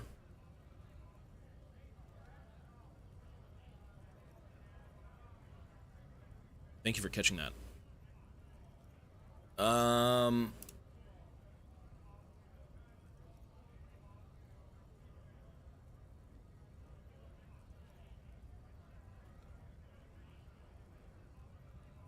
And now it should be working, right? 134. Perfect. We're good. Hey, thank you. Just relax. The two sides of the board are slightly misaligned. Like a drawer that's come off the slides. All you need to do is bend the plastic on your knee. The slides snap back into place. It should be possible to just, you know, slide the drawer open. Without resistance or sound, the two panels move against each other. The compartment is now open. 2 ticket stubs and a handmade postcard. Pick up the ticket stubs. Fucking kill yourself, you asshole. What? Close the permeables compartment. Kill yourself, you asshole. What? Holy shit. One too many ganks. What is this? Holy shit. Pick up the ticket stubs. 2 octopuses are smiling, reaching their tentacles toward each other in the colored pencil drawings. Kinky. The tickets permit access to the zoo in Revachol East. The aquarium costs extra. Oh. These let you go there, too. Zoo tickets. Pick up the card. Fucking kill yourself. I'm not gonna press that. I'm not that insane. As much as I want to press... Should I press this? Should I press 3? I feel like my psyche's just gonna be destroyed. I don't know if I should press 3. I kind of don't want to. I really don't want to. I want to, but I don't want to. I'm like internally conflicted. Pick up the card. I'm just gonna pick up the card. Thin wax paper has been glued to a piece of cardboard. Sounds like leaves rustling when you pick it up. You see violet flowers, floral patterns, patches of glue. Smell it first. It smells of chewing gum. Apricot flavored. A touch of cinnamon. The end of summer. You think the label says Tutti Frutti. Oh my god, wasn't Tutti Frutti is pretty good. Open it. Familiar handwriting lines the inside of the card. Looped, round letters in a woman's hand. Was I supposed to go somewhere with a chick and I brought the gum to not smell like a dead horse? A young woman in her 20s. There is care, effort, and a smile, you think. Although that is not something you can read from someone's handwriting. Harry, it begins. You're already reading. I wanted to write you a letter so you can read it when you wake up. Maybe it will make you happy. Throw it away, please. Keep reading. Your hand shakes, holding the card. Every morning when I step out and you're asleep behind me, it says, I find a little piece of sadness in me. I carry it in my chest, down Voyager Road. Every step I take, it grows. By the time I reach the fuel station, it has filled me entirely. I step onto the light rail and look back. Sparks fall from the bow collector. I know it will be like this until late afternoon, when I get off the 42 and walk back to you. Keep reading. You. Every step I take will get lighter. It almost makes me run. Sometimes I do. I can't believe I met you. I can't believe the happiness I feel with you. You have a vast, vast soul, and I will always, always, always come back to it. I knew it. This guy is like... This guy had everything at one point, and he's just fucked it up because he's got all these problems. Kisses, kisses, kisses. You feel the air sucked out of your lungs, and the blood sucked out of your head. Everything around you gets dark. Small white dots appear. You feel the ledger slip from your hand. No. Hold on. Hold on. To what? There's nothing. Help me, Cam! Detective, is everything all right? Fall sideways. Ah!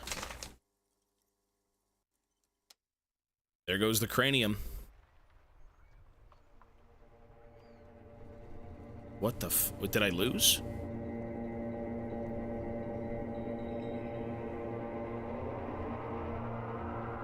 Wait, is that it? Did I lose? Begin. There is nothing. Again. Just lie there passed out. Nothing? Nothing sad, brother. No treachery, just blackout. Just lie there, passed out. Well, almost nothing. There is the ground below you, that's still there. And the small light that's on, fluttering, somewhere in the basal ganglia. Not the ganglia, son, that's where I was imprisoned. Where they took me gonads. Who's that? That's me. Blue eyes, that's me. That's me. And who was that? Who was what? He speaks of the sickening longing, the unwell emotion. Even in the darkness, he's grasping for it. Still trying to hold on to the great sorrows slipping in the water. Slimy. Yeah, that's the stuff. Here in the paleo-mammalian cortex, we call it the shadow. Because it's always there. Is that the X something? The... Where is Voyager Road? So my name appears to be Harry. Your name is fuck all. It's Harry, son! It certainly ain't Harry.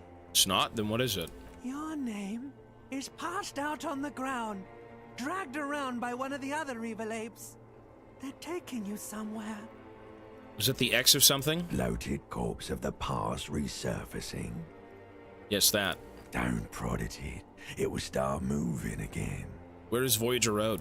There is no Voyager Road. There are no roads, no houses, no lights in the windows. It's all on pause. Enough, just lie there motionless. You think they would let you? Until you disintegrate into biomolecules? No. Someone is breathing on your face now, inspecting your pupils, stupid idiot. What is that? It's cold. Yes, they're pouring something on you. It's in you. Ah! It's in me! It's delicious. It's in me and it's delicious. Okay. Glowing lights on a dashboard emerge out of Kim! nothingness. Kim! Coke dream, brother. Sorry. In the upholstered cabin of Lieutenant Kitsuragi's motor carriage. Fucking seated brother, in hey, the he's driver's here. basket, the air is thick with leatherworks and heavy fuel oil. Cold water runs down your chin. Kim, what the hell was I doing, son? Drink. Water. Lieutenant is extending a small canister to your mouth. Drink. The water is cold, silvery, the stuff of life itself, as it pours down your parched throat. The pounding in your head recedes. The darkness parts. Drink. You haven't drunk water in 2 days. Did you know the human body is not made to survive on alcohol alone? You need a secondary form of hydration. You know, I'm actually more of a magnesium-based life form now. Just gonna drink. With greedy gulps, you down half a liter of cold water. Some of it spills on the driver's seat. What happened? I should ask you the same. You were reading your paperwork. Then you passed out. I carried you to my kinema to take you to a hospital. Then you came to. How long was I out? 10 minutes, maybe. I came in contact with the burnt-out ruins of the past, Lieutenant. I was dehydrated. It won't happen again. I fuck it. Start climbing out of the motor car. I fuck it!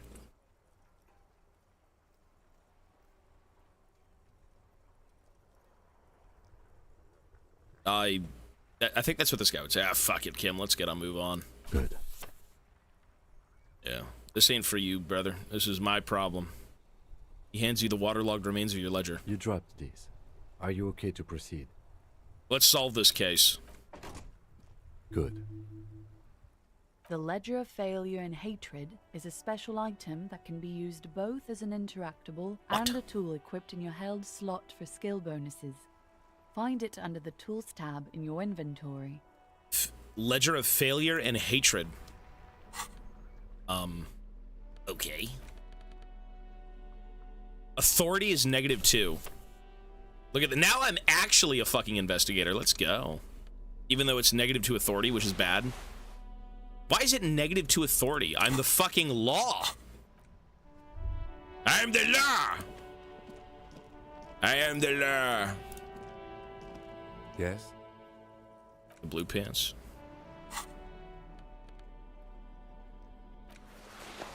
Those fucking things. mean, these look better, though. Electrochemistry. Savoir. I'm gonna go with these. I need to look the part, brother. We're going into a new fucking place. Do this, what? No. The pockets of these new jeans are perfect for sticking your hand into. Makes you look cool, calm, and collected. As your hand enters the pocket, your fingers brush against something. Soft, yet crinkly. Take them out? Hey, it's a chewing gum wrapper. It reminds you of the fruity juice of apricots. You should inspect it closer if you have time. Something about the wrapper's texture is familiar. Not familiar in a good way, you might say. There's pain in there somewhere. By the way, the raw materials were most likely exported from Seaguy, the apricot suzerainty, and processed in Sur-le-Clay into the apricot-flavored chewing gum, loved by kids of today and yesterday. Something about it is familiar, and not only to your fingers.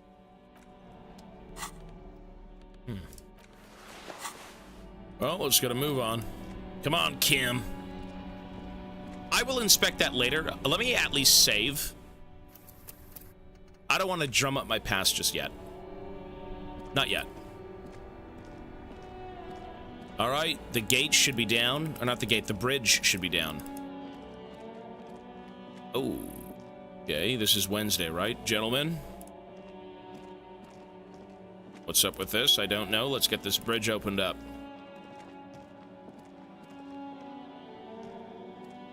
A rusting control panel with loose wires dangling out from the hole where this is the an water indicator lock control light used to be, and a mechanical lever sitting in the middle. You grab the handle and pull the lever up. As soon as the metal connects against the contact pins, you hear a loud clunk. Then the water lock starts moving. Wait, can we cross from the water lock? I guess so, eh? I thought it was the bridge. They did say it was going to get fixed. I guess we can. Nice.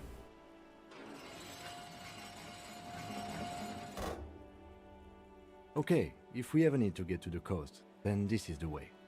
But please, contain your wanderlust for now. I don't want us to get sidetracked, not with everything that's going on. Focus on one thing, achieve it, then the next, he thinks.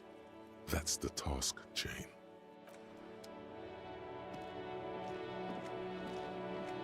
Do we look like investigators? I think we do. Look at that.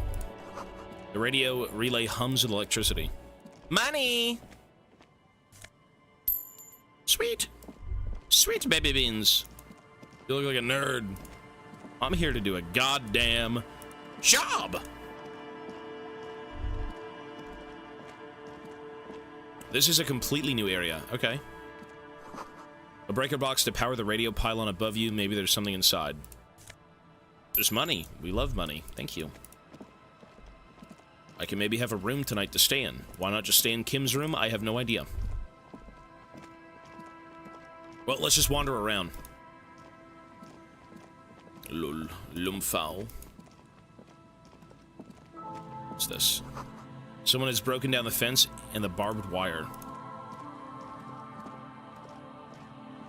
But this whole place is, it's just derelict. There's nothing here. It's just a shithole. Fuck.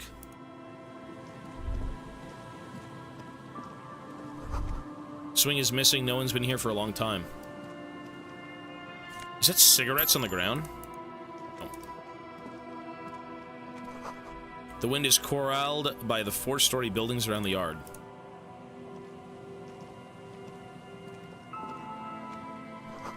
Glory says the graffito to the ghosts of us.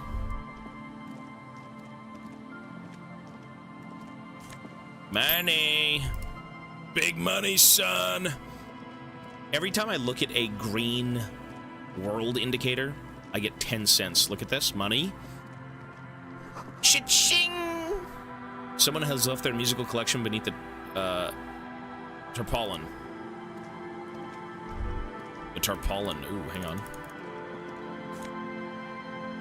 Smallest church in Saint Saint. We could maybe play that back in the room. Okay.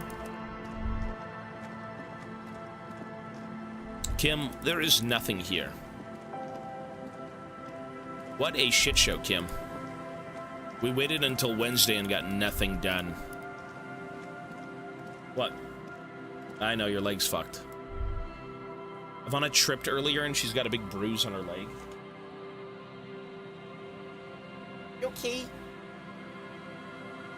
There he is. He's looking at Mama. Are you looking at Mama?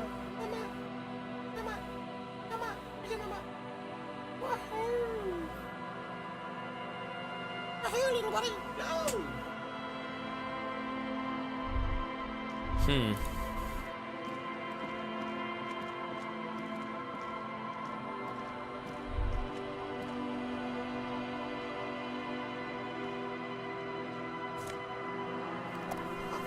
Traffic beyond the gate, more abandoned motor lorries.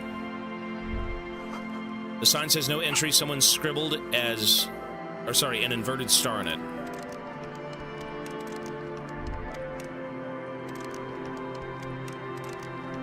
How do I get through? What? So we made it across the bridge, right?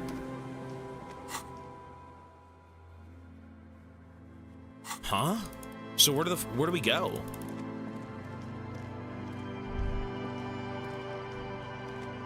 Oh, down here? No shit. Okay. A creaking ahead, a broken axle grinding. Look at this.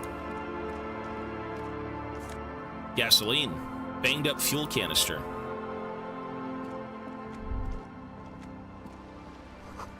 You know, the cryptozoologist with the bugs is going to be over here. This is it. The scene of the party. The fire pit. Cigarettes and empty bottles all evidence it. Hold up, don't you mean scene of the crime? Sure does look like a lot of folks partied here. Not as such.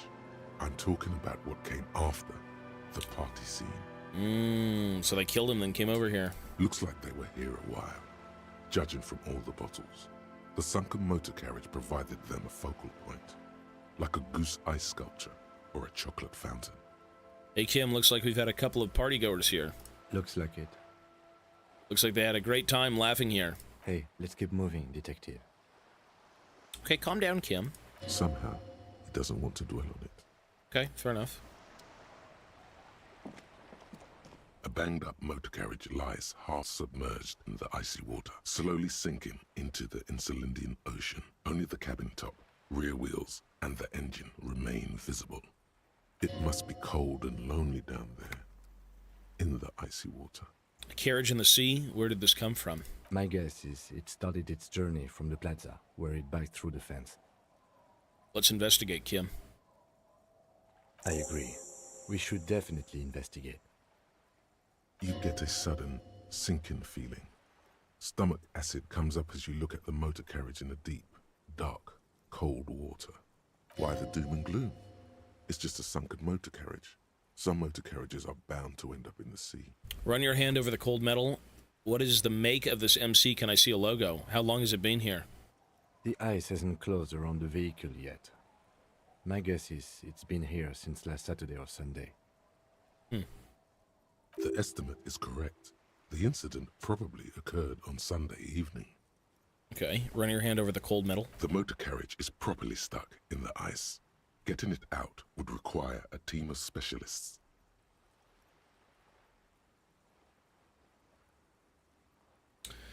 Rust, moss, and sea life have already claimed it for themselves and initiated a slow decomposition process. What is the make of this MC? Can I see a logo? The logo is too deep in the murky water. You can't make it out, but you do see a monkfish float by. A monkfish? I caught those in fucking RuneScape. Or was that WoW? Wasn't it RuneScape? Well, looks like Jacob Arrow's journey came to an abrupt end here. Your mocking tone finds no response, but the motion of the waves. Yes. Crazy recklessness. Yet another case of the engine displacement triumphing over the driver's IQ. Enough gloating, this is serious. Did you say something, Lieutenant? I did not. Oh, okay. But I'd say it has been here since last Saturday or Sunday. You did say that, sir. What should we do? Let's wait for the low tide and see what's inside. Great idea. Then we can get the things inside. The Joyrider must have left something good inside. Guns, papers, a dead body, maybe a cool jacket. A Joyrider jacket.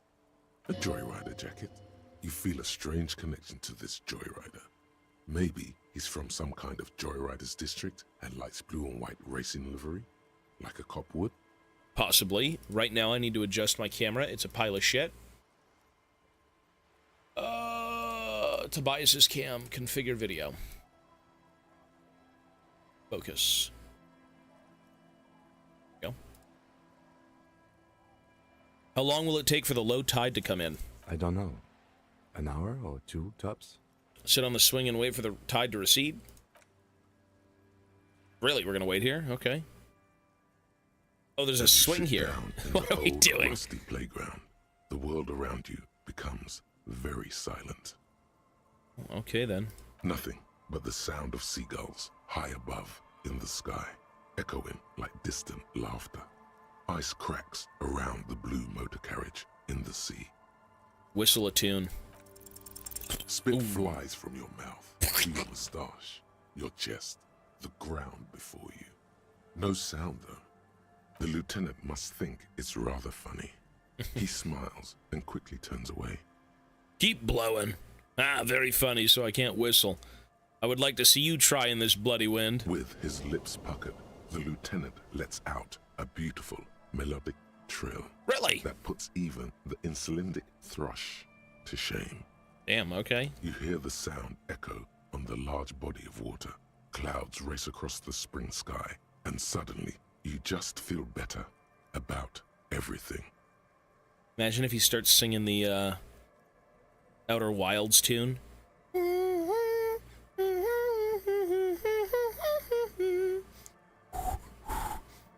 The clouds pass in the sky, and the shadow of the swing moves like the hour hand on a timepiece. 30 minutes have passed. Looks like this might take a while. Time to present a good topic for discussion. So, is your dad also, you know, point to your eyes? What? The tide sure is taking its sweet time. Would you rather sit on an anthill for an hour or stand in a river of leeches? Well, historically, leeches have been used to prevent and even cure many ailments. They've used to cure things, yeah. Why would you say that? Was your dad also Asian? Bro, what are you doing? Clouds on the horizon grow darker, and the shadow of the swing set keeps climbing. You hear the distant rumble of the city. 30 minutes pass. If you had to side with either the strikers or the shipping company, who would you choose? Do you think I'll ever find my gun? Man, this is taking a long time. Yeah, who would he side with? Luckily, I am already a member of an independent organization, and therefore do not have to choose between a rock and a hot place. You and me both, Kim. But if someone puts a gun to your head, this is all foreshadowing. Everything in this game is just foreshadowing. I guess that's just the way of saying you'd side with the company. I understand you're saying you're just siding with the Union. What if someone put a gun to your head? Your voice echoes on the water, strange and out of place in the environment. 30 more minutes pass. Can you make out the marquee now? The mark? Squint your eyes and say, is that the number on the side?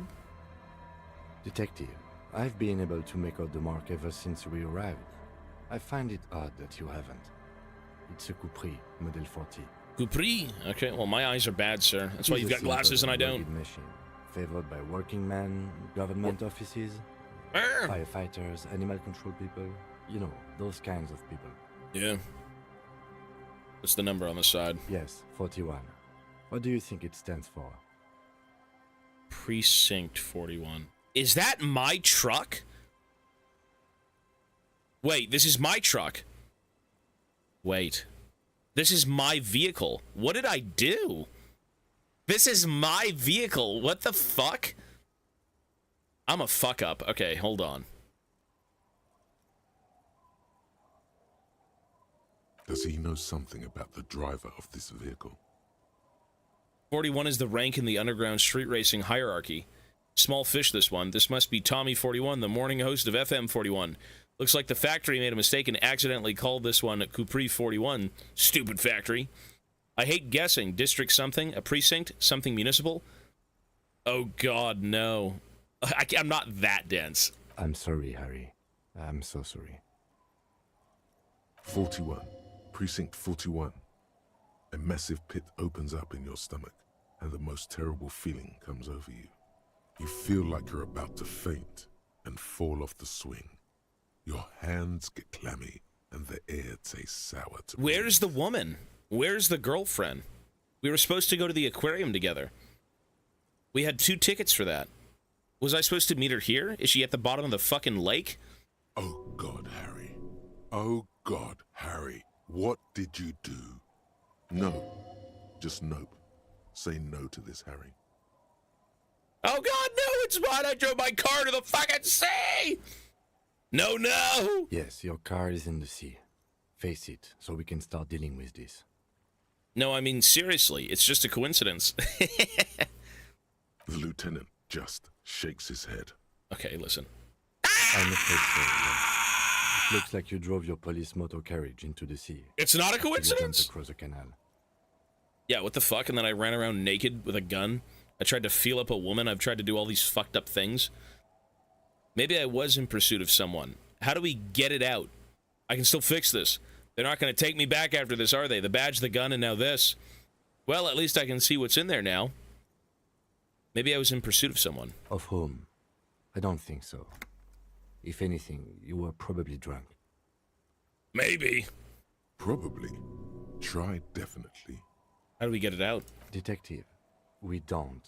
A rescue operation really isn't viable at this point. So it's just gonna be there like that? I'm afraid it will have to be there like that for many years.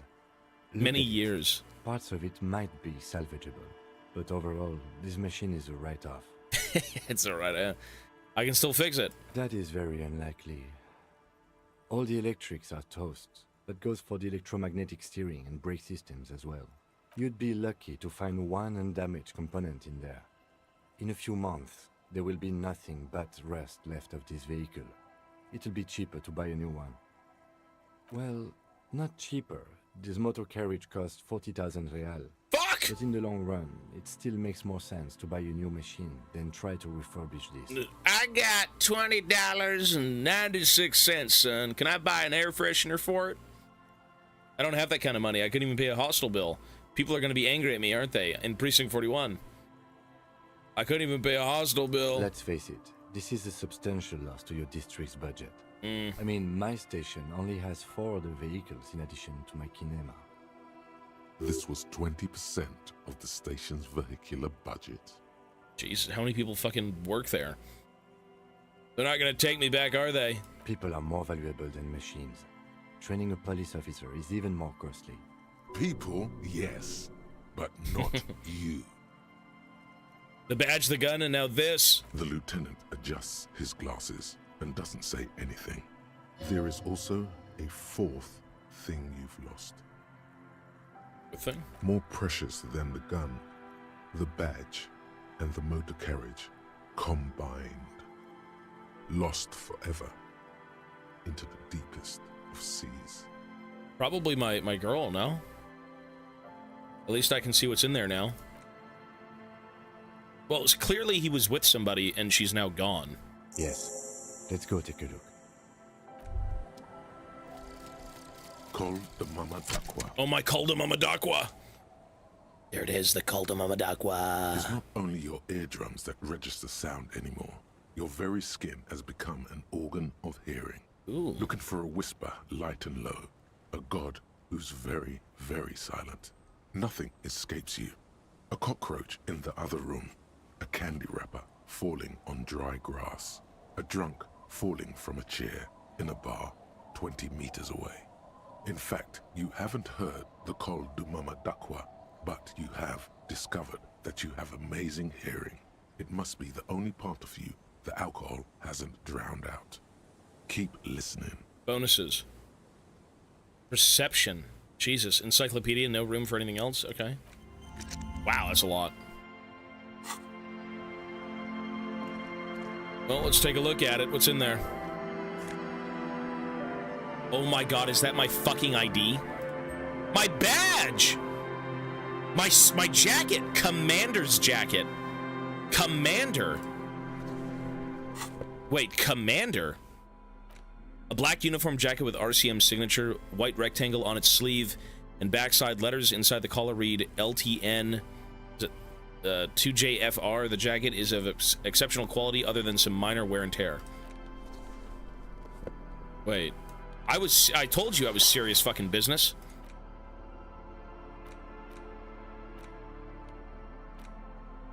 That's not me. That can't be me. Who the fuck is this guy? Who the fuck is it? This isn't even me. This ain't me.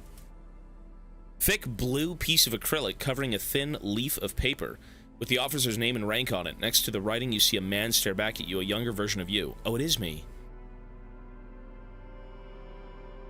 Already disintegrating inside, but still presentable on the outside. A police badge on which you see the photo of a man. You. Some seaweed is stuck to the back. I found my badge. At least something good came out of all this. Study my badge.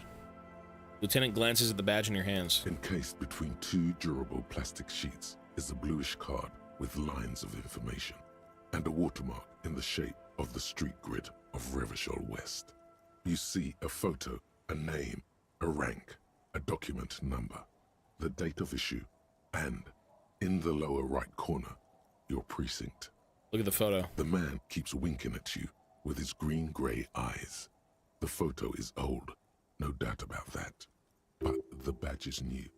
You used an old photo for a new badge. What? Why? Good choice. A newer photo would look different. Why would you do that? How old? 8, maybe 10 years. The guy in the picture is rather good looking. He's got a nice haircut and is distinctly lacking in massive sideburns. What do you think? His face is already contorted by the expression, although it looks less grotesque on him than it does on you now.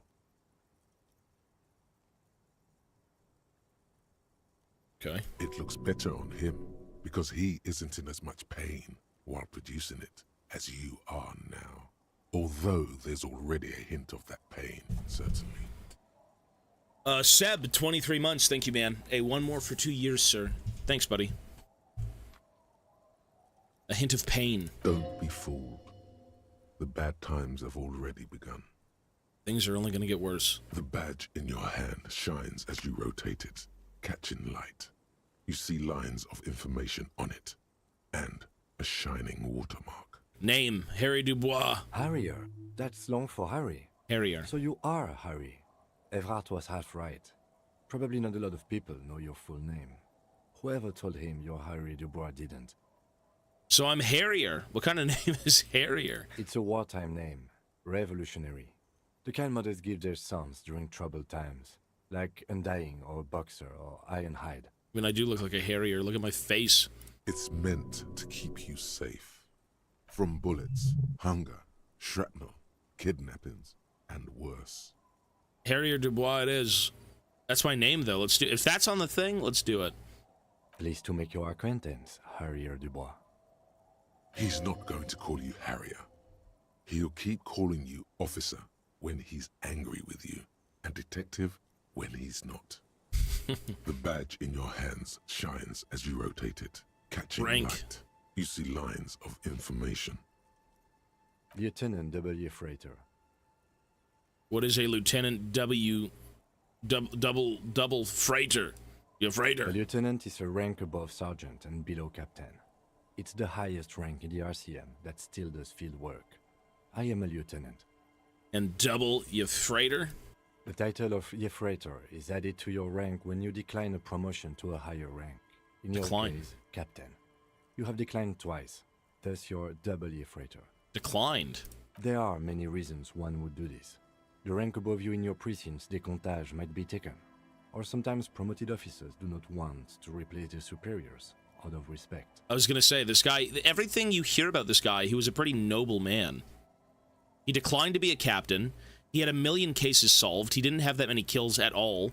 Clearly, he was a very competent man. He's done so much, and he's declined his rank twice. Something really went wrong in this guy's life, and it spiraled out of control, and he just crashed out. I don't know what it was exactly, but we're gonna find out. And sometimes they just prefer the type of police work available to their current rank. In your case, lieutenant. Heavy-duty case-solving machine. The decompagage. Decompagage is the hierarchical system employed by the Revachol Citizens Militia. It means counting down to 2s. Okay. The lowest rank is junior officer, usually teenagers. Then there are the patrol officers, then sergeants, lieutenants, and then a captain. That's basically it, except for a few kinks. What kinks? Kinks like satellite officers and the additionally a freighter rank I already explained. Mm-hmm. The long and short of it is, you're his superior.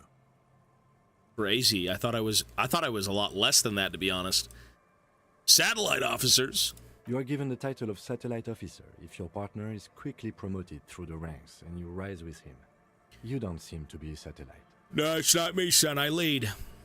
You've been putting up with all my bullshit because I'm your superior? No, I've been putting up with you because despite an unconventional approach, you are doing good police work. I think I am. I'm trying to get my life together, man. It's been a while. It matters more than driving your motor carriage into the sea. Whoops. And now we've even found your badge. Hey, I'm piecing my life back together. He trusts you, for now. Try not to spoil it. I thought my rank was drunk.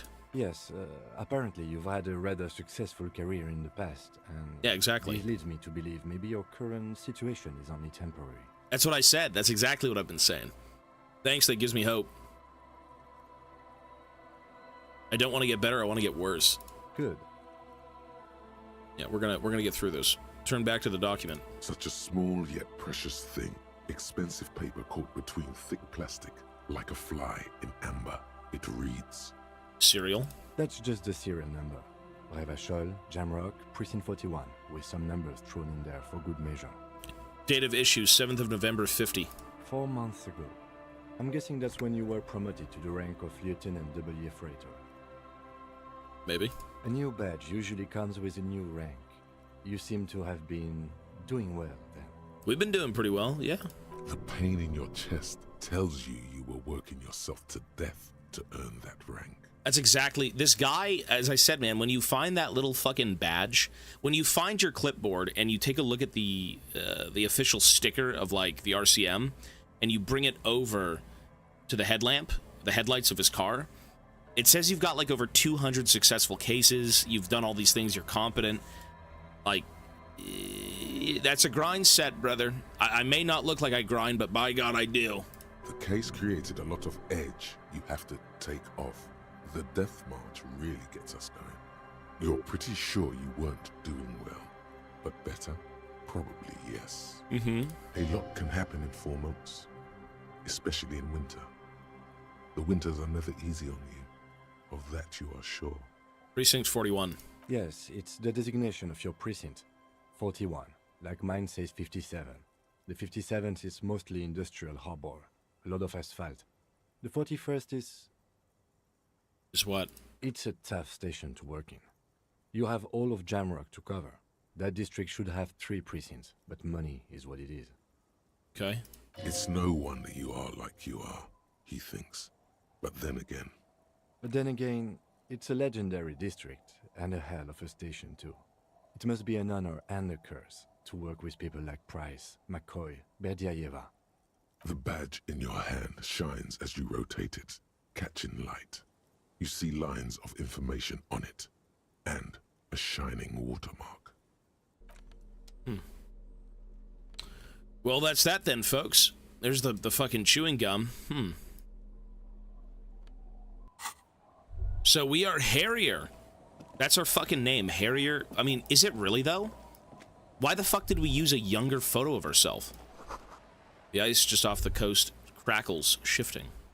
Why the fuck did we use a weird, like, ex-photo of ourselves? That's kind of strange, no? Footprints in the snow, they lead away from the accident. Wait, this is me. Is this not me? There's a boat tucked away underneath the tarpaulin cover. What is going on here?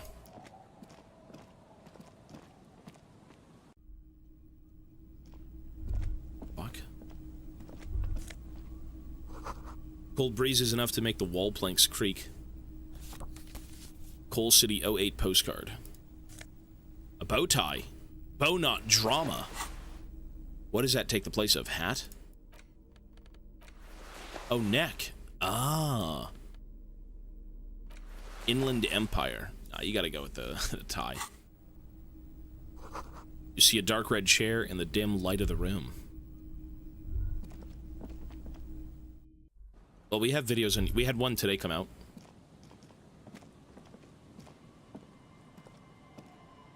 I think. Was it today or a few days ago, someone said this morning? Through the broken glass, dusty shelves, and a forgotten chair. Aye, it's the cook chair, laddie. You don't want to go in there, Kim. What do you think made me so fucked up they took me wife in there?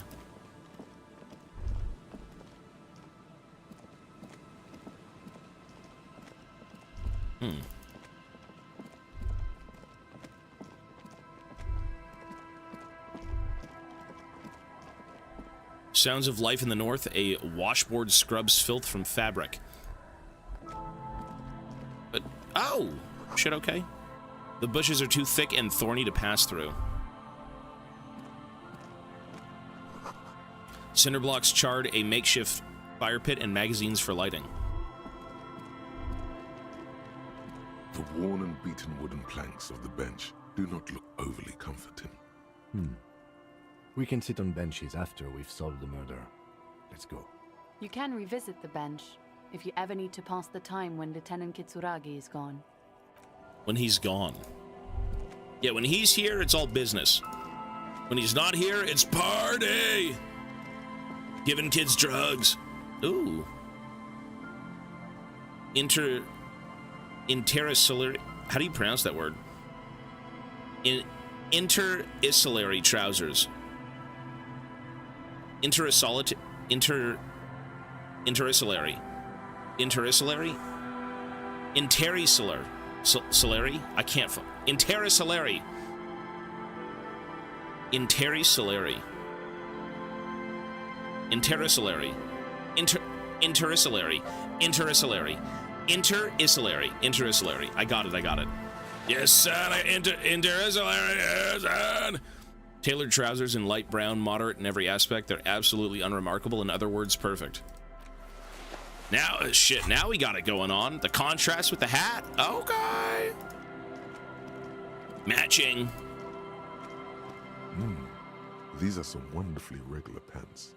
Not too tight, not too loose, moderate in every sense. You'll blend right in at some pleasant dinner party.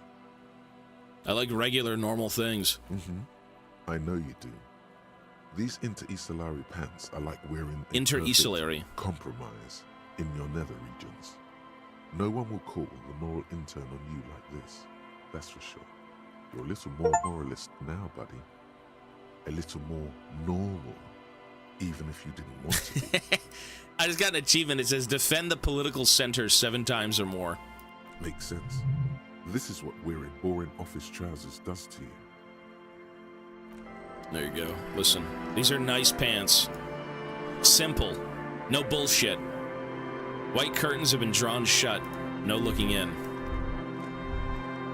Everyone's gonna be like, oh my god, this game made you choose a political side. You're so political. Now I know the true colors. It's like, buddy, I'm a detective. My job isn't politics. My job is getting down to brass tacks. Who killed the man? We are here on business. Politics is beyond me. If this was a game about ruling a town and politics had a big hand in that, then maybe we'd have a few things to say. But I'm not interested in your politics. I'm interested in facts and who killed this fucking man and Kim's the goat. That's what I want to know. The underside of the boat has recently been tarred. Ooh. The fisherman's shack.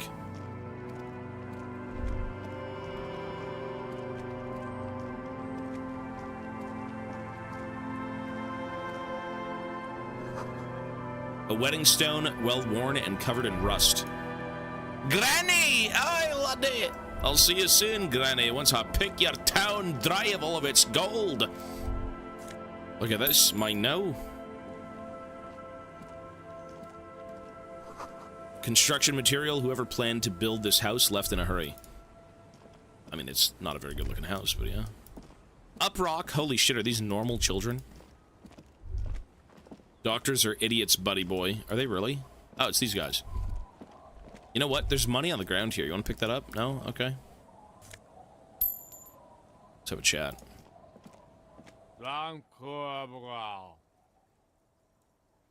Grumbles an unshaven man with a ruddy nose. He narrows his eyes at you as if in recognition, then turns his head away. The noxious odor emanating from the drunken man is strong and familiar. Don't you call her? Yeah! Don't call Abigail! I am the law. I'll call whoever I want. Don't tell me what to do. This is making me uncomfortable. Who's Abigail? Uh-huh. Abigail. Don't you fucking call Abigail. Abigail. Did he have a his stroke? Wife or girlfriend. Chances are she's gone. Calling her wouldn't make it any better. Or never thought you'd see such a thing in your life. But this guy's a little too drunk.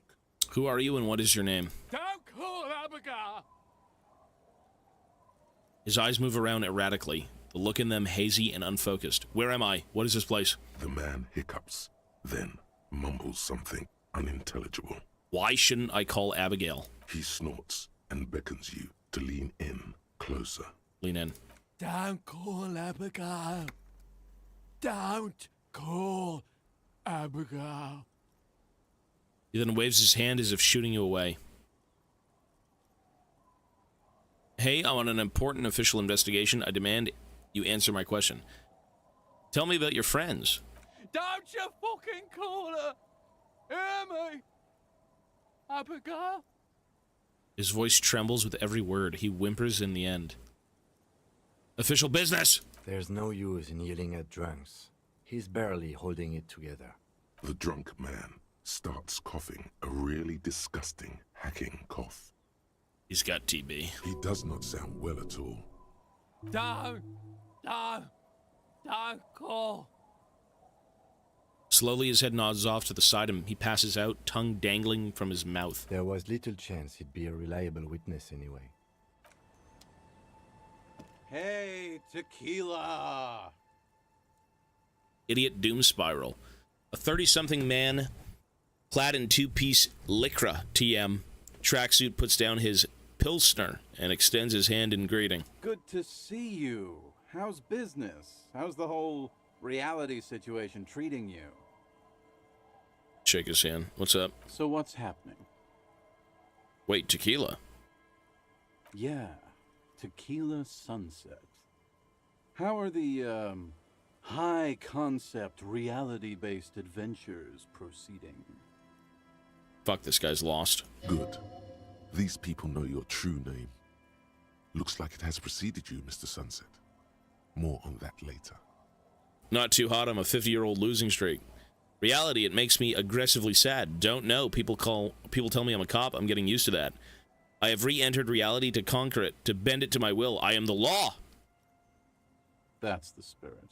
Yes, sir. I used to shape reality into my image a long time ago. Those days are over now. He looks at his shit-stained Lycra TM jacket with a grim expression. Sadly, things aren't going that well in Idiot Doom Spiral Land. Haven't found those keys yet, haven't won that great piece of ass back. No word from my business buddies. Yeah, he's lost everything. Takes a sip of his beer. This guy's your buddy. You feel it immediately. You belong to an organization, a fraternity of drunks. What do you guys do around here? We are saving the world. He looks at okay. Please don't call. Begs the man in the pipe. Okay, we're drinking. We're drinking alcohol. That's what we're doing. I tried to save the world once, a long time ago, with enterprise, creativity, and willpower. But that didn't work out. So now it's a pirate's life for me. Yar, hard son, I feel that, brother. Get out on the high seas and make a living for yourself, profiting off honest people. Yes, sir. Could you and your pals sign this document? What is Tequila Sunset? You keep saying it. It's you. You're Tequila Sunset. How do you know this? We've met before. Don't you remember? Wait. I was drunk, and I wandered over here, and these guys, I was talking to them. No. Aha. Do you want to know how Tequila Sunset came to be? Sure. Tequila Sunset. Something ominous there. For some reason, the name Tequila fills me with foreboding. Maybe I shouldn't learn what it means. Go ahead. Let me take a sip to moisten up my cords. Tequila Sunset rolled into Martinez last Friday. And by Tequila Sunset, I mean you. The man, the myth. Did we meet on Friday? Hey, let's not jump ahead of ourselves. This is your story. Stop interrupting. Takes a sip and continues. You got here on Friday to solve a case, hoping to be the early bird who gets the worm. And by the worm, I mean the buzz. Because as far as I know, all you did was get piss drunk. Word on the street is you went around the local hostel telling people that you're a police officer, and that it would be really fucked up if you shot yourself in the head, right in front of them. That's pretty high concept, if you ask me. Does that sound like something you'd do? Yeah, probably. The lieutenant's brow is furrowed. He's listening as casually as he can. What happened then? This doesn't sound like me at all. It was a late Saturday night when we, the Union of Moribund Alcoholics, were getting our drink on. Nothing remarkable about this. We get our drink on 24/7. Makes everything warm and glowy. I trust you know the feeling. One moment we hear the sound of a motor carriage revving up somewhere on the plaza, followed by a series of dings and bangs. This guy's telling this is the truth, man. This is what happened. Do you remember the sound of wood cracking? The billboard. Naturally, loud noises pique the interest of anybody owning a pair of ears. That's just the reality we're in. I want to get off this story train right now, naturally. Anyway, there was a brief silence. A gasp of silence, if you will. Followed by a real commotion. We heard the carriage careening towards the coast at top speed. Sounded like someone jumped the canal. We grabbed our brewskis and rushed to the jetty. Brewskis! Never underestimate the speed of an alcoholic. True. You should have seen me in the fucking hotel. What we saw was a sight to behold. A beat-up police carriage containing you. Right there on the beach. You revved the engine and screamed at the top of your lungs, "The time hath come!" Jesus. So, naturally, being the curious cat I am, I asked what time hath come. To which you replied, "The time hath come for Tequila Sunset, the end of all things." I think he was really just going to crash out. I think my guy lost something very near and dear to him, and he just gave up on life. Everything completely spiraled out of control. Probably the chick. I don't know. Oh God, what happened next?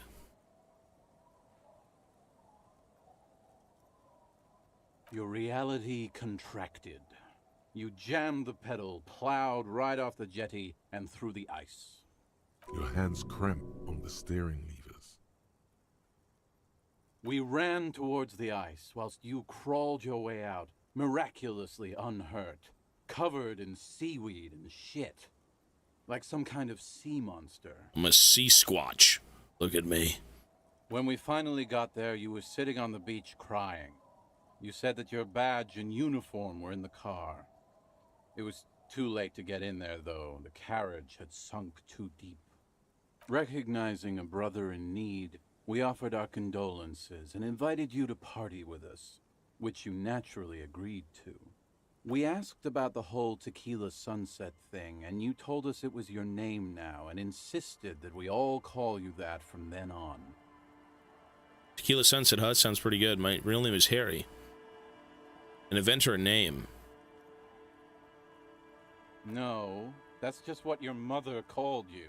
Your real name is Tequila Sunset. Just embrace it, brother. How long did we party for? Hours. It was an all-night drink-a-thon. Then, at some point, I think it was Sunday morning, you got belligerent and wanted to talk about Revacholian women. How they're beautiful and also whores and so on. How one of them fucked you real bad. After a short while, you crossed the event horizon, looked sullen, got up, and left without saying anything. Really? Wow. That's quite a story. Sorry, sir. You still listening, Kim? Whoops. Yeah. I bet Tequila's a fucking legend around the precinct. You must be proud to work with him. If you only knew. Did I tell you anything specific about this person that fucked me? You were pretty vague about it, but you kept saying you got fucked real hard, and that we've all been fucked too. As in, a woman fucked me, as in, like, my life. What if she cheated on me? And I lost the kids, and I lost the family. And I'm saying we all got fucked by life as well in some way. Not like actual getting fucked. You know what I mean? Please, don't open that door. No one's fucked me. I do the fucking around here. No, I did it, faggot. This guy's name's Rosemary. Abigail. Jesus, Abigail. It seemed pretty painful, to be honest with you.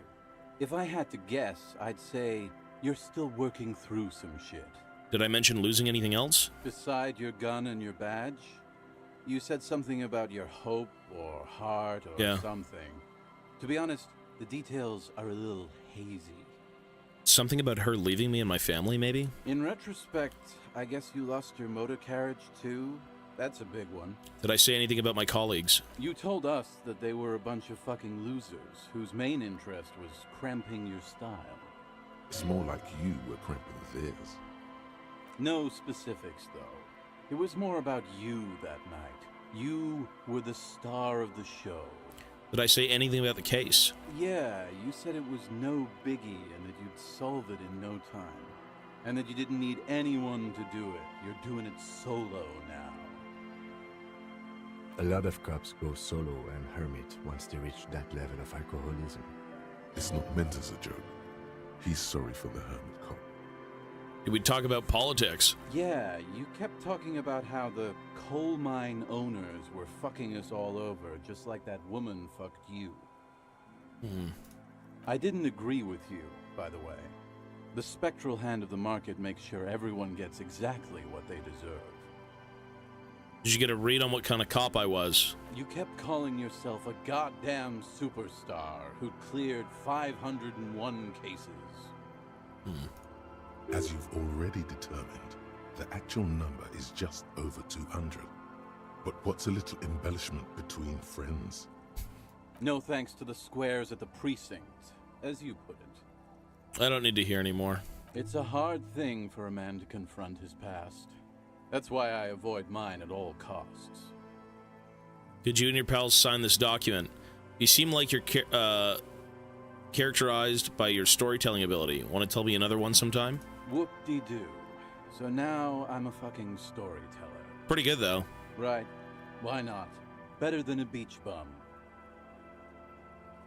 How did you become Idiot Doom Spiral? It depends, really. Are you willing to help me out? Why not? He helped me out. What he's been saying is fucking bombshell.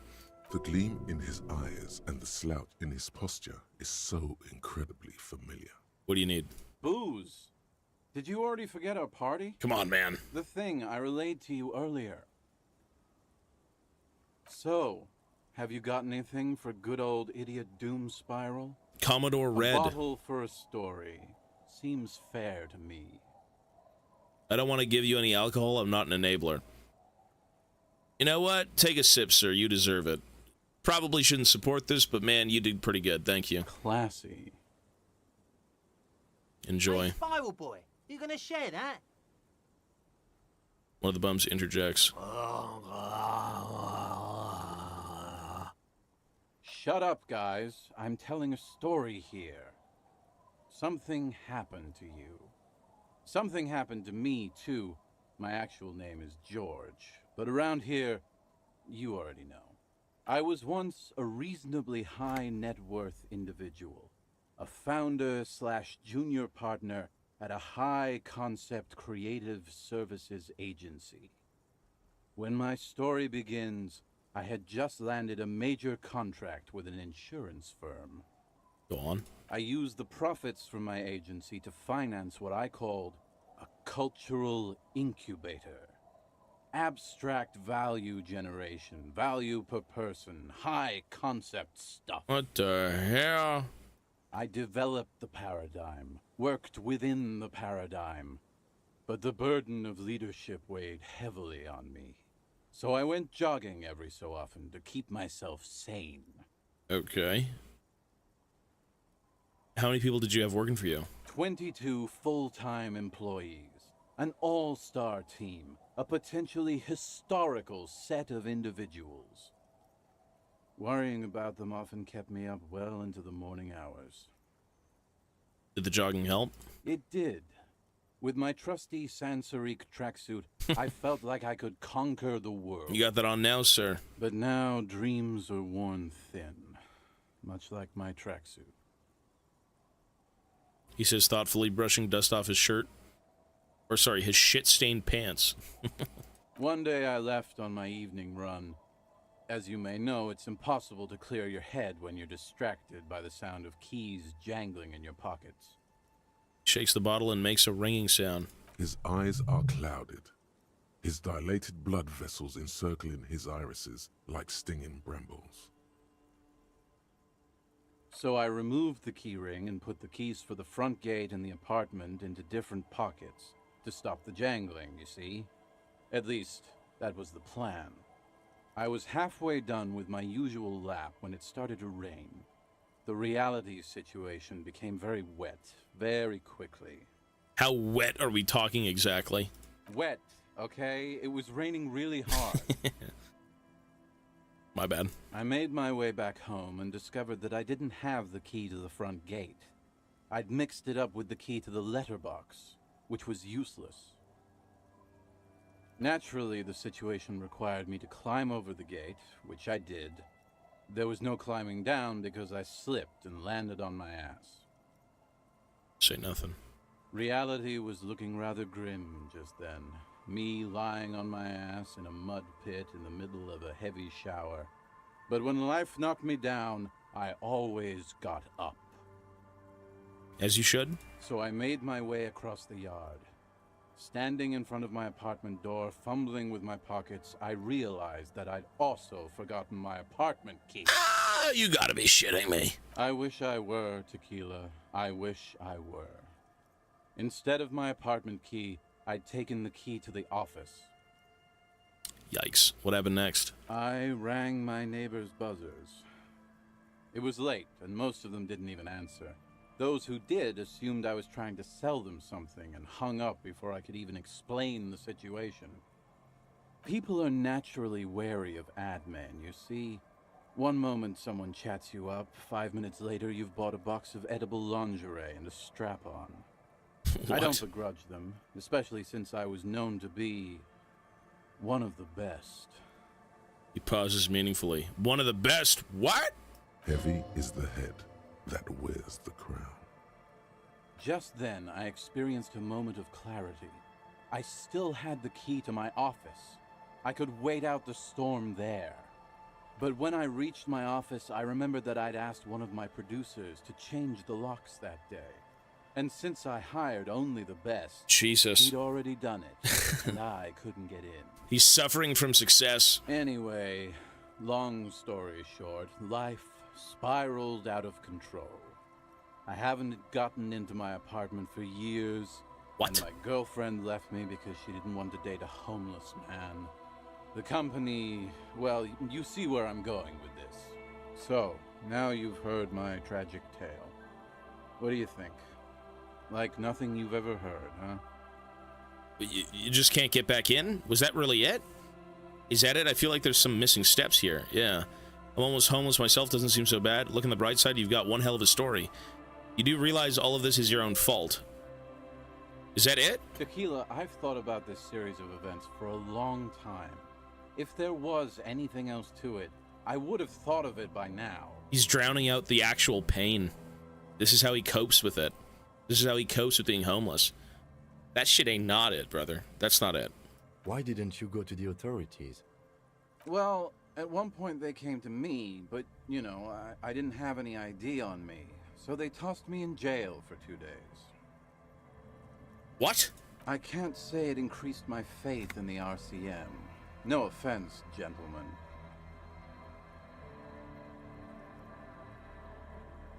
I literally can't believe it. I'm almost homeless myself, doesn't seem so bad. The hobo lifestyle definitely has some perks. Not having to pay rent, first and foremost. Not being responsible for 20 other people is nice, too. But that charm wears off pretty quickly. Before you know it, you're wearing a shit-stained tracksuit and spending your days picking tear. Could you and your pals sign this document? Why do you keep losing all your stuff? Good fucking question, Tequila.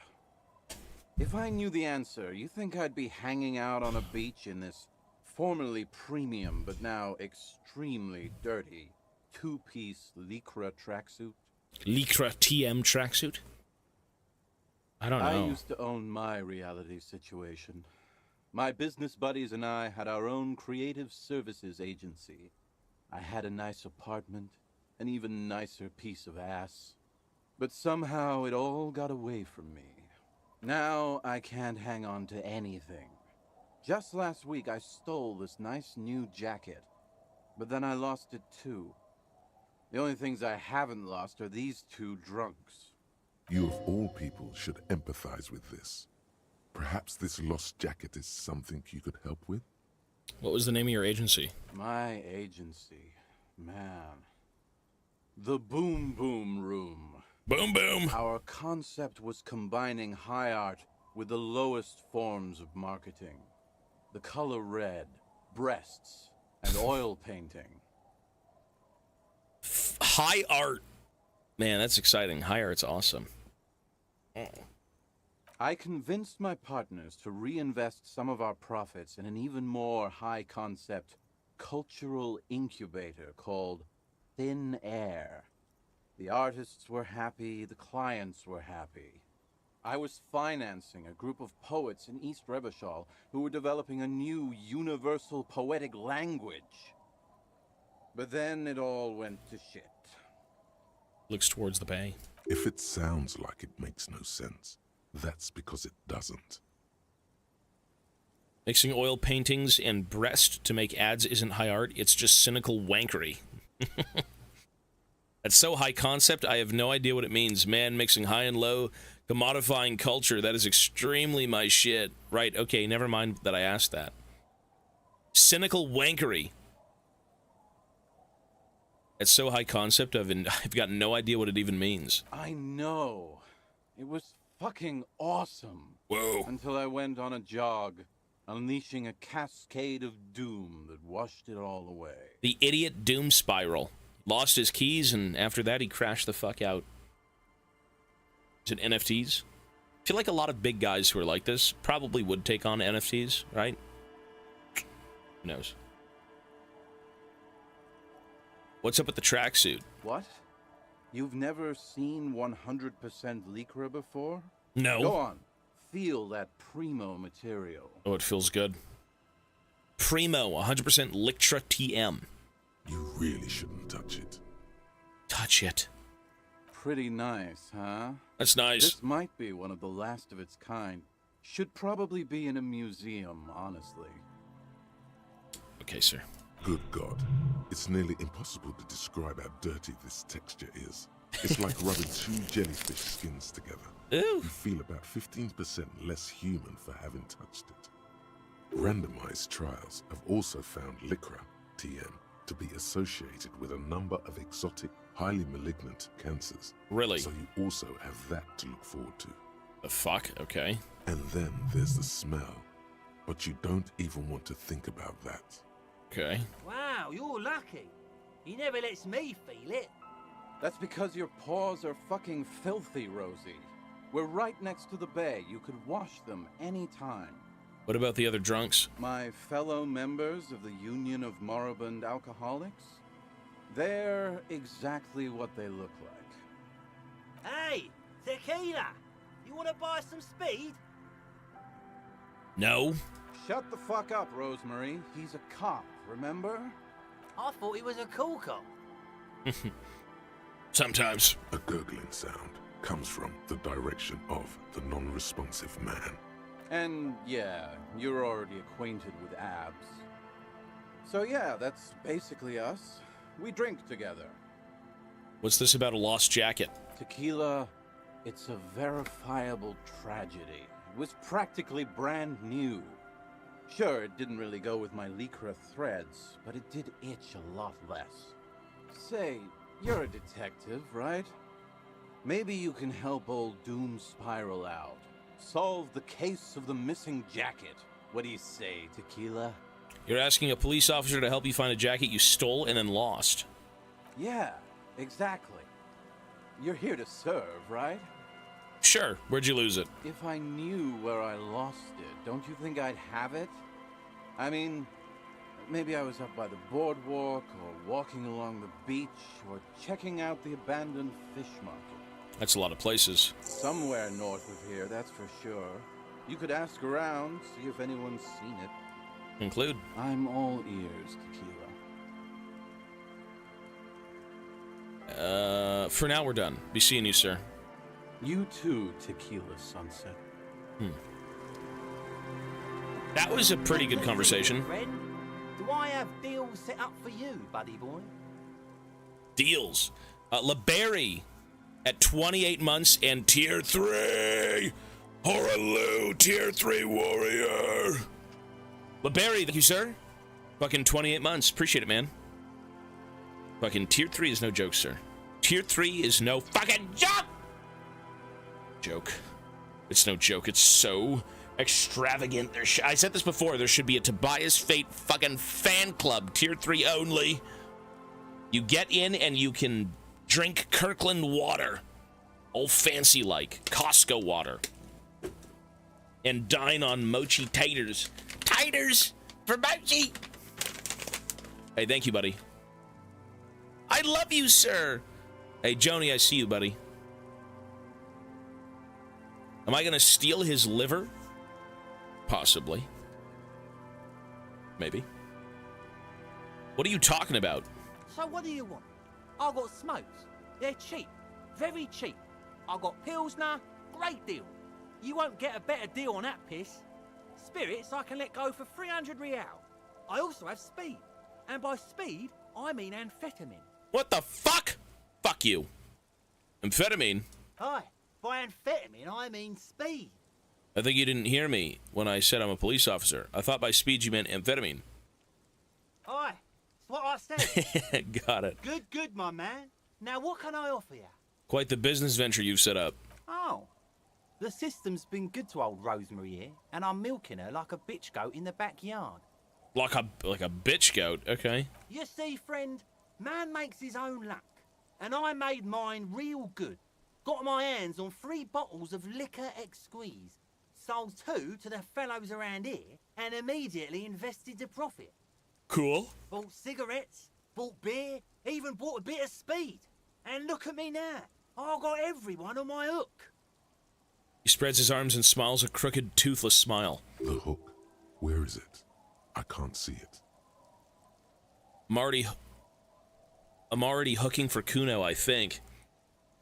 Looks like you're on your own hook, too. Impressive entrepreneurship. I approve. Sure. Mm-hmm. Hook 'em and cook 'em, huh? Yeah. You want to buy something? Let's keep it moving. Why does the bottle of spirits cost 300 real? See, friend, it's real valuable. Worth every real, if you catch my drift. Got it from a bit of a business venture. This voice actor sounds like Everart. And the guy at the Whirling in Rags, Gart. Nod, let him speak. No one can buy spirits for 300 real. That's crazy. You know, it's funny, actually.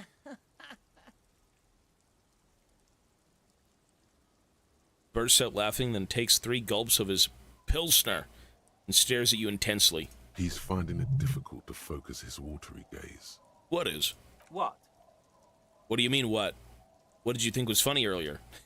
This guy, this guy. This guy. Conversation might bring a discount, no? Where did you get that bottle of spirits from? Oh, this is medicinal spirits. The good stuff. Got it from the doctor's office. I got one of those scientific ampoules a few months ago. Torpedo, they call it. It's supposed to keep a man from taking a drink. He spits a nasty yellow clot on the ground before you. Didn't Dinner! stop me for shit, that's for sure.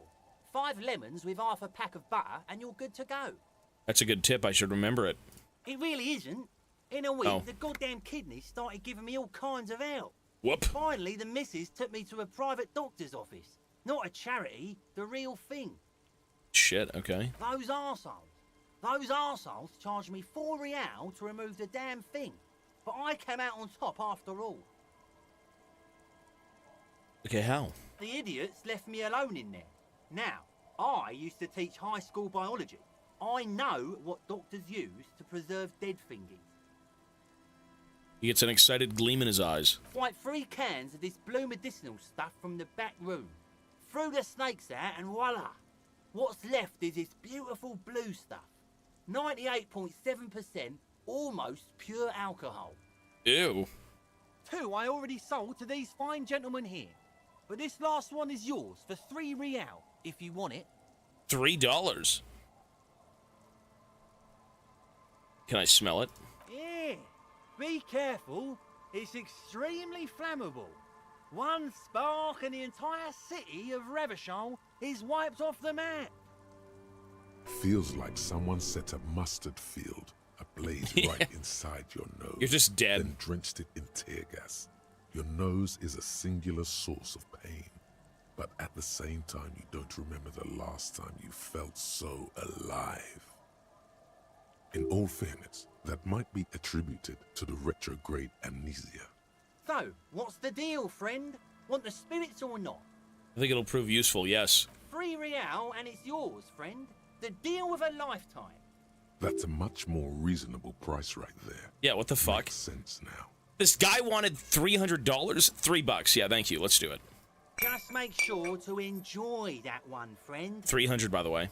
Son, you will not kill yourself with this. Not today. So we're going to store this as a sellable item. Go sell it at the pawn shop for a profit. Possibly, yeah. In the civilized world, it's a custom to tip the shopkeep, friend. But come back anyway. You just sold me something, now I owe you more money? Fuck off! You walk into any store these days, it's like, hello! Yes, you could buy a Timbit, and also tip me for grabbing it from the fucking dispensary. It's like, no. Give me the Timbit. Okay. Hey, these guys, that guy right there, hey, he's pretty, I have Timbits right now. He was pretty legit, man. I don't mind giving that guy something, or helping him out, maybe. All right, folks, I have to use the bathroom. 5-minute break. I am going to run some ads. I will be right back very quickly. BRB.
All right, we're here. We're back.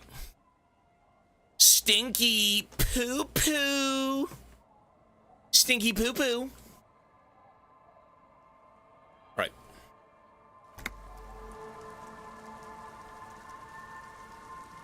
Stinky oh-doo-doo. Poo-poo doo-doo. Hey, I don't really want to do this out of order. Aduhai undang sarurang. She's a schizo. Money. Mm-hmm. The woman next to a bucket of clothes hums an odd melody. Her eyes are closed. Welcome to the fishing village. Please lean in closer. I have cataracts. Okay. If you can't see, then how did you know I was here? I still have a golden ear. Come, come. She beckons you towards her. Lean forward. Oh, welcome, police officer. We don't cause any trouble around here. And we don't want any trouble either. Fair enough. We are not here to cause any trouble, madame. What he said, we're cops. We don't cause trouble. We take care of trouble. We're cops. We're hellraisers. Click, click, bang, bang. No, you're not. I've seen you around here before. Folded. 12 years ago. You didn't raise any hell. You were quite helpful, actually. But still, in Martinez, you're considered an ill omen. Wait, I've been here before. What kind of ill omen are we talking about? I am an ill omen, all right. Proceed. No, not you personally. I meant the RCM. Some of the men got into a fight. One of them killed another. Locked himself in that woodshed over there. Jesus. Okay. He was brooding. Needed some help opening the door. You got it open for him. It took him to think about what he'd done in a more secluded place. She says it as if he was on some kind of spiritual retreat. Maybe he was. What kind of ill omen are we talking about? Oh, the usual. Dark tidings. Black hound. That's you, all right. A black hound licking your own heels. If I'm considered an ill omen, why hasn't anyone told me that? I am an ill omen, all right. You're not. No one around here considers us an ill omen. People would have told us. Maybe they are afraid. Why? Because you're an ill omen. But you're still welcome here. As long as men with guns aren't chasing you. And maybe even then. Because that's the kind of fishing village we've built. That's lovely, ma'am. I'm sorry there's not a lot of room to park the motor carriage. We don't need and to. And not a lot of houses. Or a lot of people. My kids are long gone. Searching for treasure. So are others. Ah, look at me ramble on. What brings you to us? Where could someone stay around here? Stay? Most people here are trying to leave. That said, if lodgings is what you're looking for, I've got a free room in the shack. Her soapy thumb points to the building behind her. Okay, how much is it? I won't charge you for it. Thank you. Take it as a gesture of goodwill from the village to the RCM. Thank you. You're just giving it to me? No one is using it, and God knows it's not much anyway. You can stay there. That's lovely, I will. I'm not sure if it's appropriate for the RCM to accept free accommodations. There's this guy, Gart, who makes me give him money every night just so I don't die out in the cold. That's exactly how they get ya. Fuck society. That's why we built our own cinder block houses on the seaside. So we don't have to give money to those crooks. We might not look like much, but they are ours. Why isn't anyone using the room? My kids grew up and left like they do. The house is long empty now. I live in the small side attachment. It's easier and cheaper to keep warm. One more time, I can just have the room. You got yourself a tenant. Get keys to your new home. What? Why the fuck would you want to stay in the whirling in rags? Yeah. Don't make an old woman regret opening her house to the police. Okay. The key appears from under her apron. She hands it to you. Well, if you are not in the hostel in the morning, I'll know where to find you. Here, in a shack. Hey, we're doing business though, Kim. He's a little relieved you're no longer in that room. Should he? This environment encourages one thing, and one thing only. Drinking. Well, this is part of the investigation. What is in this fishing village? Just us. It's barely a village anymore. We almost don't exist. What do you mean? This is pretty much a non-place. A gap. A blank spot on the map. Just a cluster of nameless shacks on a nameless street. There's got to be something here. Tell me, you witch, or I'll burn you on a stake! I mean, I'll cook meat. For the village. We'll all eat well.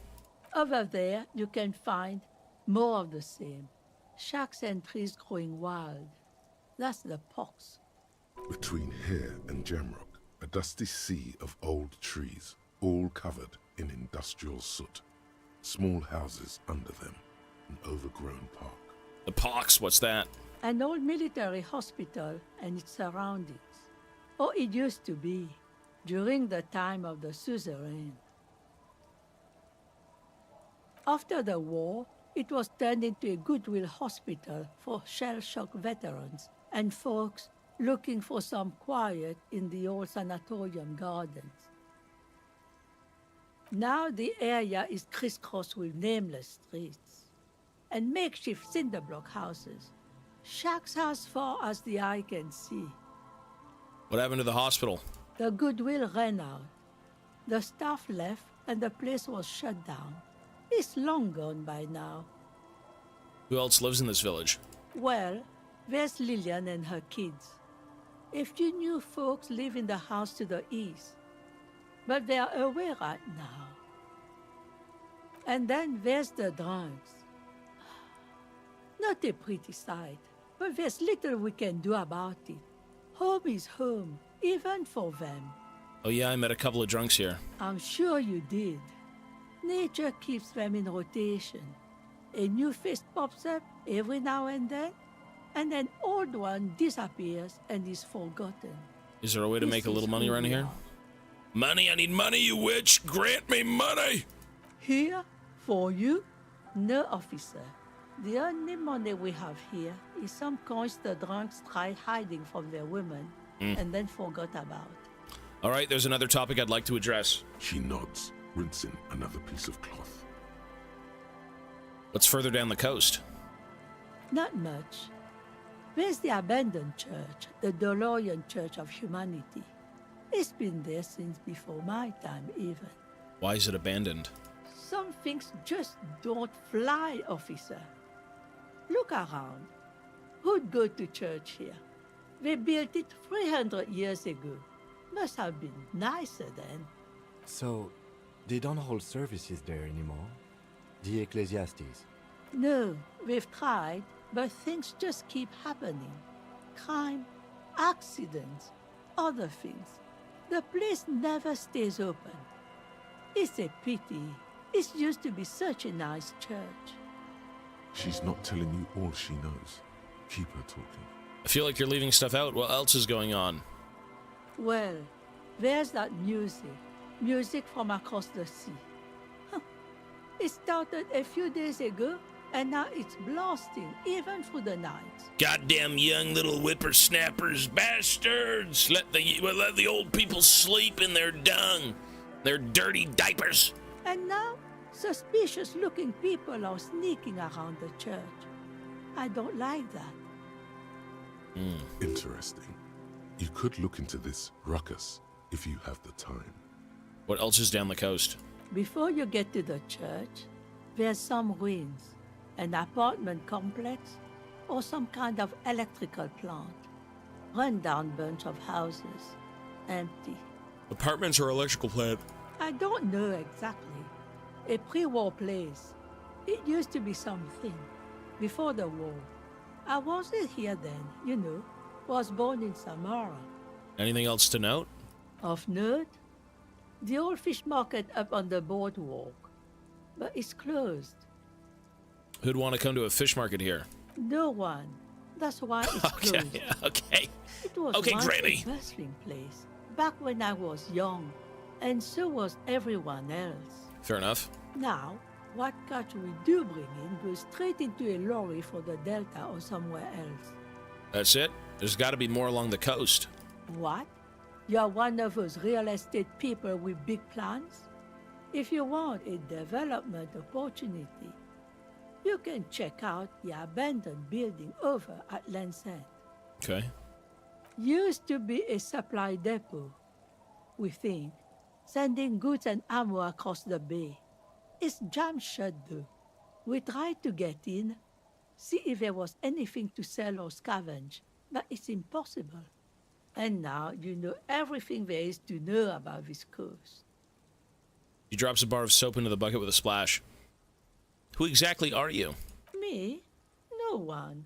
Just an old washerwoman. Mother called me Isabel, if that's what you're asking. And my married name is Sadie. Now it's your turn, Mr. Lieutenant W. Vader Harrier Dubois. Quite a handle you got there. Mm-hmm. So many titles. One of them double. I was asked to get your signature. Oh, this is one of the ladies we had to get the signature from. Do you know anything about a lost jacket? What do you want with a lost jacket? That's an excellent question, ma'am. There's honor in retrieving lost things. One of the drunks lost his, and I agreed to look for it. He probably pawned it for booze and then forgot about it. You know how drunk men are? Are you getting a reward for it at least? No. What? You're fetching someone's missing laundry free of charge? Do you not have anything better to do? If I find it along the way, we'll see. In fact, he does. Sorry, Kim. None of my business, either way. How you spend your hours is up to you. Well, if we find it along the way, that's when we'll pick it up. Anyhow, you might ask Lillian if she's seen anything lately. That girl's got a way of attracting lost and broken things. I can't get a signature from this woman. I can't. Goodbye, I'm off. Imagine getting a signature from this witch, even though you've literally just been offered a room and a place to stay. The door has seen better days. The layer of paint has started to peel off due to the salt and wind from the sea. Even the lock looks slightly rusted. Unlock the shack with the door. Unlock the shack door with the key. I'll wait outside to give you some time and privacy to check out your new living arrangement. But just so you know, after we are done with the day, I'll still be staying in the Whirling in Rags for the night. We'll meet in front of the shack in the morning. Sounds good, sir. The key turns with a satisfying click. You can enter the shack now. You can't see into the house from this angle. This looks nice. This looks way better than my room in the fucking Whirling in Rags, and it's free. You see the waves, the sea, and the church. Old science fiction magazines, books about birdwatching, and almanac from the 39. The floorboards creak under your step. This intricate heat engine hums quietly, giving you pleasant warmth. A brisk coastal wind still howls against the window of the shack. Occasionally, the waves crawl in under the foundation, producing a low hum.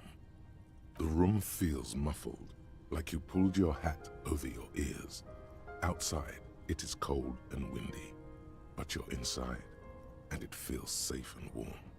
What is this place to you? A new hangout where I could silently sit, drink, and die while looking at the waves roll in. My forward base for coastal part of the operation. It's free. That's good enough. I could live here. Looks like this is my new home. Wonder where the old one went. It is my coastal operation, yeah. Overhead, you hear the forlorn shriek of seagulls. Far below the birds, a wooden boardwalk filled with abandoned stands, tables and benches, echoes from a long-lost time.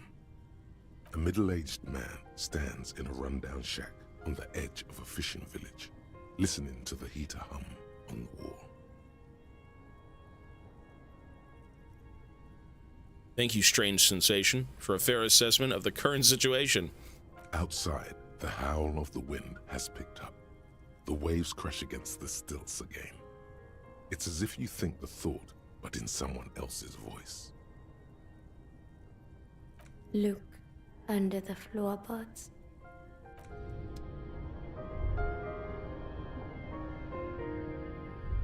Under the floorboards? What is that? Korojev jacket. An old mirror hangs on the wall. You see the reflection of your face in it, adorned with the expression. Not again, the expression.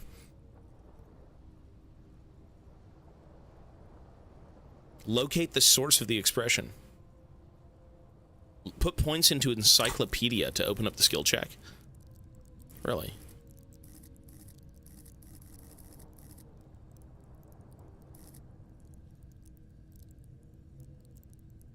Encyclopedia.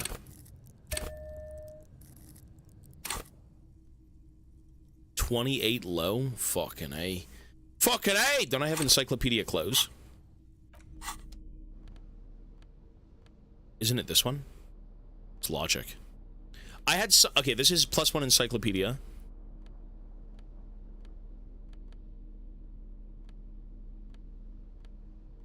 I think it was only one.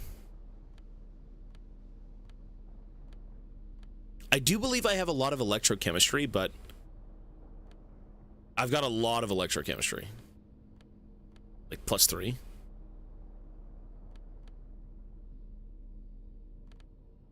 It's worth a shot, though. You never know. An old mirror hangs on the wall. You see the reflection of your face in it, adorned with the expression. Like the rest Worth of a try. It comes from a bad place, somewhere in the past. That's all you know for now. Let the mirror be for now. Okay.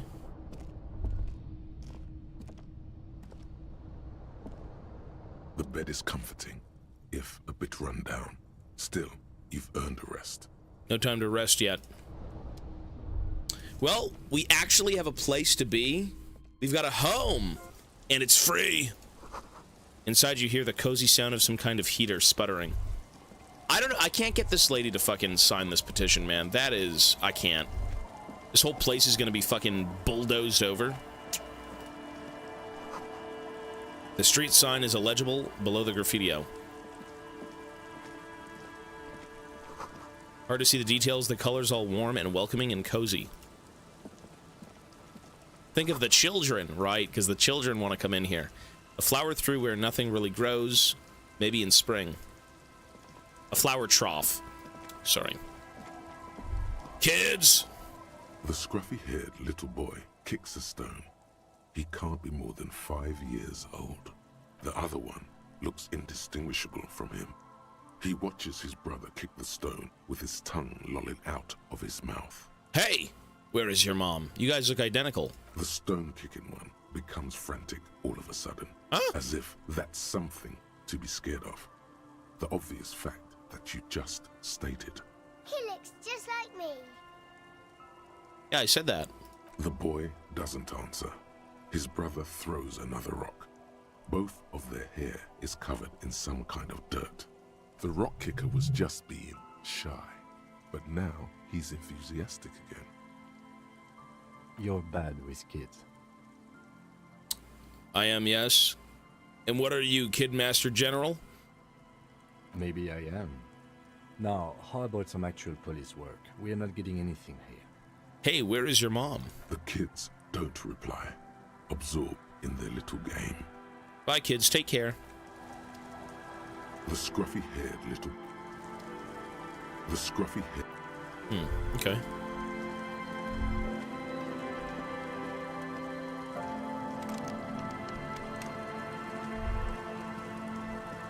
So we're trying to get the way of, or not the way, but the lay of the land. So we've got a place to stay. We've got a guy who had seen us when we first rolled into town, which was pretty interesting to hear. It feels safe and warm in here, like not like outside. Why am I just taking things? Okay. That's kind of weird. Hello, mister. A young girl, barely 4 or 5 years old, sits on the sofa. She is looking at you with frank curiosity. She clutches a small stuffed animal. Occasionally, she twirls it around. Where are your parents? My mom's outside, and I don't really know about my dad. Are the twins outside your brothers? Yes. They don't want to play with me. They're older and play outside. They look the same. Sometimes I can't tell them apart. They look identical, right? I said the same thing. They look identical. Is this the fucking voice actor for Annie? What's this? Show her the stuffed bird you took from the ceiling. It's a grouse. She yelps, smiling broadly. You might be able to get on Gart's good side if you replace the broken scooter you almost certainly broke. Yes, but what's it for? I don't know. Can I have it? I know someone who really likes stuffed birds. Sure. I mean, you already took it. I don't like it anyway. What's the angry. What's the thing you're holding? It's Lammy. He's my friend. Sort of. Like... She holds the fuzzy beast up to demonstrate. Lambie is a stuffed lamb that, admittedly, has seen better days. One of the eye buttons is missing, and the fur is tattered in several parts. Lammy looks like he's falling apart. Lammy looks soft. Oh, okay. Well, pleased to meet you, Lammy. Lammy usually doesn't like strangers. But you're also fuzzy, like Lammy. Okay. Goodbye. Bye! I feel, shouldn't you not talk to strangers and have them barge into your home? Industrial coal pellets burn with an orange glow. I think that was horrifying. Imagine seeing two people just walk in. Where's your parents? Jesus, okay.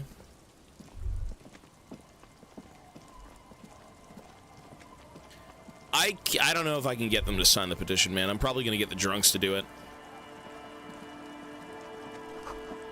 A little black swallow circles above you. You hear it chirp. What's this?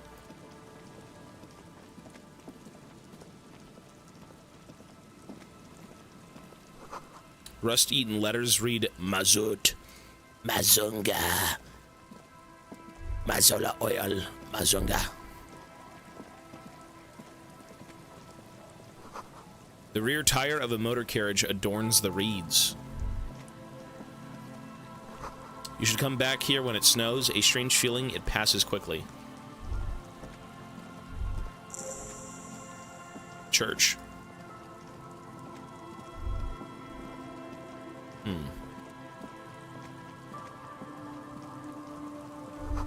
A dead phone, a smashed receiver, like someone hung up too hard.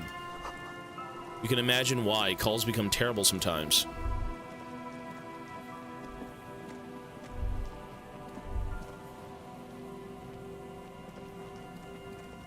A metal payphone under a yellow plastic dome. You could use it to call someone, unless you're out of change. Pick up the handset. You hear the tone.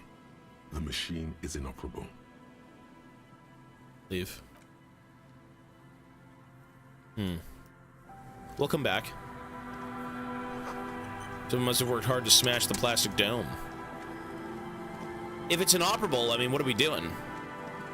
Like, are we that much of a schizo? Someone has left an unidentifiable article of clothing on this railing. It smells really bad. Could it be the one that the guy was missing? It's streaked with dried seagull shit and tangled with pieces of seaweed. A dangling arm suggests that there might be a jacket beneath the crust of filth. It seems likely that it was left in the surf until someone laid it out on this fence to dry out. Unfortunately, that just seems to have stiffened it into a shapeless mass. Please tell me you're not taking that with you. I think this is the jacket the idiot Doomspire guy wanted me to find. I'm sure he'll be thrilled to have it returned. Of course. Buzz, the electricity flows through the wires with audible power. Filthy jacket. Maybe that's it, though. The filthy rag has been at the mercy of the elements for quite some time. It's streaked with seagull shit and abnormally stiff from God knows what natural processes. You can't tell what brand it is. I think it's it. You could try it. Well, didn't it say inoperable? A makeshift roof, vagrants have tried to make the boardwalk habitable. I thought it said inoperable. The tarp will keep out neither rain nor snow nor wind.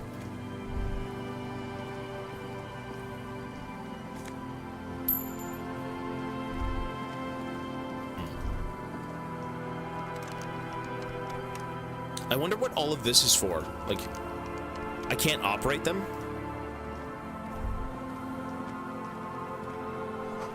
A coin-operated weighing machine. Hasn't been used for a decade. Ooh. Actually. Mega Beano's prescription lenses. Holy fucking nerd.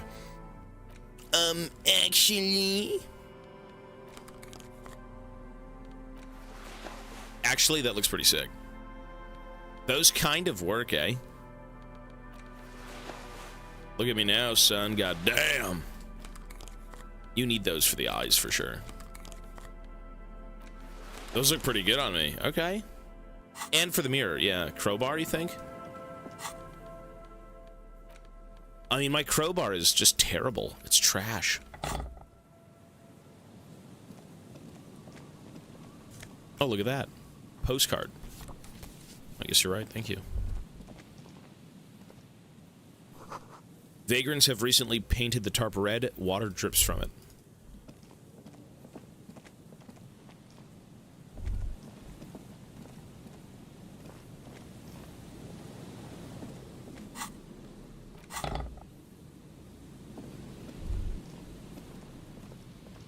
Room service.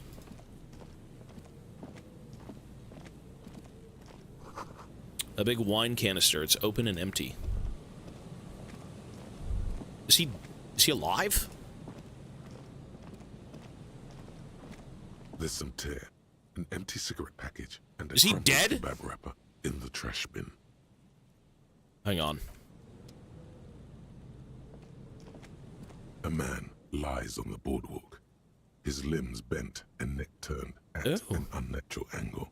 Right next to him is an empty bottle of spirits. In his cramped hand, a chewing gum wrapper. Wait, a chewing gum wrapper. I had chewing gum.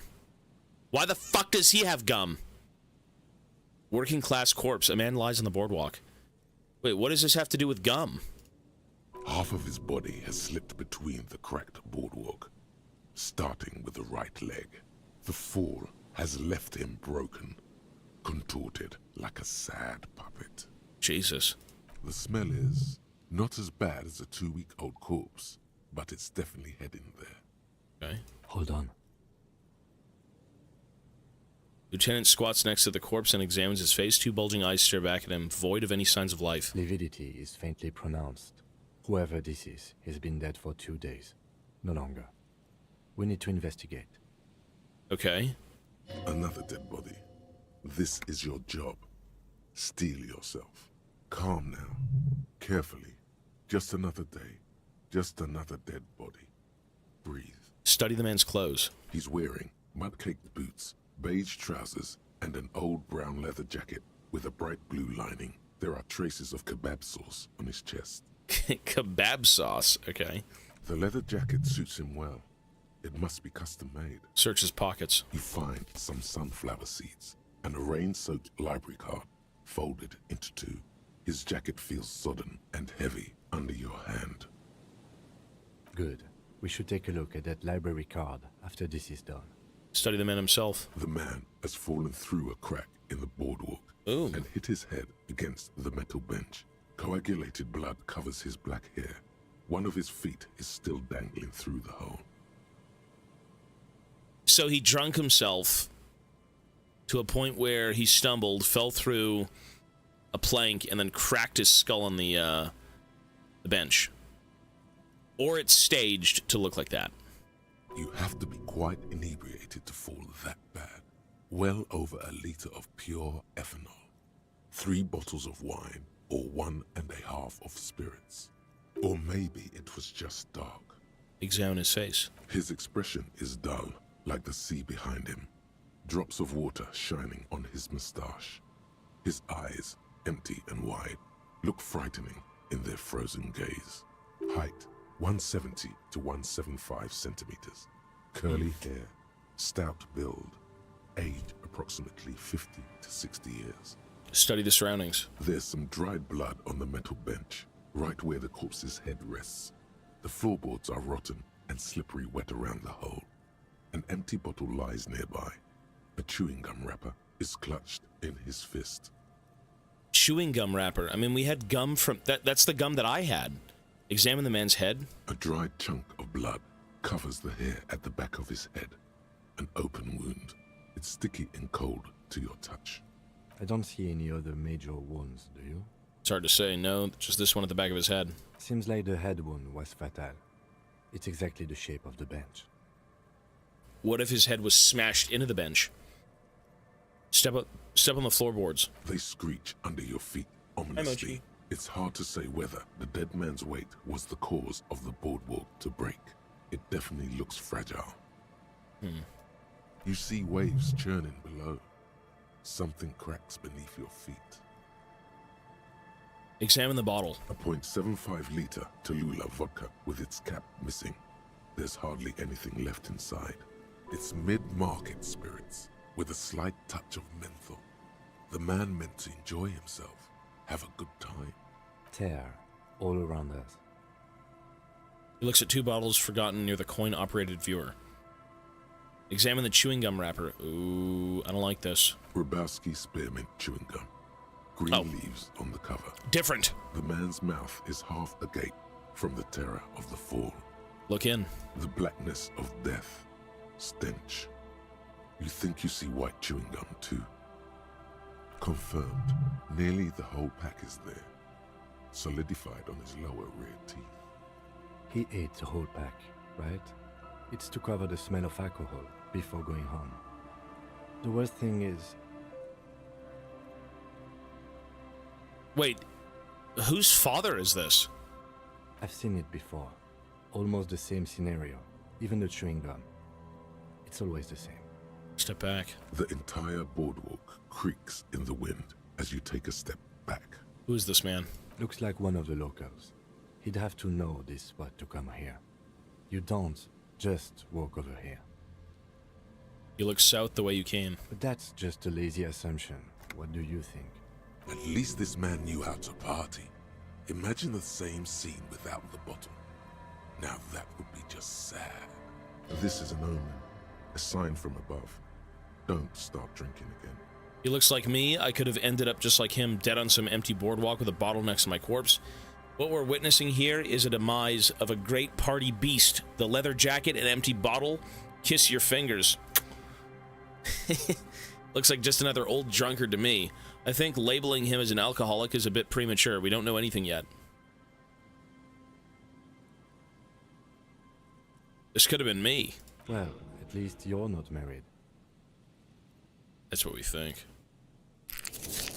I'm gonna say we're guessing a little bit too early, though. Or, what if you are? Yeah, exactly. But let's try to not run ahead. For now, all we know is that he's an unidentified middle-aged man found dead on the Martinez boardwalk. What I've realized with this game is nothing as it seems. Or nothing is as it seems. Question everything, and if you think you know the answer, stick your fingers in the man's mouth and feel around his fucking brain for a bullet. And then you'll have your answers. Nothing is as it seems. To me, this could be staged. For all we know. What do you think happened here? Death by misadventure. He slipped and fell through the boardwalk. A truly unfortunate accident. If it wouldn't have been for that bench, he'd be alive. That's what we think. Why are you running away from me, little buddy? Could it be related to the lynching? No, I don't see anything that points in that direction. For now, let's treat this case as a simple, albeit sad, accident, unrelated to the murder case. Well, so the lynching behind the whirling in rags, the whole reason we're in this predicament, we're in this case, is someone was hung out back. And it was our job to get him down and to look into why he was killed, how he was killed, blah, blah, blah. And at first glance, you could say, oh, he was grabbed and hung. I said, that doesn't really make sense. You see the footprints, you don't see a sign of a struggle. It looks like one guy was brought in, and, you know, you hear other people talk about, oh, I didn't hear anything, yada, yada, yada. And you get a skill check, and you can put your fingers in the guy's mouth and go into his brain cavity, and you're like, wait, there's a bullet in his brain. And you can miss that too if you fail the skill check. If you fail the skill check, you won't even know. So that was kind of the kicker. It's like, well, the guy got hung. How'd he get hung? Who knows? But wait, he wasn't hung. He got shot in the fucking dome, and then he was hanged as a sign, as like a message, right? Like, this is our town. Don't fuck with us. So, I don't know. I'm assuming things aren't as it seems, right? Everything on the surface is as it is. A man's dead. He's hung. He fell through the floorboards of an old boardwalk. I'm not really buying it. I'm an investigator. It's never as it seems. Right? This could be staged for all I know. The first one was staged. Yes, but what if there's a killer on the loose? 2 suspicious deaths in such a short time frame. We should consider the possibility that we're dealing with a sequence killer here. Maybe. A sequence killer? There's nothing that connects those 2 bodies. This is a completely different case. An accident. Okay. What if all of this is staged? Yeah. He could have seen something that night in the yard. What if he witnessed something? All this could be staged. We don't know the exact cause of death. Someone could have pushed him from behind with an intention to kill. It's possible, but let's take it step by step. We still haven't identified the man. Do you think he was drunk? Oh, yes. What about the alcohol poisoning? Liver failure? Some symptoms of acute alcohol poisoning could have definitely played a role here. Severe confusion, respiratory depression, unpredictable behavior. But I think that death arrived through head trauma, not liver failure. What about the kebab? He's got the kebab sauce. He was meat, and he's like, I want some sauce on my meat. And now he's dead. What about it? The deceased ate some kebab. It's probably from a nearby place, maybe in the parks. Maybe. Sometimes a kebab is just a kebab. Someone should be held responsible for this broken boardwalk. It's dangerous. They'll seal this place off after the news reaches the coalition officials. I doubt that they have enough resources to actually repair the boardwalk.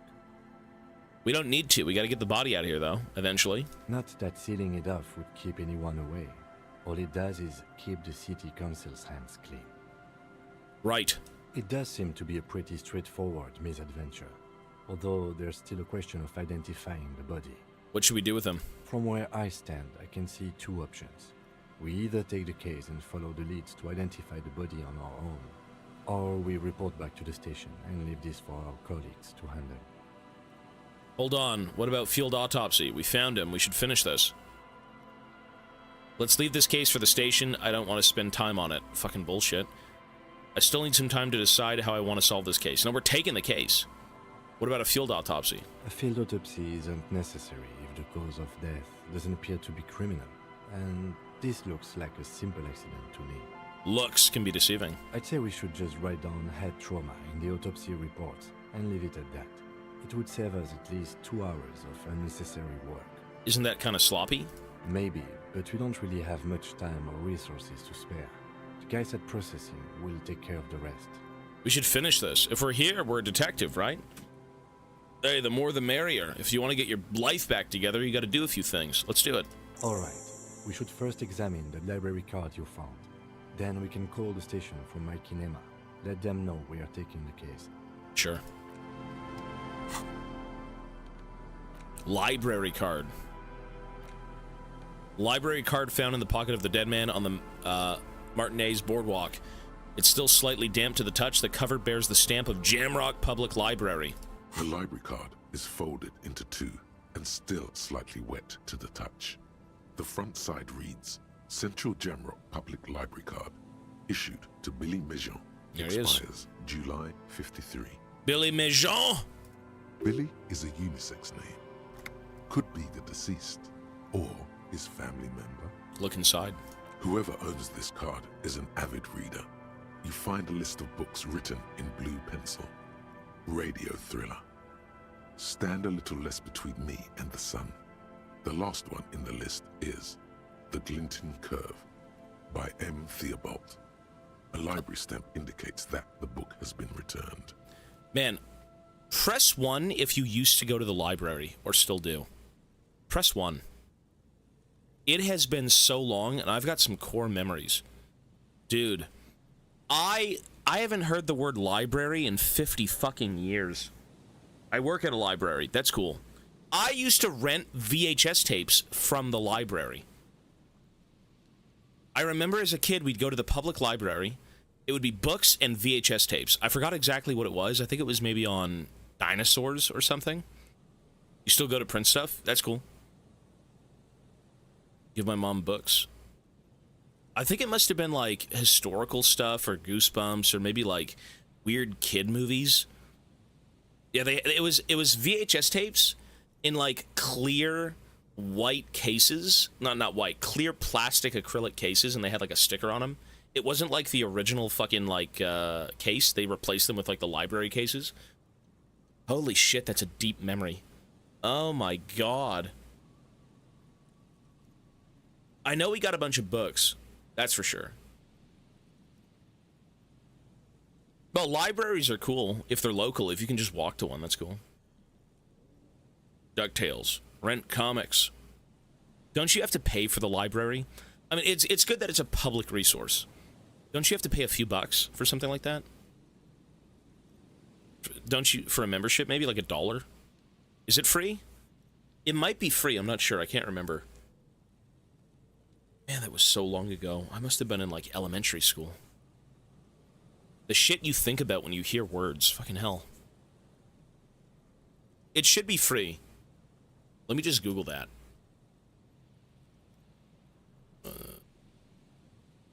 One sec. Is library free in Canada? Yes, libraries in Canada are generally free to accept for residents. Okay, that's cool.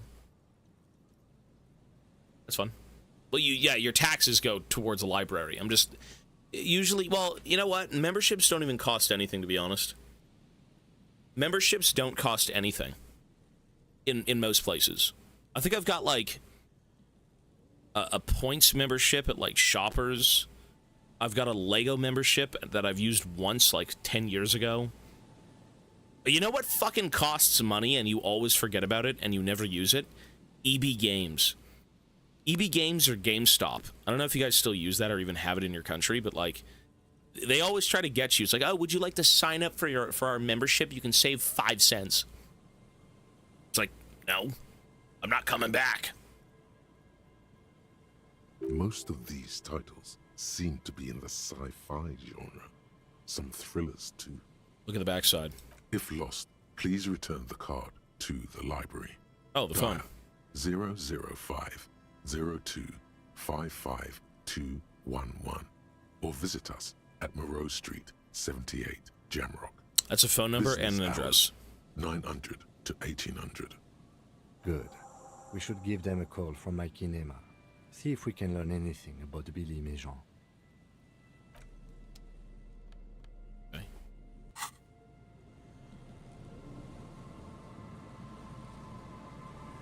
Has costs. They might have been a few bucks way back when. I mean, gym memberships you have to pay for. Yeah, you do get, okay, well, water, social, what would you call it? Services, public services. The library that I went to was more so internet and books and printing. When it comes to getting water and stuff like that, I mean, I guess they had like sippy places. You go get a drink, but okay. This coin-operated viewer has been out of order for years. I feel like books are soon to be... There's some tear. an empty cigarette package, and a crumpled kebab wrapper in the trash bin. As much as I want to say books are amazing and everyone should read at least something, I feel like they're going to get phased out in a little while. Like, what kind of children want to read books? And what kind of children growing up in today's times, when they age, will want to read books? You know? Everything is pretty online these days. Everything is kind of convenient. You get a Kindle, you have your iPad, you've got your phone, you've got resources on PCs. You know, books are like the absolute cheapest form of that stuff. But it still is kind of an archaic... Yeah, I don't know. It's counterculture. It just depends on how the kids grew up. If your parents are pretty big into that stuff, it's pretty easy for you to kind of just get on with it, but it just depends on the content. I like having books, but I can't bring my ass to read them. You got to make time. An hour is a long time for a book. You can get through a bunch of pages. Well, because all that stuff got replaced with gaming. That's why. Comic books, people still read comics, but do kids? Way back when we read comics, you know, early 2000s, 90s, whatever, technology wasn't so advanced. It was their way of having fun. It was their entertainment. You know, back then it was like Marvel comics and yada, yada, yada. Now it's just like PC games. It's all fun. It's all different. It's not for everyone, but, you know, times change, right? Going from the radio to, like, watching TV these days, it's... Put a manga next to your... Well, people actually read mangas. That's one thing for sure. In terms of, like, standard comics and books, it's still very popular, I'm sure, but... I don't know. I feel like a lot of people have to, like, kind of grow up on that stuff a little bit. Audiobooks are good, too. Emotional support. Zomboid, I've played a little bit of it, but not too much. I've got... You know you're old when you press 1 if you've got a magazine in your bathroom. Audiobooks, I would say they're a little bit more advanced. I mean, they've had audio dramas and stuff like that forever. You don't have magazines? I've got magazines in my bathroom. Yeah. A few years ago, I ended up purchasing a magazine holder. And I'm like, my fucking old ass needs some magazines. And so I put a bunch of, like, White Dwarf magazines for Warhammer into it. It's fun to just flip through. I mean, you put really old magazines in there that just will get run down with, like, moisture and stuff like that because it's a bathroom. I don't know. Every time I hear about magazines, I'm like, dude, this has got to be Hank Schrader's bathroom. Or Heisenberg's bathroom with Hank Schrader in it. Examine the tear. 2 empty bottles of Tallulah vodka and a can of black potent porter is all you find. No, there's more in there. Livis strawberry liquor, plus some Pilsner bottles too. Better not pick them up. They seem unhygienic. A tragedy. The lieutenant looks in the can, eyes watering from the smell. He shakes his head with genuine sadness. Examine the cigarette package. Whoever tossed it here was a heavy smoker. The brand name reads Red Astra. Red Astra is the black market version of Astra cigarettes, known for their high tar content. Examine the kebab wrapper. You see traces of mayonnaise and ketchup on it, as well as a tomato wedge. The wrapper reads Shish Kebab Revachol. It's hard to concentrate in the smell. The sea air brings some relief. So this guy had a beer, had a kebab, and seemingly just killed himself on accident. Fell through the floorboards, cracked his skull on the bench. Done. Seemingly. Ton of Crap is a fantastic book for a toilet. Or toilet equipment. Moonshine probably smells like tasty fermentation.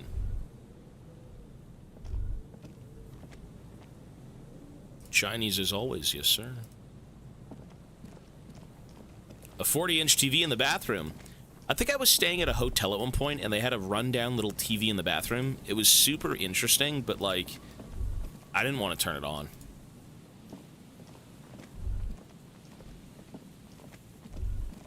That's a bit too fancy. Is that right, Kim? Is that too fancy?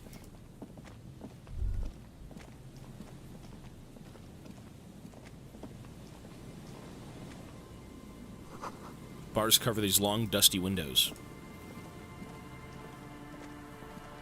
People! What are you looking at? Feld Electrical. Gentlemen? Mikhail noticed the windows, especially with how there are no windows on the south side. This was to deal with. A blond man stands next to his son, pointing to weather-worn ruins. He sees you approaching and smiles. You officers, come to investigate the historic subtext of West Martinez? I'm Tran Heilostam. You must be Kim Kituragi, right? I was just telling my son about this building. Not a lot of people realize the historic significance here. Very rich in hypertext. Okay. Nice to meet you. Hold on, hypertext. Yes, hypertext. Young Carp and the collection of cultural hyperlinks. The fuck does that mean? He's just making up fancy words. This doesn't mean anything.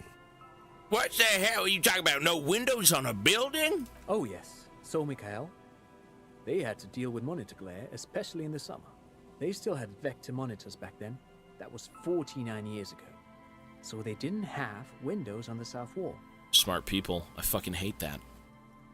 You and Kim know each other? No, I can't say that we've met before, but I've heard of Kim, of course. Mikhail, say hi to the officers. He rests his hand on the boy's shoulder. The child stays hidden behind the hem of his father's coat, clutching to his warm, themed coloring book, his worm. Mikhail's a little tired today. We spent all night trying to run Orbis on his radio computer. Have you heard of it? It's a programming language used in Grad. Quite tricky, but he wanted to play this Grad-made adventure program. We've been getting really into Worms lately. The Worms! The adventure program in the Worms! What a very good technological advancement. The man speaks in the artificial cadence of a professor, or someone who's been on too many radio shows. But I assume you're not here for giant worms when there are so many real things to see. Just as I was telling Mikhail before, this is where the Coalition landed in 08. We could be standing on what is the most interesting landmark in Revachol West. Okay. He points to the building again. This man is your half-brother. You feel it. But why? Well, get a load of this guy. He really enjoys his trivia. The Orbis programming language was named after its inventor, Victor Orbis, a cybernetician from Grad. They run Vox in the Occidental countries. What's so fascinating about an empty old building? You look like someone who has money. Do you have any money? Great, thanks for all the interesting information. Aha, but it's not just any empty old building. What's interesting about this? He raises his hands to his eyes, springtime sun warming his handsome face. All four of you turn to admire the mural before you. What not a lot of people know is this used to be the R&D department of Feld Electrical. And Feld, which now sells ink cartridges mostly, was once a top dog in the turn-of-the-century cybernetics boom. I have a printer that I use once every 3 years, and I got it from Shaq. Shaq printer. It doesn't use that much ink. Look at the building looming over you. I don't think I've ever heard of this Feld Electrical. It looks old and weathered, with seagulls picking apart its stone and metal carcass. Bushy undergrowth has taken hold of the collapsed rooftop. Some kind of bird has set up a nest on a broken windowsill. Yeah, what is Feld Electrical? That's not surprising. Only a vestigial ink cartridge and ferrotape manufacturer remains. Mm-hmm. He adjusts his suit jacket. They started out as a midway electronics outfit in Königstein 2 centuries ago. After an aggressive move to Revachol, Feld became a global player in the emerging personal electronics market of the pre-revolutionary era. Okay. Still, Tricentennial was beating them in business machines. But Feld had an ace up their sleeve. Or should I say, they were developing an ace up their sleeve? I'm mixing my metaphors here. Is your kid gonna remember any of this? Your father's a freak, kid. Is this even your father? What was that ace? It was here in Martinez, possibly in this very building, that they developed prototypes for a tape computer. Jesus, not a tape computer. Mm-hmm. An elegant folding mechanism of rollers and ferrotape ribbons, portable enough to be a take-it-home solution. Revolutionizing business machines, possibly even bring them to the average consumer. That is impressive. I remember those shit boxes we used to have.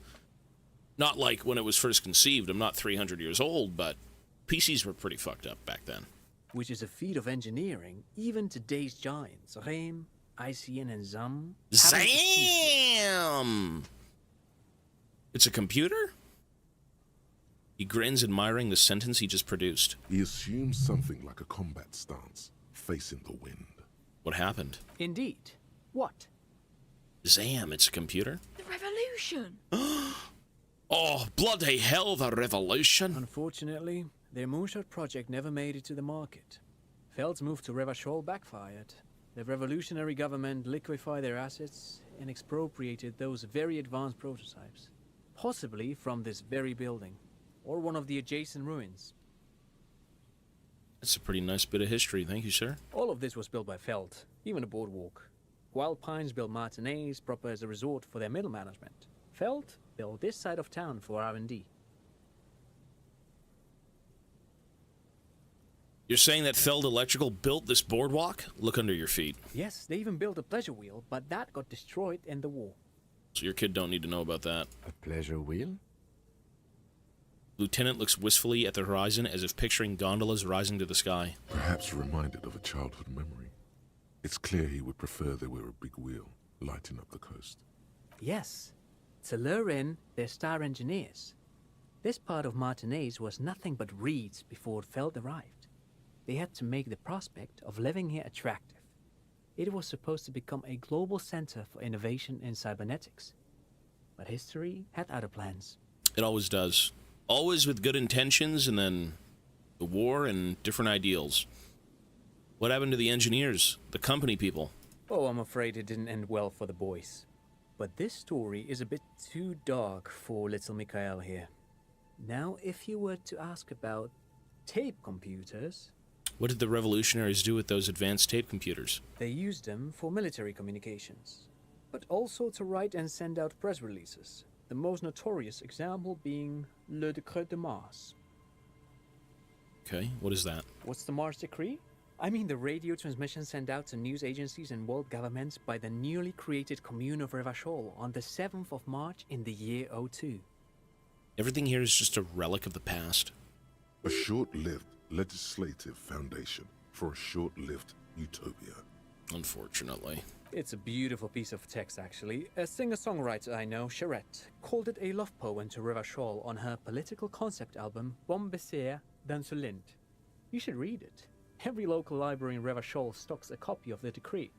I tried to get Mikhail to memorize it. Tried to.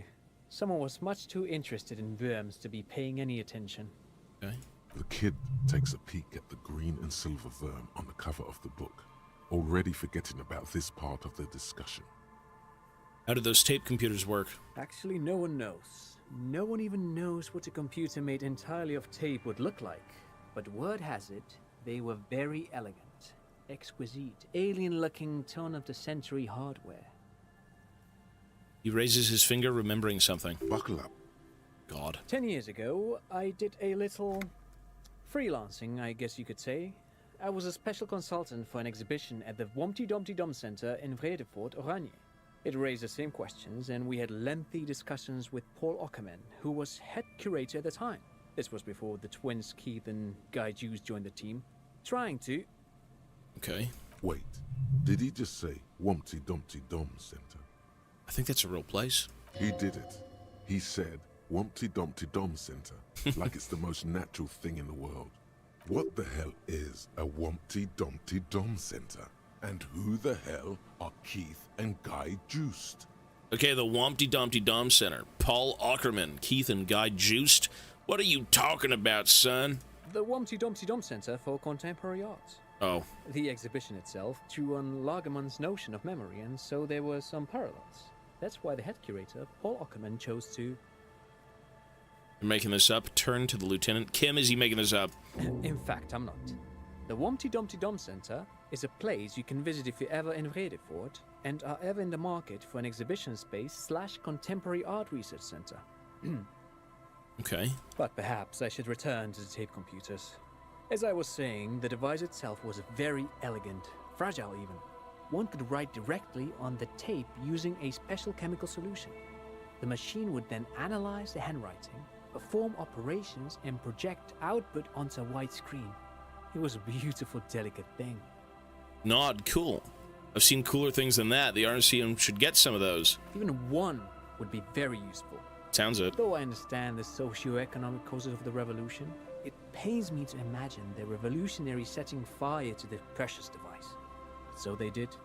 The Feld playback experiment vanished into the fires of 07. Damn. 07. Elmostos, 25 months. Thank you, man. I forgot Twitch existed for a while. Glad my sub stayed on. Hey, me too, sir. Thank you. Hey, you do you. No worries. I will be going to bed here soon, but me and Ivana have to go do a couple of things with a few bins before bed. But thank you. Field playback experiment? Why did the revolutionaries destroy it? Yes, the official name of the prototype. Some sources report it as the Feld playback experience, but those are incorrect. Who knows? Maybe it was an accident, or maybe they didn't want the technology to end up in the wrong hands. Either way, they're all gone now. All 3 versions of the prototype. Nothing but debris and ashes remain inside that building. Why couldn't they have used it? Weird. But of course, what else? You look like someone who has money. Do you have any money? I do have some money, yes, but that's not what's really important here. Yes, it is. Give me the money. Could I have some of that unimportant money? I don't want your money. I just wanted to see whether my profiling skills were working. Of course, Detective. I wouldn't have assumed anything else. Okay. Matter of fact, a playful hint shining in his eyes. I don't know if you're familiar with this, but the Vespertine Department of Justice has published a rather interesting paper on the criminal profiling in former socialist states. Have you read it? No. If not, then you definitely should. If not for tips and tricks, then just for theoretical curiosity. Anyway, that's just a little something that sprang to mind. Okay. You were saying? That's it, sir. No, thanks to you for having me and little Mikhail here to pick your brain. A very interesting conversation indeed. One that I will certainly not forget. We love computers. This guy seems pretty harmless. He's a very passionate man about the past and Feld Electrical. You gone, I see you, buddy. But I also see my bed in the very near future, which means we do have to end, folks.